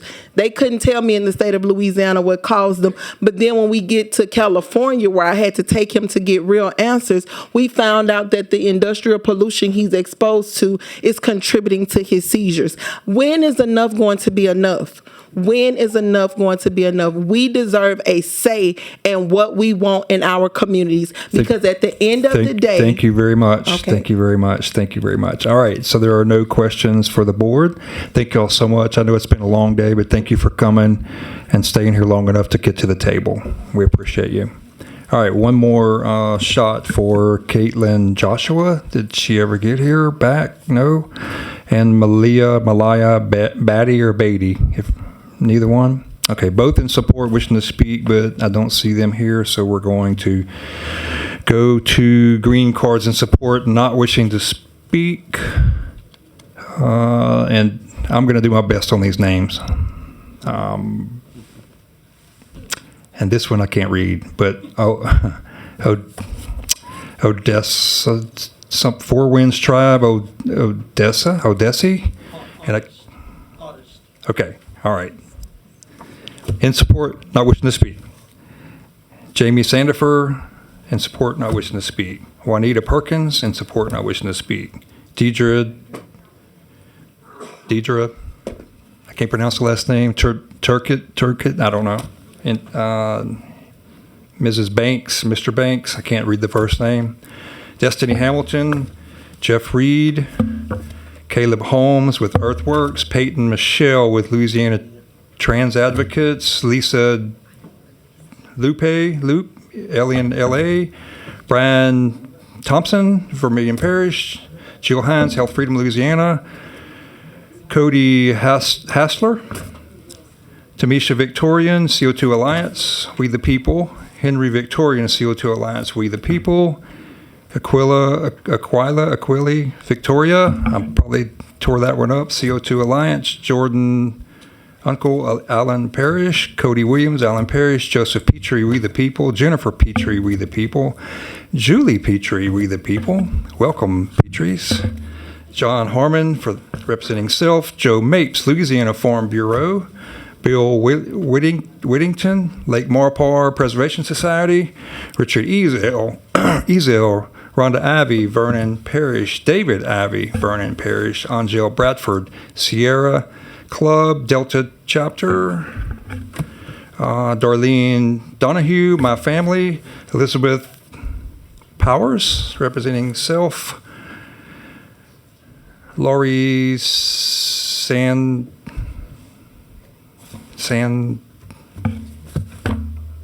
Laurie, Self, Shay Simone, Emerson Lyons, Caden Smith, Leslie Mitkiff, Logan Wolf with Earthworks, Robert Taylor, Concerned Citizens of St. John, Breon Rob Robinson, with Healthy Gulf. I probably got that wrong. Tom Costanza with Louisiana Conference of Catholic Bishops.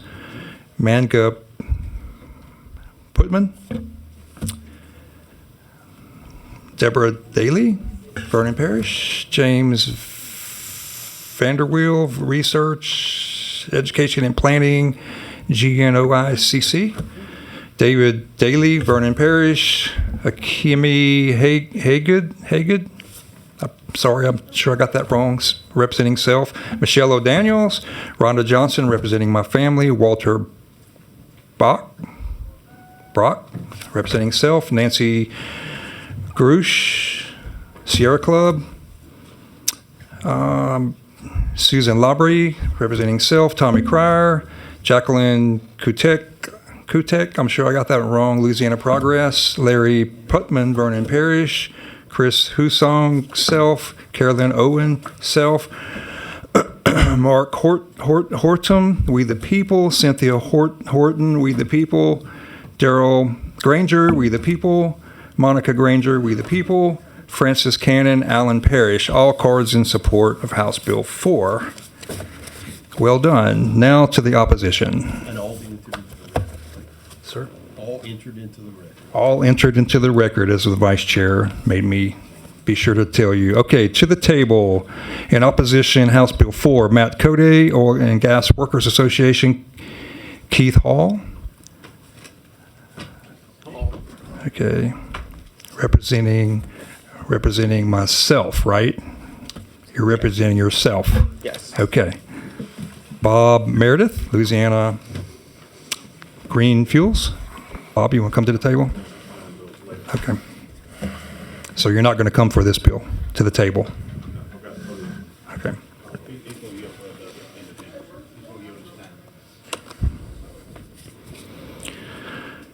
Okay, so Isabel Fife? Am I saying that right?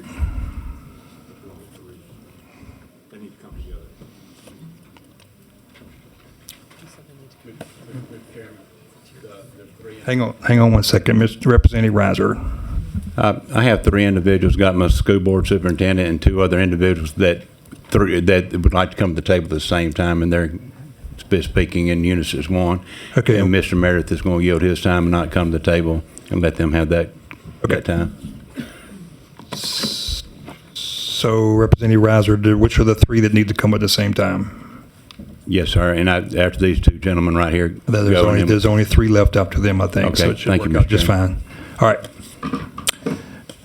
Keith Hall and Matt Code, and then the other 3 will come up by themselves. Is that right? Okay. All right. Go ahead. You got the clock. Mr. Bob, you're yielding your 3 minutes to which? Okay, to one of them. Okay. Go ahead. 3 minutes. Ready? Go ahead. All right. Thank you, Chairman Guyman. And you asked if I'm representing myself. I am. I'm, as you may know, I'm chair of the LSU's Energy Law Center, but I'm here on behalf of myself rather than LSU. And I think carbon capture and storage is good public policy, but I want to focus on House Bill 4. And it's appropriate for there to be citizen input and important, and government oversight on behalf of its citizens is important. I think here House Bill 4 raises the issue of what level of government is best suited to do the oversight. And part of that is analyzing what is the nature of a project and whether the project can be done safely and what's going to be the impact. And which level of government is best suited to analyze it can depend on the type of activity, even within the energy sector. Some projects primarily are going to affect the surface, even if done correctly. If you have a solar project that's impacting and occupying hundreds of acres, that has a great impact on the surface. And even if it's done correctly, it's mostly surface impacts. Wind turbines occupy hundreds of acres, and not every square foot, but hundreds of acres with that site. And traditionally, local government has regulated land use and surface activities. With respect to carbon capture and storage, you're dealing with the subsurface and the level of government where we typically regulate subsurface activities is the state through the Office of Conservation or the Department of Energy and Natural Resources.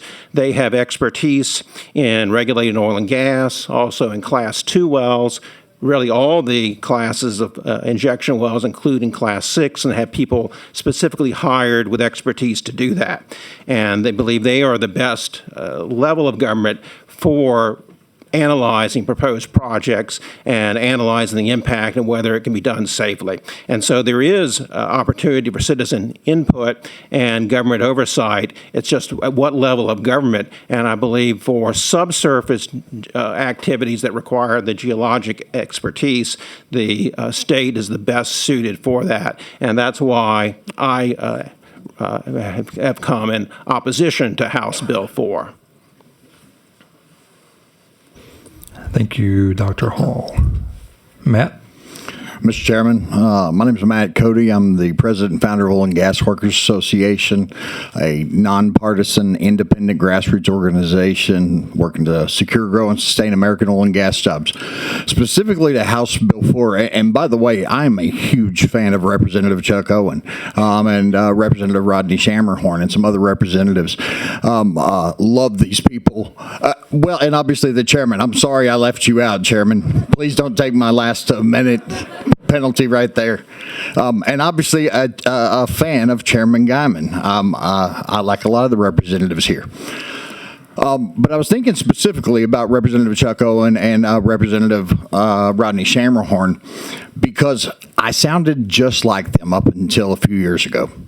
And then somebody mentioned the Texas Railroad Commissioner, Wayne Christian, and he's the one who appointed me to the Interstate Oil and Gas Compact Commission in 2022.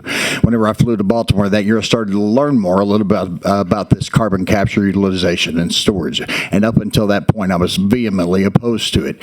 And what I've heard today is people from localities say, we're not attacking industry, and then go into something they don't understand is an attack on industry. Because carbon capture, utilization, and storage is oil and gas. And what they don't understand is that these radical environmentalist groups, and I noticed that the Sierra Club put in a card in support of House Bill 4. The Sierra Club has for years pushed this climate crisis narrative. We need to have carbon reduction. And then, of course, they run around and they go and spread misinformation into these communities and say, well, you know, the solution they've come up, it's just not going to work.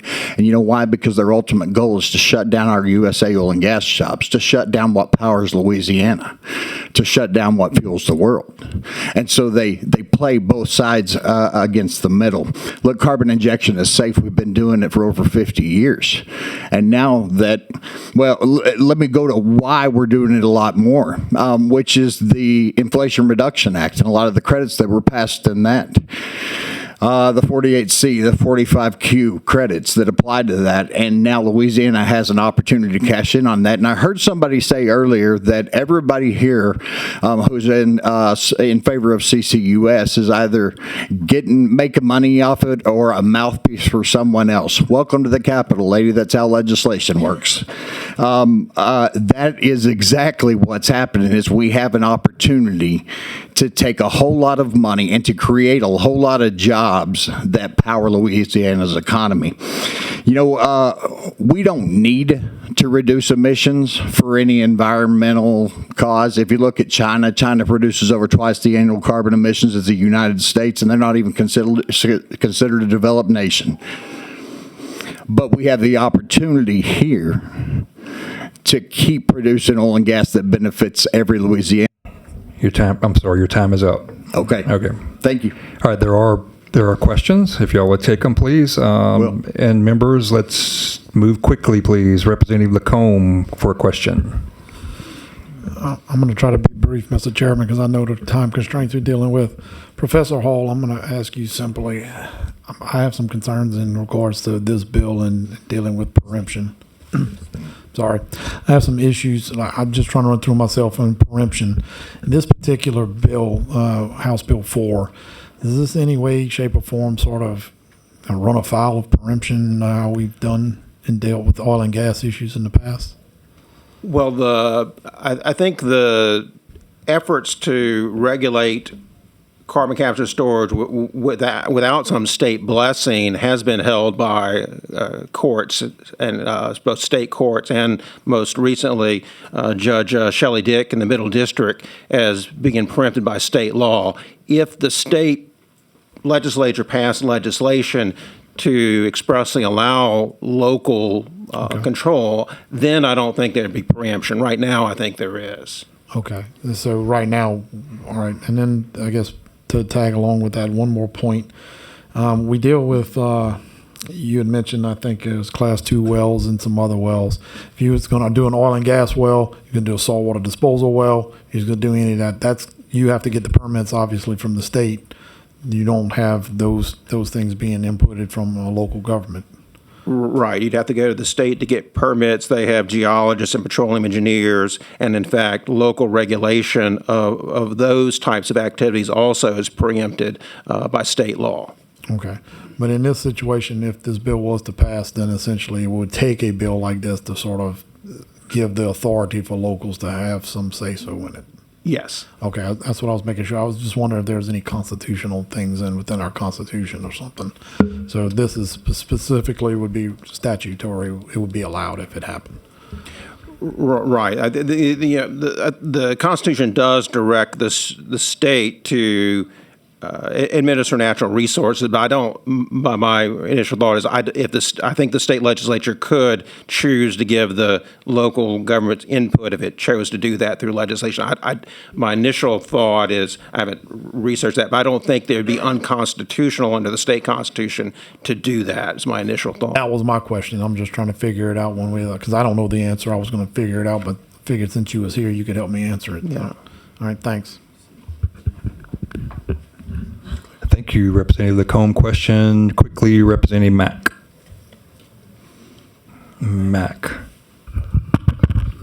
Yes, sir. I appreciate you very much, Chair. I apologize. We've talked several times, but I cannot remember your name. It's Hall. Keith Dr. Hall, I appreciate you so much and your wisdom. So it's my understanding this bill right here basically would give local government the ability to say yes or no, basically. And I know that from serving on government, I mean, it also gives the people the ability to say yes or no in a vote, right? And I just know from history of serving on local government, that we had ordinances, we had development ordinances, we had zoning ordinances, and the developments that were developed in our parish, they had to meet those requirements, and those requirements were put in place by local government, right? So in some capacity, local government does have the say-so when it comes to commercial development in their parish, whether it happens or not. So I heard you say earlier that, you were talking about injection wells in general, right? And what government group, whether it be state or local, should have the say-so, yes or no, right? I'm not saying that the experts doesn't lie within LDENR. All I'm saying is I don't think that it's right to deny local government the ability to not have some say-so and deny the people the right to have some say-so.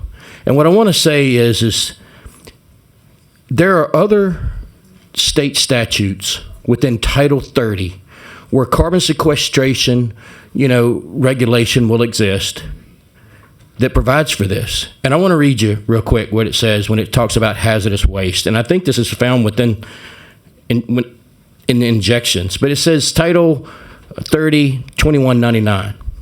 No facility shall be granted a permit or license in the location thereof that violates a parish or municipal land use or zoning ordinance applicable to its siting in effect at the time of the original permit or license application. My thought is, I don't quite understand why we're denying local government their ability to have a say-so when it's evident that when we're talking about other waste being handled in a parish, that they don't have that they do have the right. You know what I'm saying? Why is this any different? I don't think it is. I think local government should have the right. Yeah, I'm not familiar with 30:2199 by number. Most things dealing with the subsurface or done at the state level, and state and local regulation has been held to be preempted. And I don't know 2199 if that's a surface disposal or what. But most certainly local governments typically have had a lot of regulatory authority over surface activities, but typically not over the subsurface withdrawals and or injections. I haven't been able to find it today, but I have read where there is legislation and it does talk about injection wells. And it says that the injection wells need to meet local zoning requirements. I'll try to find it before this meeting's over and we vote on this bill. Thank you, Representative Mack. I must tell you, you pulling out RS colon whatever against the professor of law of LSU is pretty impressive, man. Representative DeWitt, for a quick question, please. Just one quick question, and if you can't answer it, I understand. I'll get somebody from industry. I was trying to get somebody that was kind of equal on this. Why do let's say I've got a plant and it's coming to Pineville, Louisiana. This is a fact. Is it because of the geological formations that they don't drill and put carbon storage at their at their location, let's call it, because it's like 30, 40 acres there? Why do they have to go to Vernon Parish or Rapides Parish? Why is that? Yeah. Well, in a particular location, why they choose a spot would probably be best for the geologist. I know some of the things they look at from talking to them. They look at the porosity and permeability and whether they're confining zones, and so some places are better than others as far as for the injection working and keeping it confined. And they also, other things being equal, would like to minimize the pipeline length. So I know those are some of the things they look at. Why in a particular place the surface a subsurface location beneath the capture site wasn't the best in their estimation. You probably have to talk to the geologist on that.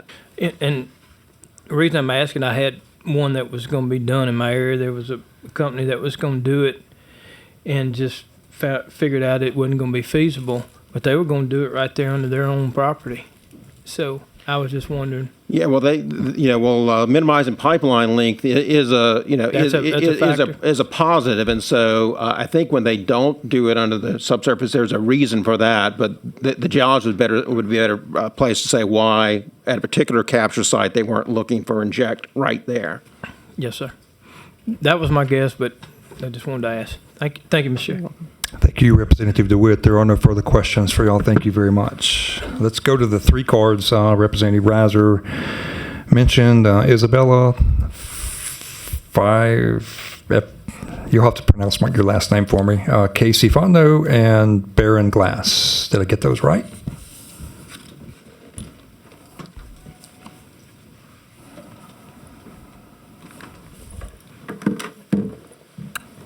All right. Thank y'all so much for waiting. And who's going to go first? I will, since I'm the minority. Okay. All right. We're ready. Representative Reiser, good friend, homeboy, the chair. You guys have made Caldwell Parish look like we have done everything right. Our local government, school board, police jury met on multiple occasions with Louisiana Biofuels. We passed multiple unanimous resolutions on behalf of Louisiana Biofuels. The parish has bought into this particular project. I'm almost certain that there's opposition, but little to none. It has not surfaced. Caldwell Parish is 100% economically deprived. No industry. Maybe have a Popeyes, McDonald's, Sonic. But as a result of what Louisiana Biofuel has done, which they've created a partnership with the school, they have already dumped in tens of thousands of dollars. We have a robotics and STEM class that they have supported 100%. In 2 years, just in 2 years, we just placed number 2 in the state. As a result of that, they'll be going to Florida sometime this summer. They have devoted monies to the Lions Club, building pavilions, have donated money to Conway Parish School System by way of football gauges and things like that, the scoreboard. They have donated money to nonprofit organizations who have been giving out scholarships for 40 years. So not only have they talked the talk, they've actually walked the walk. But they also included the parish, the people, north, south, east, west, young, old, black, white. Everybody has been a part of this process. So if there's any parish that's struggling, come to us and we'll show you how to get it done. Case is going to tell you why the robotics class is a must. We have a young student here who is going to tell you why the investment made by Louisiana Biofuel is in the best interest for the 21st century and their generation. So we're not asking you to do one thing or the next. What we are doing is telling you that this particular company, Louisiana Biofuel, they've not only talked the talk, they walked the walk, they put up the money, and the business is not even in operation as of yet. So should it go into full operation or full fruition, we have already reaped the benefits. And I'll yield to Ms. Fontenot. All right, let us reset the clock. Hang on. Ready? All right. Yeah. I'm Casey Fontenot. I have been a Louisiana public school teacher for 18 years. I have a master's in curriculum and instruction in STEM, and I was blessed to jump in on the forefront of this partnership with Louisiana Green Fuels, which has opened up so many doors for our students, and it's allowed them to be able to compete on level with other parishes that have students who have much more opportunity than our students have. And within just the 3 years of this partnership, we've been able to grow our programs to the high school. Our junior high robotics team has competed and placed. Last year, they were grand champion at the district level. They placed, they had the Engineering Excellence Award at state. And then this year, they get to be one of the only schools in Northeast Louisiana to represent the state of Louisiana in a robotics competition. And none of this would be possible without our partnership with Louisiana Green Fuels. And we have big plans for our district and this continued partnership to allow our students, even down to our first and kindergartners, to experience STEM and other opportunities that students have in other parishes that have much more resources than we do. Thank you. Thank you. All right. Go ahead. Hello, my name is Isabella Fife. I am 13 years old and in the 8th grade at Caldwell Parish Junior High School. My life changed in a big way when I entered junior high school, joined the robotics club, and met Mrs. Fontenot. We started out as a small club that met on Mondays, and it introduced us to coding and robotics. The next year, our club became a robotics class and a competition team. None of us could have ever dreamed that in only 2 years of being a team, we would be competing at nationals against 160 other teams, including 22 other countries. This is a big deal for our small school and our small parish in Louisiana. Being part of STEM and robotics programs has had a huge impact on me as a 13-year-old girl. Before I joined, I didn't always feel confident in speaking up or trying something completely new, especially in subjects that people sometimes think are just for boys. But working on projects, programming robots, and solving real challenges has shown me that I am capable of more than I thought. I've learned how to lead, how to problem solve, and how to believe in my ideas. It's helped me find my voice, and now I know that being curious and loving science is something to be proud of. It's also inspired me to think about future careers in engineering or technology, things I have never considered before. Without Louisiana Green Fuels and their partners, none of these opportunities would have been available to me. STEM and robotics have helped me feel more confident and curious about the world. I can't wait to see where it takes me next. Thank you for listening to me today. All right, thank you very much. Representative Reiser for a question. Just a statement, Mr. Chairman. Isabella, this again, how proud we are of you. And Baron, lifelong friend, Ms. Fontenot, we businesswoman aside, and we have our school board, have our superintendent of our school system, Ms. McCann, and Bob here also. But yes, we have worked in conjunction, and we have other places where Representative Mack has had other concerns, but they have exemplified there, and we have from the very beginning. I talk to everybody on a daily basis, but we've been very unified and unique inside our parish, and very appreciative. And I think, Isabella, you're the shining star. We got current technologies, and now you're capitalizing on technologies that will enhance what's going to occur. So you should be very proud of yourself, because I am and the parish is of you. So thank you for being here in the committee. Thank you for the time that we've had for the last couple of years, the way you've treated my people from home. I want to thank everybody on this committee. You've been very kind, and we really appreciate it. Thank you, Representative Reiser. Representative McCormick, question. Thank you, Mr. Chairman. So just for the record, you are against the local option, is that correct? I don't think we're far against it. What we're doing is telling you what Louisiana Biofuel has done, and whatever decision you guys make would be at your liberty and freedom. Sure. Okay. I was just making sure. Thank you. Thank you, Representative McCormick. There are no further questions. Thank you all very much for coming and staying all day to get to the table. We have one last card in opposition wishing to speak. Lana Venable, representing self.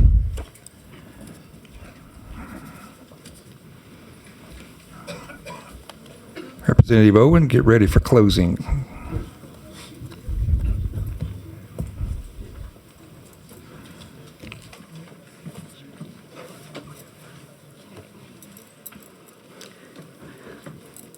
Hello, good afternoon, Mr. Chairman and members. Was not planning to speak today, but there's been so much information during this very long and good discussion.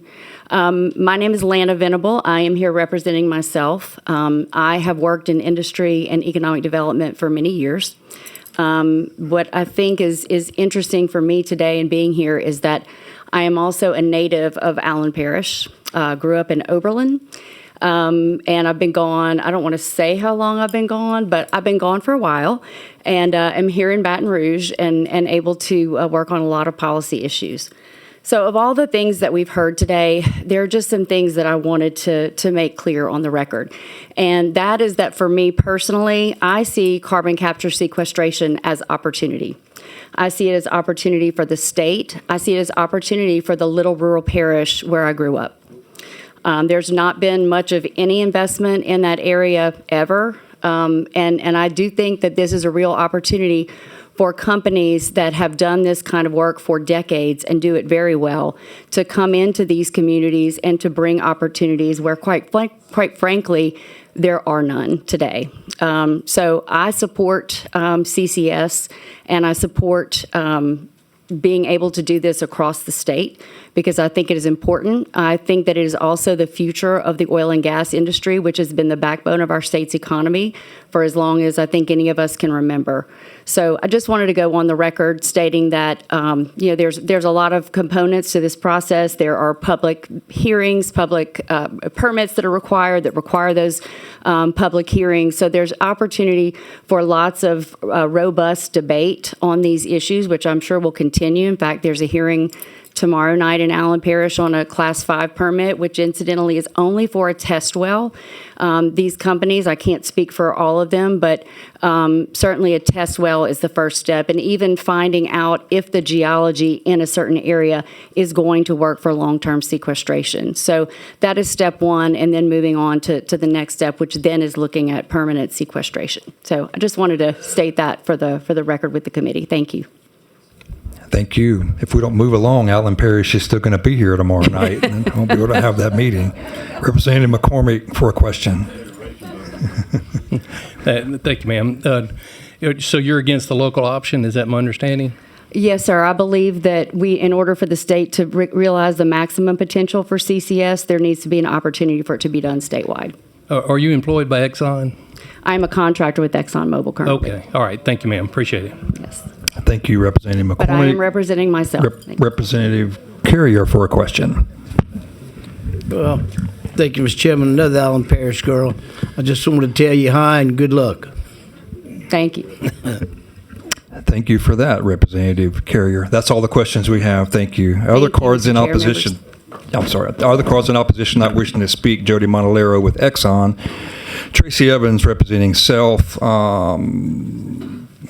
Tommy Smart with Loga.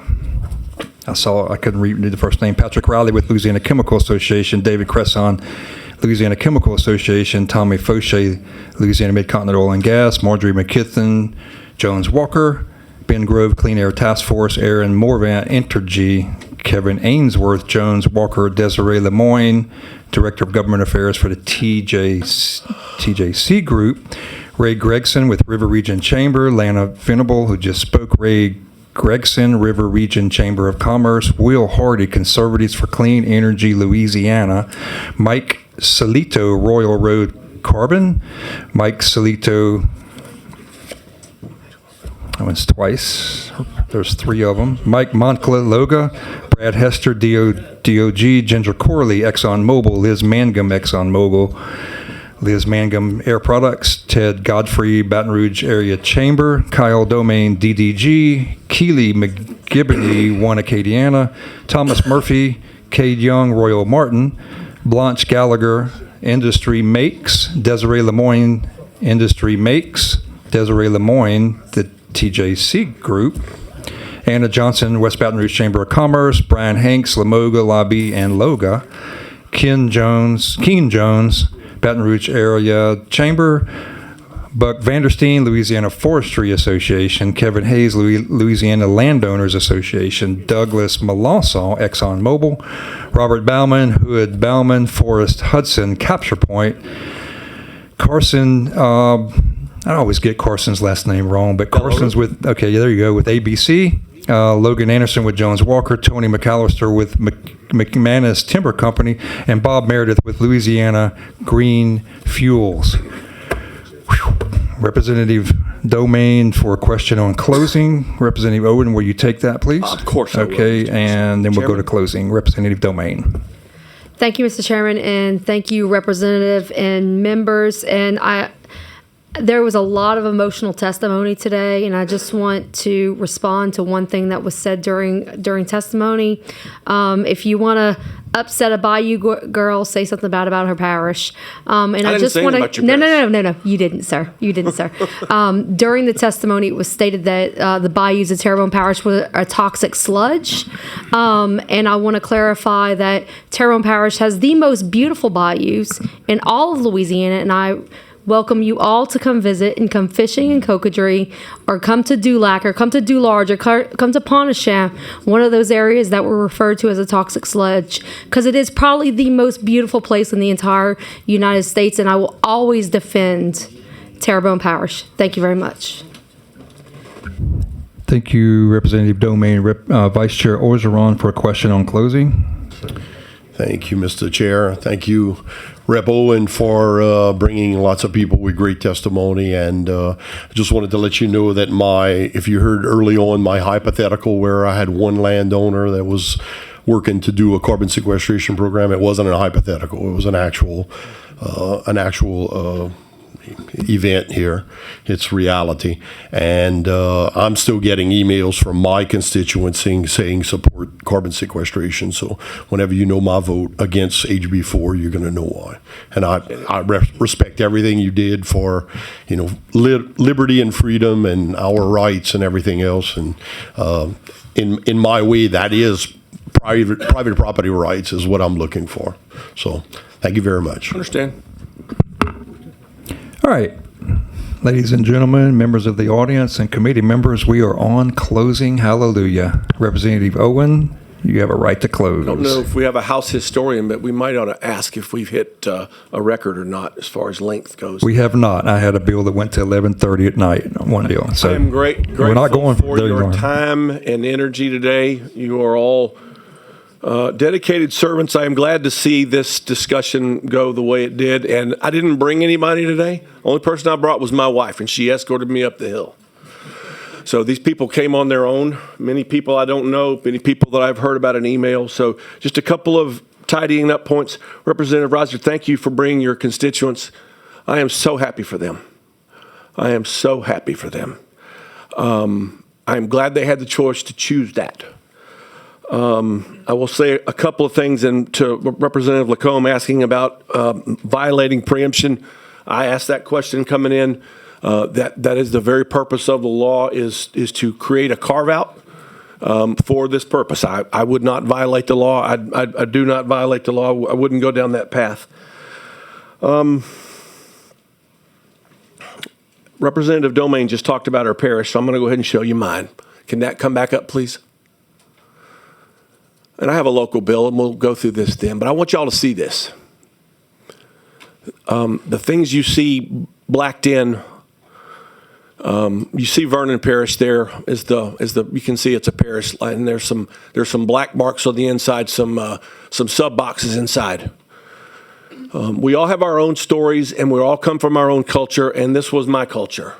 In 1940, a young colonel named Dwight Eisenhower, before he became a general, showed up down there and said, "This is going to be a great place for an army post." And they knocked on the doors of 800 citizens, 350 surnames, so that's a lot of mamas and daddies and sons. And they said, "Congratulations, you 2,500 people, you need to go somewhere else, and you got 30 days to get out. We need this army post." All that stuff you see there on the south, that was the initial post. The stuff in the north was also taken. In 2015, some more was taken. In the 40s, it was taken because fascism was on the march. And they knew the greater good. And those people were like, okay, we're going to do what we're told. We understand the greater good. That's how much of my parish we don't have. In the last couple of years, misbehaving landmen have been in there, have been pushing my citizens around because of an opportunity someone wants to give them or force on them. And that's what has me here. That's what has my emotions elevated. Let us pick our own opportunities. Let you pick your own. Every parish, and I do not believe, Representative Johnson, that MEDA would cancel anything if one parish in this state or two said, we don't want carbon sequestration. If this is as good as we say it is, they'll be laughing at us when they'll take all our money. We'll be broke, but we'll have made our own decision. And that's what I come to the table to talk about in closing. It was said earlier today, Dr. Hall said that he believes that the state of Louisiana is best suited to understand these things. Well, as I told y'all several hours ago, I am in possession of evidence where the state of Louisiana does not. They missed something huge when they handed out a Class 5 well in Vernon Parish. And I don't have the data, but all I'll tell you is the Defense Nuclear Agency did tests in my part of the parish, in my part of the state. They detonated massive amounts of TNT below the ground that every geologist I've talked to said there's no question that's disrupted the surface, the subsurface. So my whole point is Louisiana is not ready for this primacy. And if we have information like we have right where we are now, if we're heading down this path, a parish needs to be able to go, look, we need to make our own decision. And that's all it is. We want to make our own decision. We want you to make yours. We want our state to succeed. We don't have economic development like we need. I am on board for everything we want in this state. And I want you to have the same liberty that my people have. And I want my people to have the same liberty you have. We don't want things forced. I don't want things forced on you. And I ask you not to force them on others. So I would ask your favorable passage. Thank you. Thank you, Representative O. And will you take one more question at closing? Representative Carrier. Thank you, Mr. Chairman. I don't understand why anybody would vote against it. I mean, let us choose what we want to do. I have HB 78 coming. That's just my parish. that's going to come up. I think it's this week. But anyway, I've had that made. Anyway, we won't. In Allen Parish, we'd sure like to keep it out. And we're going to vote again. It's a shame that everybody can't, each individual parish can't vote for that. That's what I understand. I hope if this is as good as they say it is, they'll come and they'll explain it to us, and maybe my people will change their mind, and they'll be all in, and we'll get the money, and we'll all be wealthy. But sometimes we don't want the king of Sodom's money if it's going to be bad. So I'll leave it there. Representative Carrier, you through? Thank you. Yes, sir. All right. Thank you, Mr. Chairman. Representative Carrier. Okay, members, we have a motion on the floor from this morning from Representative Mack about 9 o'clock or so to move favorable on House Bill 4. Is there any objection to that motion? There is objection by Representative Johnson. So members, we will roll call vote. A yes vote is for House Bill 4. A no vote is against House Bill 4. Everybody clear? Everybody clear. Madam Committee Administrative Assistant, please call the roll. Representative Bro. Representative Bryant. No. Representative Carrier. Yes. Yes. Representative Coates. Yes. Representative DeWitt. No. Representative Domingue? No. No. Representative Travis Johnson? No. Representative Kerner? No. Representative Lacombe? No. Representative Landry? No. Representative Mack? Yes. Yes. Representative McCormick? Yes. Yes. Representative Ogeron? No. No. Representative Reiser? No. No. Representative Ventrella? Yes. Yes. Representative Zerain? No. No. Representative Guyman? Yes. Yes. 6 yes, 10 no. 10 no, 6 yes, and the bill fails. Thank you. Thank you, Representative Owen. Members, we're going to go to Vice Chair Orgeron. Are you ready to take over? We're going to go to House Bill 601 and try to get that done if we can before right at 4 o'clock when we'll have to take a recess.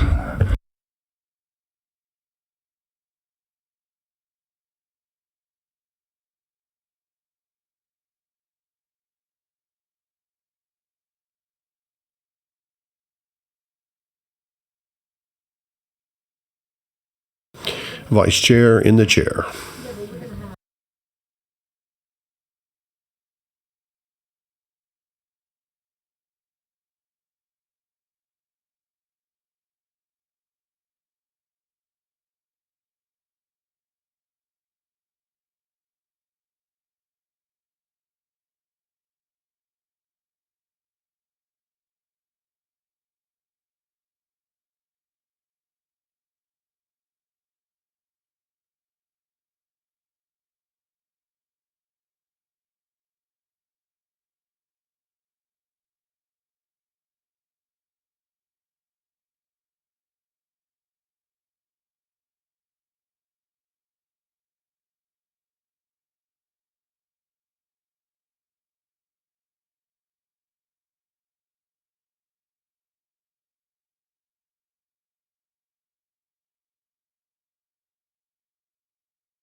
You ready, Chairman Guyman?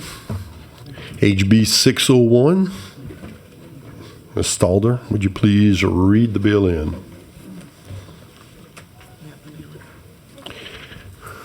With a mic. Thank you, Mr. Vice Chairman. Members, House Bill 601 by Chairman Guyman provides relative to carbon dioxide sequestration.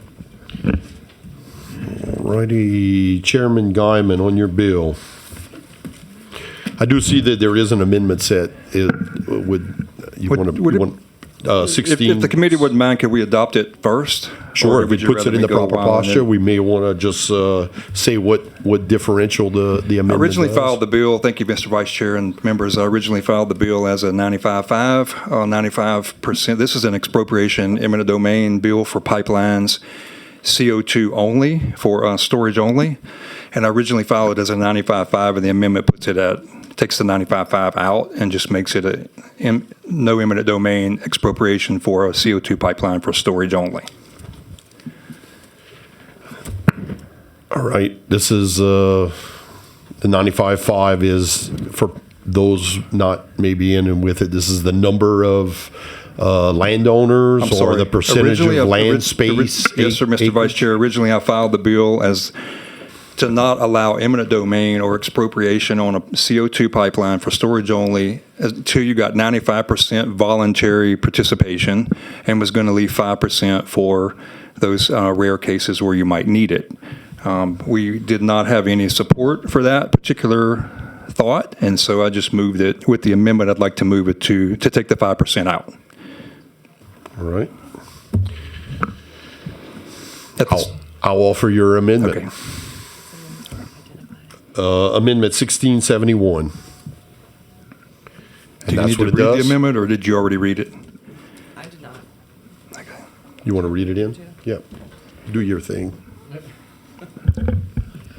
Thank you, Mr. Vice Chairman. Members, this is Amendment Set 1671. It is in your folders, and it's already available online. Amendments 1 through 5 are technical. Amendment numbers 6, 7, 11, 12, and 13 amend the bill to remove references to pipelines throughout the eminent domain statutes within the carbon capture chapter of laws and within the general expropriation laws. And amendments 8 through 10 remove the bill's current changes to certificates of public convenience and necessity on pages 4 and 5 that require a 95% consent threshold for pipelines to use eminent domain, and add new provisions that amend the certificates to only authorize construction of a pipeline, to make clear that they do not authorize the use of eminent domain by the pipeline, and to require notice to landowners prior to an agreement for the use of their land for these pipelines that the pipeline company does not have authority to expropriate their land. Thank you, Ms. Stoldar. Chairman Guyman, I have a question. In today's process with oil and gas pipelines, which Louisiana's built on, what is the current threshold to enact eminent domain on an interstate pipeline? In an oil and gas pipeline, there you can use eminent domain, and I'll be talking a lot about that in a few minutes. If we could hold that question. I want to know, is that the number? I know there's that no number. No, there's no number. No number on that one. The unitization, 75%, that's for a well being Correct. drilled. That's for a well or a unit, correct. And does not have to do with That's the correct. pipeline. All right. Yep. It was just a creative idea, Mr. Vice Chair, that we thought we could perhaps bring industry together with us and come up with some creative way with a trigger of some kind. And I'll talk a little bit more about some of that as we go through the bill, but there just wasn't any support for that idea, and so I just want to put it where I originally would have filed it. So the adoption of this particular bill, you believe, brings more consensus. You're not making anything more stringent. You're making something more to bring in more industry consensus. No, sir. I think we're going the other direction. Okay. It would be all voluntary. Got it. All voluntary. That's what I I'm perceived. We do have a question from Reb Zarang, I believe, on the amendment. Is that correct? Yes. Okay. On the amendment, Reb Zarang. Sure. And thank you, Mr. Chairman. So just to be clear, so there will be, similar to what we do in oil and gas, there will be you cannot use eminent domain. You said specific to the well. Is it including pipelines, or is it just the well? Yeah, I kind of regret doing the amendment because I wanted to talk about all that first, but let me briefly say that if the amendment is adopted, you would not be able to use expropriation at all for the pipeline only if it's going to storage If it's strictly being used for storage, it would not impact EOR or any of those other things that we currently do. It's just strictly for storage? Right. Okay. Thank you, Mr. Chairman. Mr. Vice Chair as well. Thank you. So a true transmission pipeline to another facility processing would not be affected by this? Correct. It's going to be only if it's a CO2 pipeline for storage only. All right. Well, we read in the amendment, and I have a motion to adopt the amendment. Thank you. Do we have any objections to the adoption of the amendment listed as 1671? Hearing no objections, it's been adopted.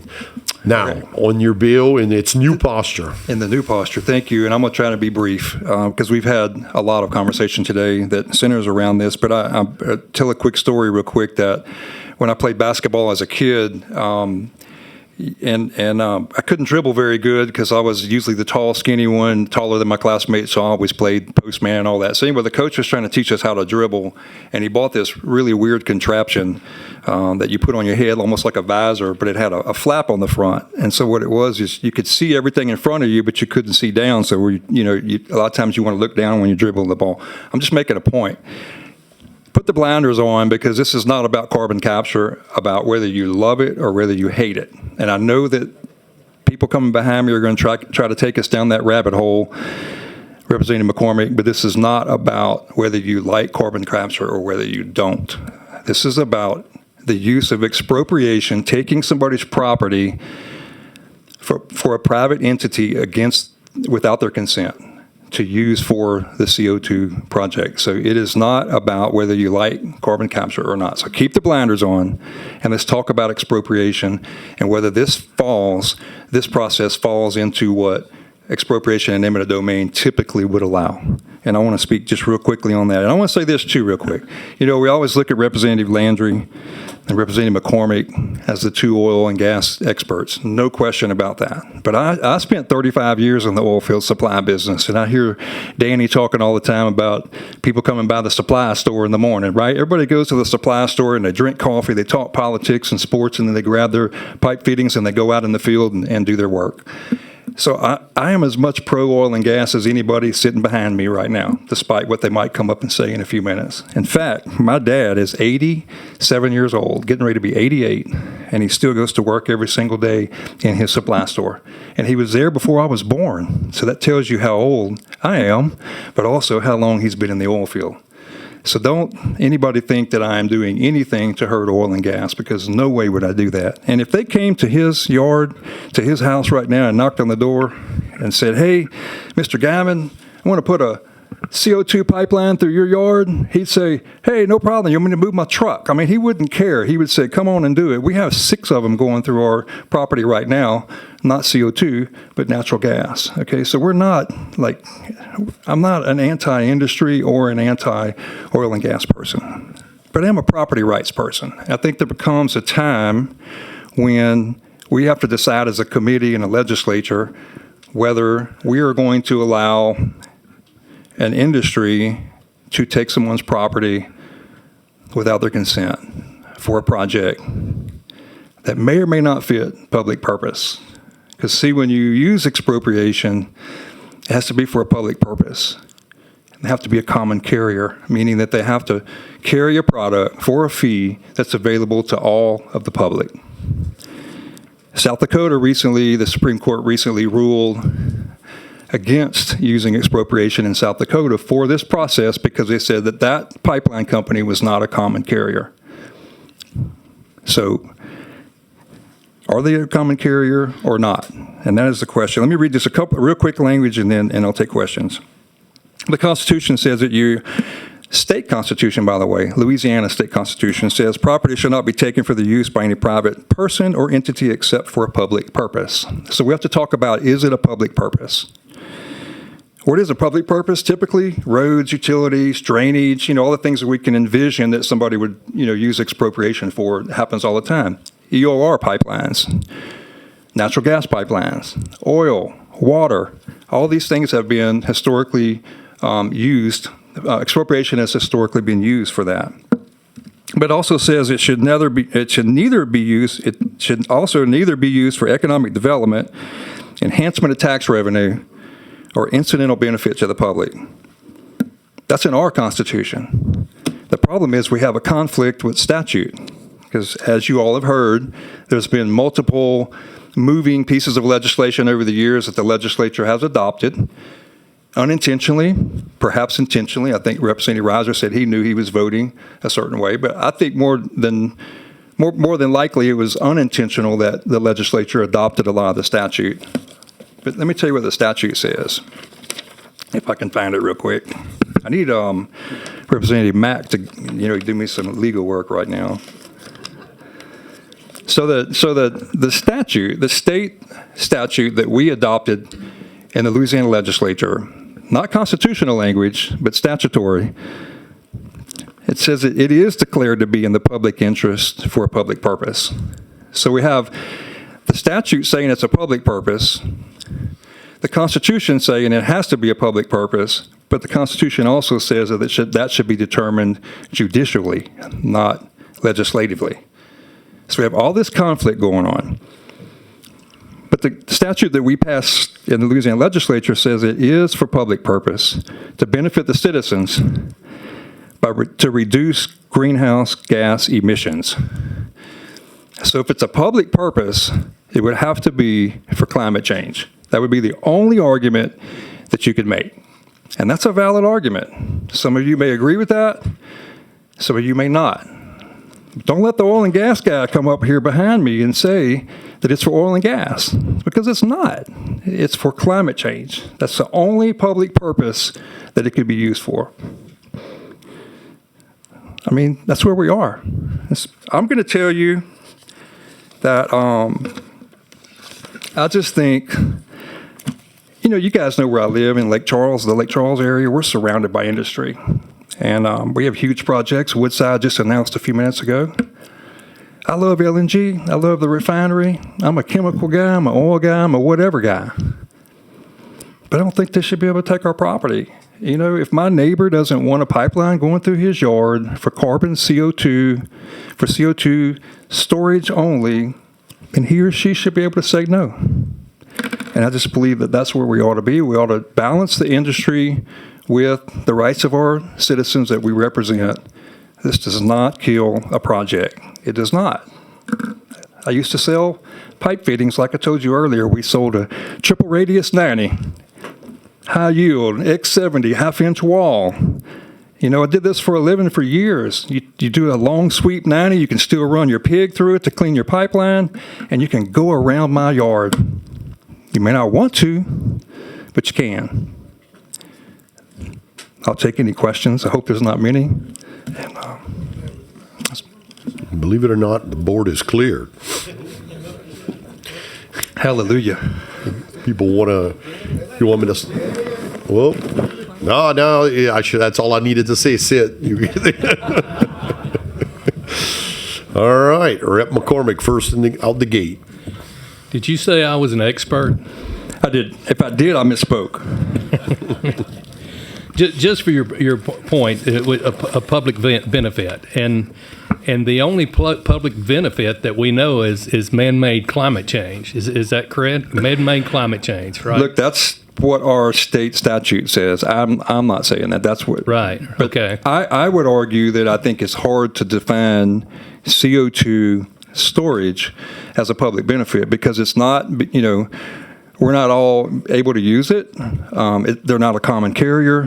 It just doesn't fit any of the criteria. Is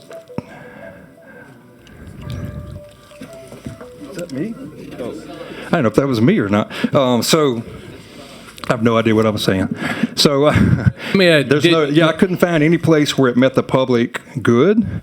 And so other than the statutory language that we put in that said it does meet the public good, and it meets it because of greenhouse emissions. But you made me think of something real quick. I'm sorry. Because I'm Let me read one more line real quick. This gets even better. So in the statute, we put that it is a public good, and it is because of the greenhouse gas emissions is why it's a public good. But remember, you have to be a common carrier. You have to transport for a fee and basically disperse that to the general public. In the same statutory area, well, maybe not in the same area, but also in the Louisiana state statutes and Louisiana state law, industry helps write this, I'm sure, because it says, you shall not have the following consequences. It should not cause any storage operator or transporter of carbon dioxide for storage to become or be classified as a common carrier. So it says it is for a public purpose for greenhouse emissions, but oh, by the way, I don't want to be a common carrier. Why do you think they don't want to be a common carrier? They want all the benefits of that, but they don't want the accountability of being a common carrier. We call that wanting your cake and eating it too. Let me ask you this question. Did you know that we pulled out of the Paris Climate Accord? No, I didn't. I don't keep up with all that. We But did. Thanks We for did. letting me So know. we're not interested in what the globalists want. That's my point. But Well, look, Mr. McCormick, I'm not here to say that these industries that want to do carbon capture shouldn't do it. I'm not here to make that call. But I'm here to tell you that I don't think it's a public purpose. And it doesn't cross the line of being able to take my neighbor's property if they don't want to give it up. Because it's also not a necessity. You know, like, Poor Space has, we did unitization, because you can't just tell where that underground, where it's going to go. You can't say, hey, stop at the parish line. But on a pipe, you can. You can say, hey, I don't want to go through McCormick property. I'm going to 90 go around and go another direction. Look, it may be more costly. It may not be as convenient, but it's not a necessity that I go through your front yard. they've sent on testimony, we're talking about billions of dollars they've talked about it's going to bring to the state. It seemed like they could afford to go around somebody's property if they needed to. Well, once again, I still think the personal property rights, private property rights trumps. I agree. Regardless of how much money. I agree. Thank you, Mr. Vice Chair. Thank you, Rep. McCormick. We have a question from Representative Coates for you there, Mr. Chairman. Thank you, Mr. Acting Chair. Mr. Chairman, do you agree with the statement that the governor from South Dakota made, was that when they took the eminent domain away, it does not kill the project? I agree with that. In case you don't know, South Dakota recently passed a one-line bill that said you can't use eminent domain on a CO2 pipeline for storage. That was the whole bill. It was one line. And the governor signed it. And they did say that, of course, industry said during the testimony, I actually listened to the whole South Dakota testimony twice, and I can almost speak South Dakotian now.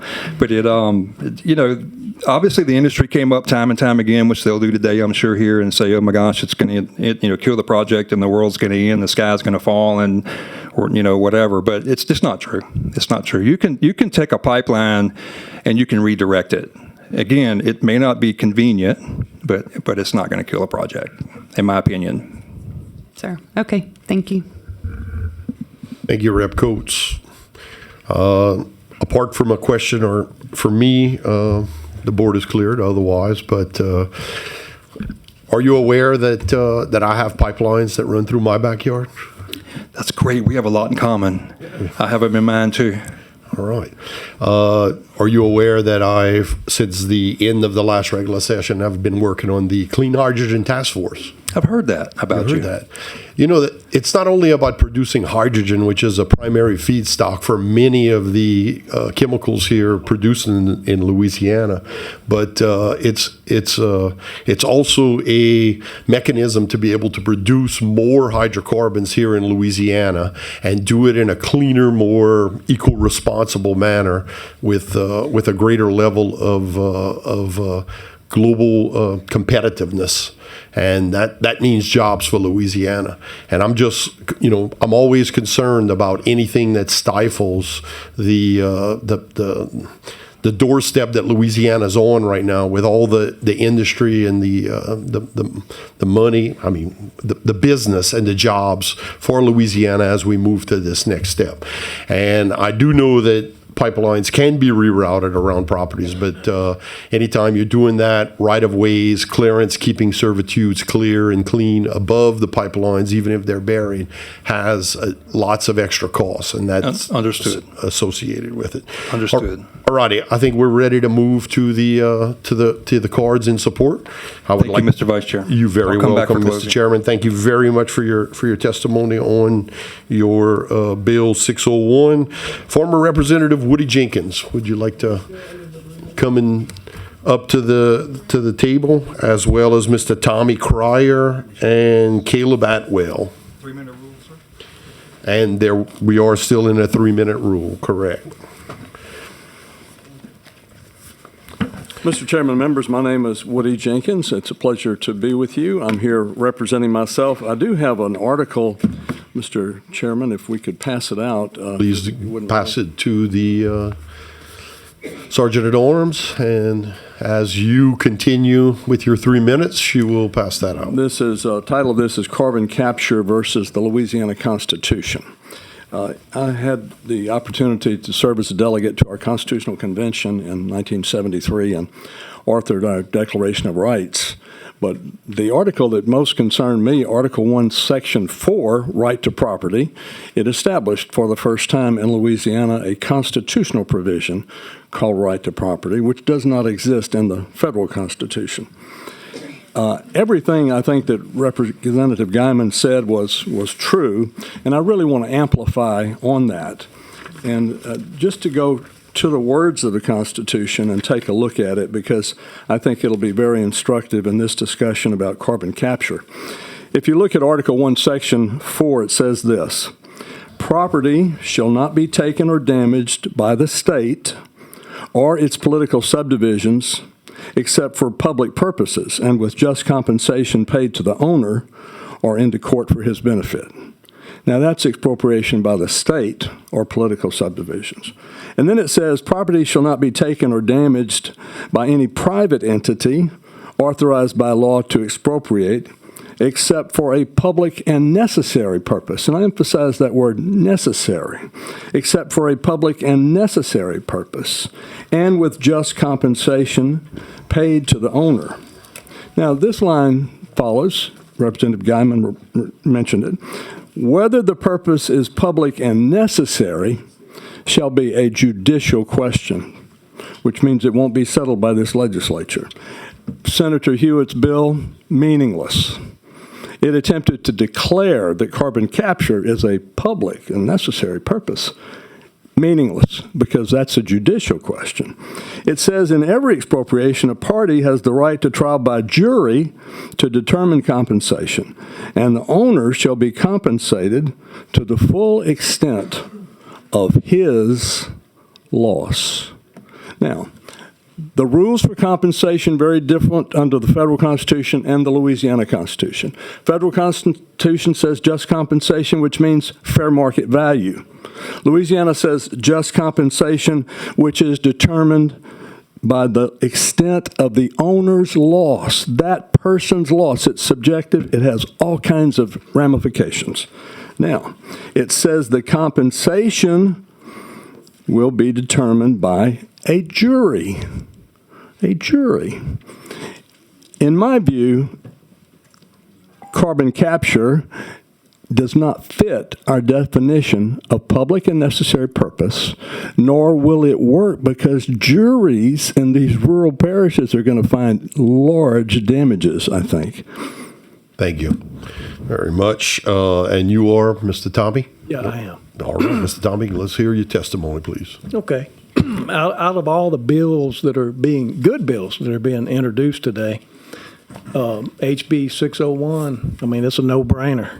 And I wanted to congratulate Mr. Guyman because I noticed that Trump endorsed your bill. I don't know if he endorsed it before you wrote it or after you wrote it. But just last month he came out and said there is no cost of carbon. And he has directed the EPA to treat it as such. And so if there is no cost of carbon, it's going to be hard for the state. I don't see how the state could support that there's a public purpose for CO2 pipelines.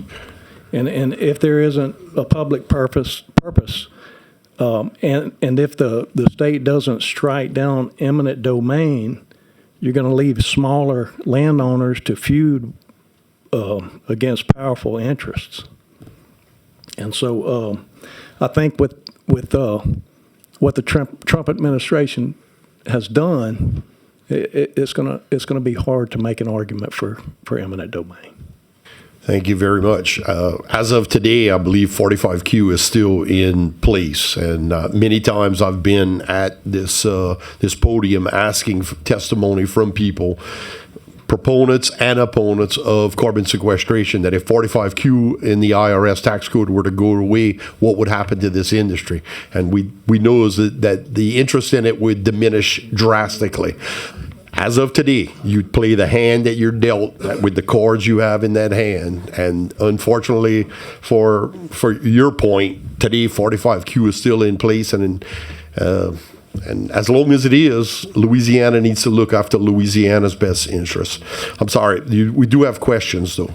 Can I respond to what you most certainly can? Okay. Quickly. And I wasn't talking about the 45Q. Just last month, Trump came out and said that the evidence for carbon is flawed, and that he has directed the EPA to not take into account the cost of carbon on any types of permitting. I guess you're talking about the carbon dioxide as a pollutant, as it was originally done. I'm in total agreement with that. It's part of the natural aspirations of humans and plants, and part of the photosynthetic process. Representative Danny McCormick has a question for you. Okay. Thank you, guys. I appreciate you being here today. Mr. Jenkins, I appreciate you being here. I don't think there's anybody else more qualified to speak on the Constitution than you are, and I appreciate you taking the time to come today. A couple of questions that I have that we are being told, and just to see if you have any knowledge of it, that the judge may go to the statute that was passed and say, that's the precedent. The state said it was of a necessary use, so it is. Do you think that's a concern moving forward, that they may use that as a defense? Well, of course, we have good judges and bad judges, but I think if you read, assuming the plaintiffs would, or I guess in this case they would be defendants, people whose property is being taken, assuming they argue the clear language of the Constitution, I think any reasonable judge would have to observe that he gets to make that decision. Now, what he decides may be another thing, but I think the whole argument of necessity, considering the wide range of locations, the wide range of routes for a private activity, as it's not a common carrier, it's hard to make that case, I think. That brings me to my second question. The particular words you said, good judges and bad judges. It's my understanding, and I may be speaking wrong, maybe industry can clean it up, that it's their hope they can bring it to take it away from the local courts and put it in the courts in the Baton Rouge area that may be more favorable to them. Do you know if that's a threat to the people, if they're able to bring those courts decisions out of the parishes where that decision should be made, to where those people that are voting those judges in are actually the one those judges have to answer to? I just don't know how they would be able to do that on a piece of property located in a given parish, take it away from the jurisdiction of that judicial district and put it somewhere else. That's pretty much unheard of, I think. Okay, then that's good, because that's two of the concerns that I have moving forward, but I do appreciate you and the knowledge you bring to the table. Thank y'all both for being here today. Sir, thank you.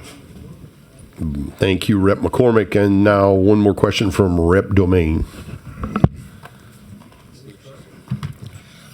Thank you, Mr. Acting Chairman. And I heard this statement about President Trump and his opinions on carbon capture. While I've never met the man and never spoken to him, don't quite know his opinions. However, for the record, I like to just read what the White House website says regarding carbon capture.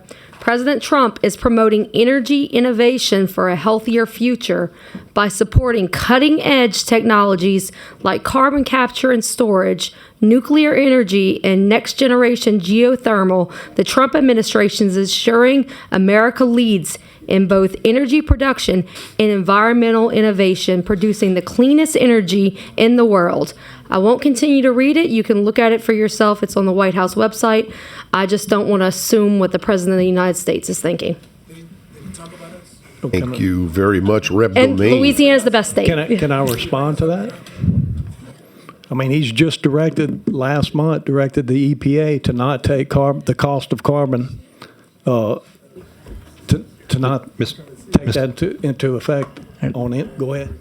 I was going to just say, Mr. Vice Chair, we have to be at the floor soon, I know, but can we put the blinders back on and let's talk about finish with the questions that we have lit up, expropriation. which is only Rep. Coates, and then we got 3 cards in support. So Rep. Coates.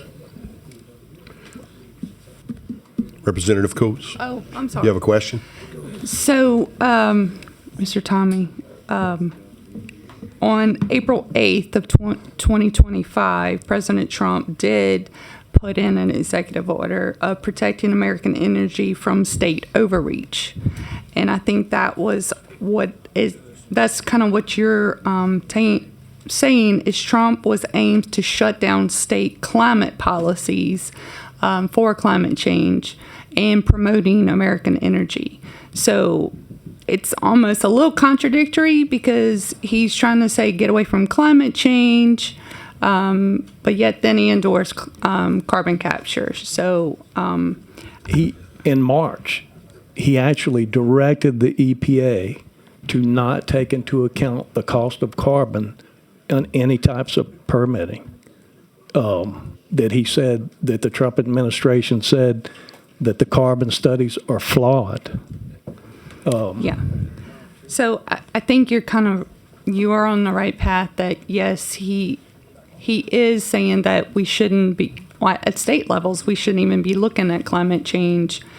So that will be a hard argument to use for using eminent domain for carbon pipelines. And that was my point, Thank you. They're going to have to do that, yeah. Thank you, Rep. Just this point of order that we, as mentioned in the beginning, we stayed germane to the bill and subject to the topic matter.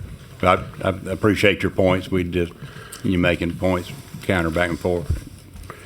Thank you. Thank you. All right, the board is now clear, and I'd like you to relinquish the table and call up the 3 next, which are the last 3 wishing to speak in favor: Ms. Renee Savant, Mr. Michael Nichols, and Mr. Roland Hollins. And I believe I did call Mr. Caleb Atwell earlier. Don't know if he's here or not. Huh? Okay. And I'll light up witness 1.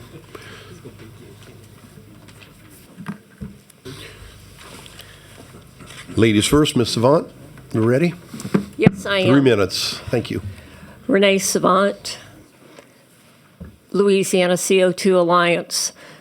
I believe that this bill, that 601, that Chairman Guyman is introducing has to do with eminent domain. It has nothing to do with Trump's stance on CCS or what anybody thinks about CCS. This is about eminent domain. And in 2006, the people of the state of Louisiana, by 55%, voted against eminent domain for private use or for economic development. I wish I had $1 for every time I have heard economic development mentioned in this hearing room today. It's all about economic development. It's all about the dollar. And if we, the people, passed a law in 2006 and said no to eminent domain for economic development, how can legislators sit here and try to trump the state constitution? Why do we even have amendments if they don't mean anything? So one or two things are going to happen. Either y'all will accept and get rid of eminent domain, or you're going to have a bunch of Louisiana citizens that are going to enter into a class action lawsuit, and they're coming after you. They're coming after the state because we don't deserve our constitutional rights being taken away because y'all sit in this room and want lobbyists and industry to come and do what they want to do with our land. It's ours. It belongs to us. It doesn't belong to any of you. It doesn't belong to Exxon. It doesn't belong to Oxy. It doesn't belong to any of the big industry. It's our land. And all we're saying is just respect the law and our Constitution. Thank you. God bless you. Thank you very much, Ms. Savant. Mr. Hollins? Yes, sir. Thank you again. We feel very thankful that Representative Guyman's bill is such a good bill for Louisiana landowners. I mean, today we come in before our legislatures in Baton Rouge, and it almost seems as though when we talk to some of y'all, it's like, I don't know if it sinks in or you already got your mind made up. I don't really know. But here's the thing. We have supported our governor. We have supported our legislatures, and we believe in the system. But I can promise you, with this that's been going on in our communities, we're starting to see a different kind of thing that's just not good for Louisiana people and their leaders. We should not. And here's what's so crazy. In our 4 or 5 parishes, we red parishes that believe in industry, work in the industry, care for the industry. I never thought a day of my life that I would ever be up here trying to defend industry in a way, the industry that we grew up with, not this corporate industry that we don't even know, the Exxons and Oxys. Where they been all these days in our communities, supporting us in Louisiana? I mean, maybe offshore, maybe there, but not in our backyards. And here we find ourselves backs up against the wall for economic development. You know what? We picking winners and losers. I'm going to keep saying it. We picking winners and losers, and our Louisiana people's not going to forget this. Let me tell you this. You'll forever, this body and the body of the Louisiana government will a necklace of eminent domain. I supported eminent domain for private gain. This bill gives back the people their right. I don't know what else to say. But I ask you to consider, listen, we can live with industry too. We believe in industry. But let's do this thing right. Let them come and give our private property landowners the right to decide. When they walk into our Louisiana peoples with a pistol of eminent domain in their pocket, do you think that's right? I certainly don't. But we're facing it, and it's all started right here. And we're come before you. We don't never come before y'all. We your people. We the ones that believe in you. But we here now because our backs are against the wall. I appreciate your time. I pray that you would consider this bill. God bless you. Thank you, Mr. Hollins. And now, Mr. Michael Nichols. Thank you. CO2 pipelines are even more dangerous than CO2 injection sites. No doubt about that. You can look at the industry statistics from PHMSA. I made this part of the official record. You can look at the incidents with gas pipelines, and you see over and over again corrosion. In Louisiana is especially bad. There's a nice pie chart on the back of each one of those. You can look and see the amount of corrosion, internal and external, that occurs on pipelines. And you can say, well, you could suggest that oh, well, that's low risk. That's low risk. Well, you look at the fatalities and you ask those people's families if that's low risk. You look at the number of incidents that occurs, thousands and thousands, and it's based on the number of miles of pipeline you have. That's a statistical fact. That's not my opinion. So what I'm saying is that, look, shoot up in here amongst us. Give us some kind of relief, people. We don't want this stuff close to our towns. We don't want it close to our churches. We don't want it close to our homes, people. We need some kind of relief. And that's what I'm asking y'all right now. You got a very dangerous situation you're creating for us. And if something goes wrong, God forbid, you're going to wear that, folks. Sitting right here, y'all are going to wear that forever. Because pipelines are forever. They don't go away. You know, we have gas pipelines. I've already stated this. We feel comfortable with the degree of risk that we take. We do not feel comfortable with the degree of risk that's associated with these pipelines. You heard the description earlier of things that have happened already with CO2. CO2 is 1.5 times heavier than air, folks. It's going to come to the ground. It's going to form a zombie cloud. And it's, as Representative Shammelhorn so aptly described it, it's the kill zone. Okay? That's where you're putting us, folks. You're putting us in the kill zone. So we need to look at this. We need to relick this calf, and we need to say, you know what, folks?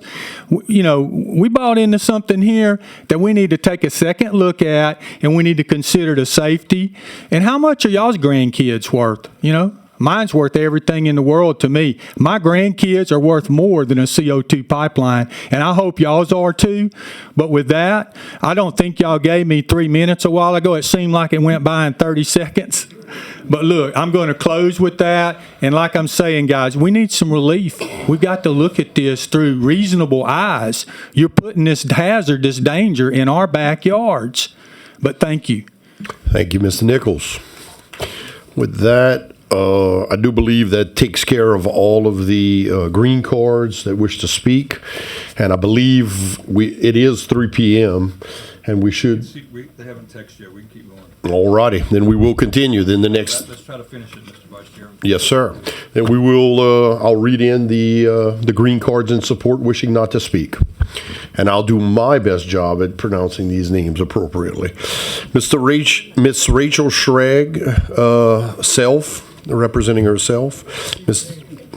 David Daly, representing from Vernon Parish, in support. Akeem Haregood, representing themselves. Shay Simone, representing the Louisiana Cattlemen's Association, in support.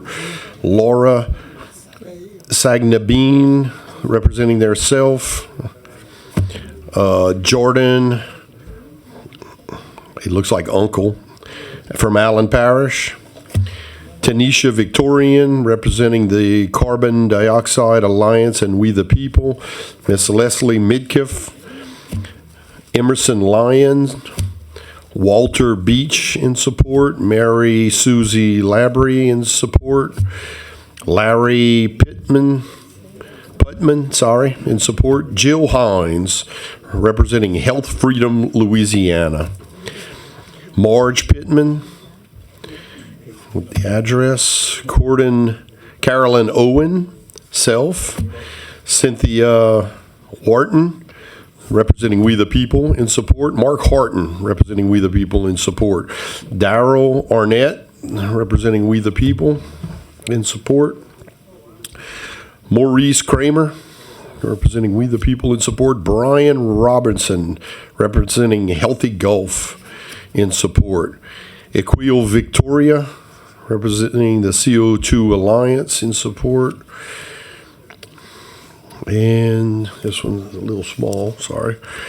Henry Vittner, CO2 Alliance.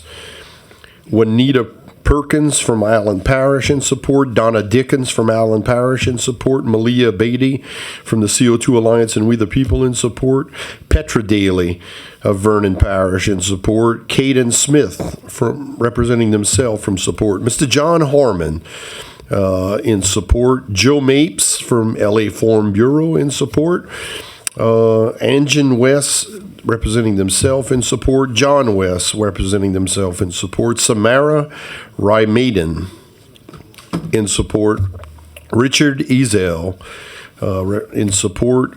Bill Whittington in support. John de la Breton II, representing himself and his family, in support from Houma. And lastly, but certainly not least, Mr. Timothy J. Peltier, representing themselves. In addition to that, we have white cards from Mr. Blake Canefield, Mr. Thomas Smart, wishing to speak, and Brian Hanks from Loga Lamoga, if requested. Should we let Mr. Tommy Smart speak? Thomas Smart, come to the table, please. You have a list with 2 people on it. I do have a list with 2 people on it. I think Tommy was one of them. Where's that list, sir? Bob? Come on up if you want to speak. Oh, wait, that's in here. Marjorie McKeith and I have a card. Here we go. All right, let's get started with these 2. Go ahead, Mr. Smart. Let me get your microphone on. Hold on. Yep. My name is Tommy Smart. I'm with the Onabane Law Firm in Lafayette. I'm general counsel for the Louisiana Oil and Gas Association. And I'm an oil and gas attorney. I've been practicing for over 40 years. And I want to, and y'all have heard me, last year on eminent domain as well. So I'll try to keep it brief under these time constraints. If we're going to have carbon sequestration, we're going to need pipelines because you got to get the CO2 from one place to another. And if you're going to have pipelines, you're going to need eminent domain, even if it's not because it's going to be used often, because it's not now. It's because in certain ownership situations, you're going to need it, because in Louisiana, if you have more than one person that owns an interest in a piece of property, you have co-ownership. And if you have co-ownership, you need the consent of all of those co-owners, and oftentimes, because of complicated heirship, a property ends up being owned by a large number of people that either you can't get it to agree, or you, in a lot of times, can't find them or determine them because successions haven't been opened or closed. So eminent domain is a necessary. It's necessary, but it's not used often, and I'm not promoting it, and we're not using it to grab large tracts or anything like that. It's for servitudes, for pipelines where it's needed, and it's not needed often. A company has to go through a regulatory process and get a certificate of public use and convenience, and they have to go through the lawsuit if they have to go with eminent domain. They've got to negotiate in good faith, and that isn't coming in out of the box threatening with eminent domain, and they have to let somebody know what the value of that property is, that interest is worth, and the standard that Senator Jenkins articulated a minute ago. And also the determination of the public and necessary purpose is going to ultimately be made by the courts in the parish where the property is located. That was correct as stated before. And also, as far as natural gas pipelines now, if you for eminent domain, if you have it's under Title 19, Section 2, the list of entities that have expropriation authority, it does include natural gas as a common carrier or contract carrier, but it then goes on to list or an intrastate natural gas transporter. So intrastate natural gas pipelines now don't have to be common carriers for eminent domain.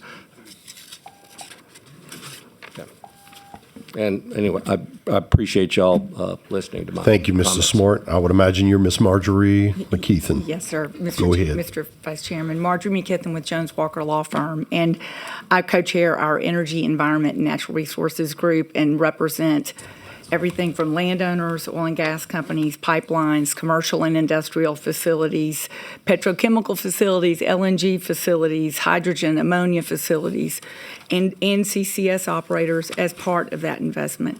very proud right now to represent about $60 billion worth of new investment in Louisiana, components of which include CCS, and they are very similar. CCS is part of our energy chain here. You're using, for example, Louisiana Haynesville natural gas as the feedstock for a blue hydrogen facility. But that blue hydrogen facility needs carbon capture and sequestration. For our LNG exports, we're using Louisiana natural gas, but cleaning it to create global markets for it and to be able to get higher prices for Louisiana natural gas. For steel plants, for domestic steel here in Louisiana, they are cleaning it to have lower carbon intensive steel to create more markets and better prices for Louisiana products. So it's all part of the same value chain. And you don't have to be a common carrier to have expropriation authority for a natural gas pipeline. You can just be an intrastate natural gas transporter. And the reason for that is the recognition of the value in that chain to bring feedstock to that hydrogen facility, to the power source for the steel mill. And as part of all of that, CCS is as much a part of that value chain for this $70+ billion that LED talked about of new investment in Louisiana as natural gas is. And so the actual CCS current law on eminent domain for CCS pipelines was modeled exactly after the natural gas one for good reason. It's the exact same language. The language about showing the present or future public interest, and the language about getting a certificate not making you a common carrier. That same language was lifted whole cloth from the Natural Gas Act, revised statute 30:554.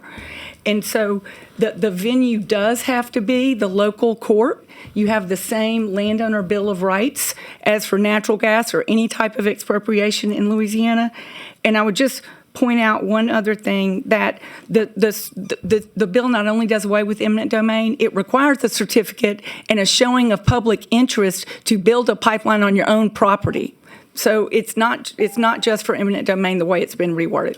Thank you, Ms. McKeithen, for linking those together. The new industry, the connection with all the CCS being part and parcel with all the new industries coming into Louisiana, including LNG, the clean hydrogen work that I'm doing in clean ammonia, as well as the steel manufacturing and many other ones. We do have a question from Chairman Guyman for the panel. Thank you, Mr. Vice Chair. What page does the bill say you can't do carbon capture? Oh, on your own property, Chairman? Like, where in the bill does it say you can't do a carbon capture project? Oh, I'm sorry, it doesn't. Okay. All right. Sorry. So it doesn't say that you can't do a carbon capture project for my LNG plant in Lake Charles, or for the blue ammonia, or for the wood chip people, wood pellet people, whoever, Meta, right? No, doesn't say that. it doesn't. Nowhere in the bill does it say you can't do it. No, sir, I didn't mean Okay, to what apply. it does say is you can't take my property if I don't want you to come through my property with that pipeline. Okay. As a practical matter, we need that tool. Yeah, you've said that, Mr. Smart. So what is a practical matter? Like, give me the percentage of times you use expropriation. What is it? Like, how often? I don't know. It's not often. Define not often. Is that 1%, 50%? Don't know. Take a guess. Because you come to the table and you state you don't ever use it. It's rare, but you got to have it. So how often do you use it?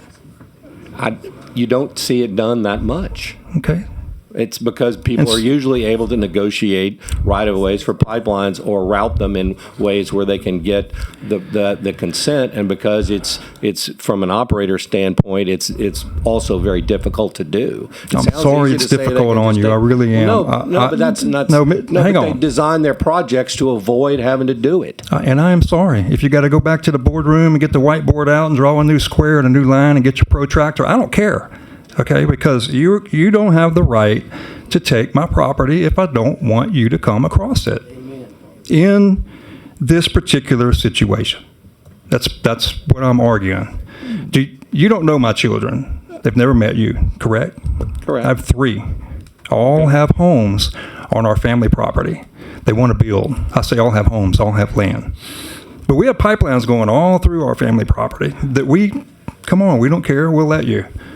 But what if you decided, because it was convenient for you, that you wanted to take a different route through my property? And we said, no, thank you, because my son wants to build his house there. And I spent my whole life putting that property together so that I could leave it for my children. And I just say, no, thank you. Just go around me. What's your... Because you got a multi-billion-dollar project and because it's inconvenient for you, you still want to come across my property? I'm through with my questions. Thank you, Chairman Guyman. Got a question from Rep. McCormick. Thank you, Mr. Vice Chair. Mr. Sparks, you said that eminent domain is almost never used, and out there in the real world where real people live, that's the first thing that they're always threatened with. You want to deal with us? Do you want us to take it in eminent domain? That's just the facts, and you know, I mean, we've had a large landowner. Me and Chairman Guyman had a large landowner before we put in the unitization. Had a small tract in the middle of 1,000 acres, and they went to him with lots deeper pockets than anybody here and said, you're going to deal with us, we're going to take it in the domain. It happens all the time. But you said it was only being used with absentee landowners that couldn't be located. Would you support this bill if it had an amendment on it that said it could only be used with people that couldn't be located? No. I mean, So I think that takes away your whole argument, no. right? That's one of the situations that I told you. There was other instances. It was almost never used, and it was only used with absentee owners you couldn't find. No, I said it was necessary because of co-ownership and large numbers of landowners, including where you had absentee owners. Okay, so if There's there's a also large cases- number of landowners, there's- you don't want to deal with them. Well, You just want to take it in eminent domain. No, then. but there's times where you've got like 100 or 200 or more, including some absentee owners. So if you take it in eminent domain, you don't have to contact them then, if they're contactable. You still have to. That's my point. That you still have to contact No, you them. still have to try to contact them, Representative McCormick.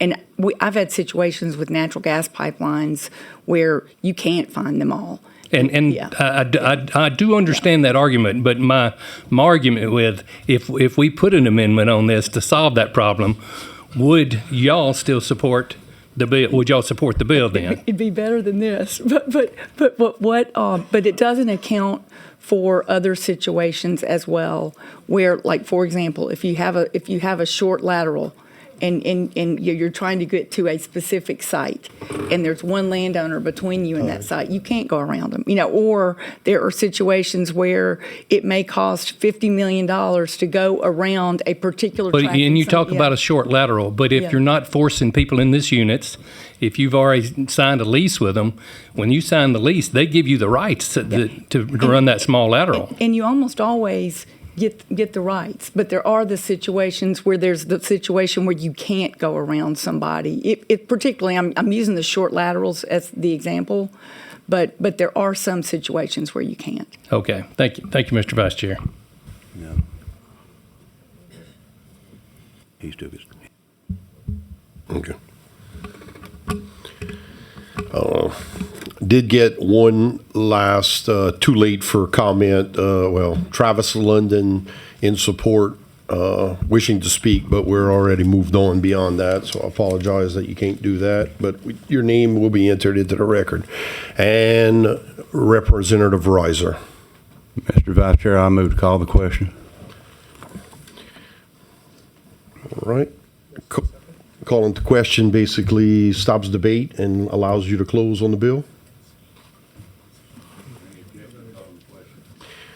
Any objection calling the question? I guess I've got a question to the Vice Chair. Are there more people that are calling the questions on these? There, people in opposition to the bill, there's Mr. Bob Meredith and Jason French, and one other card, Matt Cordy. You're not going to object to hearing opposition, all right? Yeah. It was a call to question. Any opposition? Any opposition to that? Any objection to the call to question? With none, there's call to question. If you don't mind giving up the table, Mr. Chairman, you could close on your bill. Mr. Vice Chair, I think I can close from here. If you don't mind. Am I on? You are. All right, thank you. I'm going to close from here if you don't mind. Members, thank you for a long day and lots of passionate debate. To all you in the audience, thank you very much for what you've done and for your debate. And I think we've made the case on both sides. It comes down to the Constitution in the state of Louisiana, I believe, protects the right of someone to say no when it's not necessary. And it might be inconvenient. I'm not going to dispute that.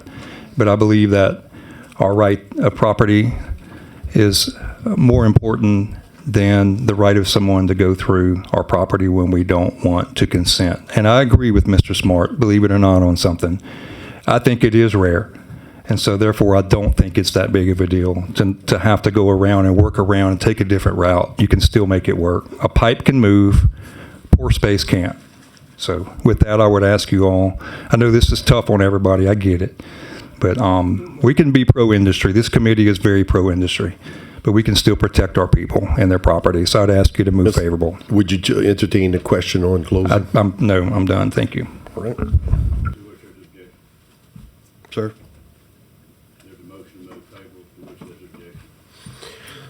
There is a motion to move favorable for which there is an objection. Would the Madam Secretary please call the roll? The vote is yes. A yes vote is for moving favorably on HB 601 as amended, and a no vote is to not move it forward.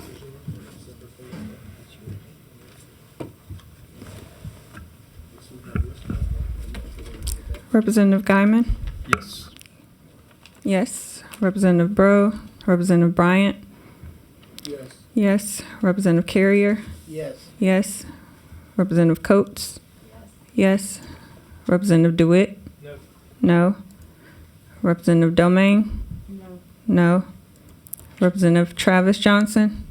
No. Representative Kerner? No. Representative Lacombe? Yes.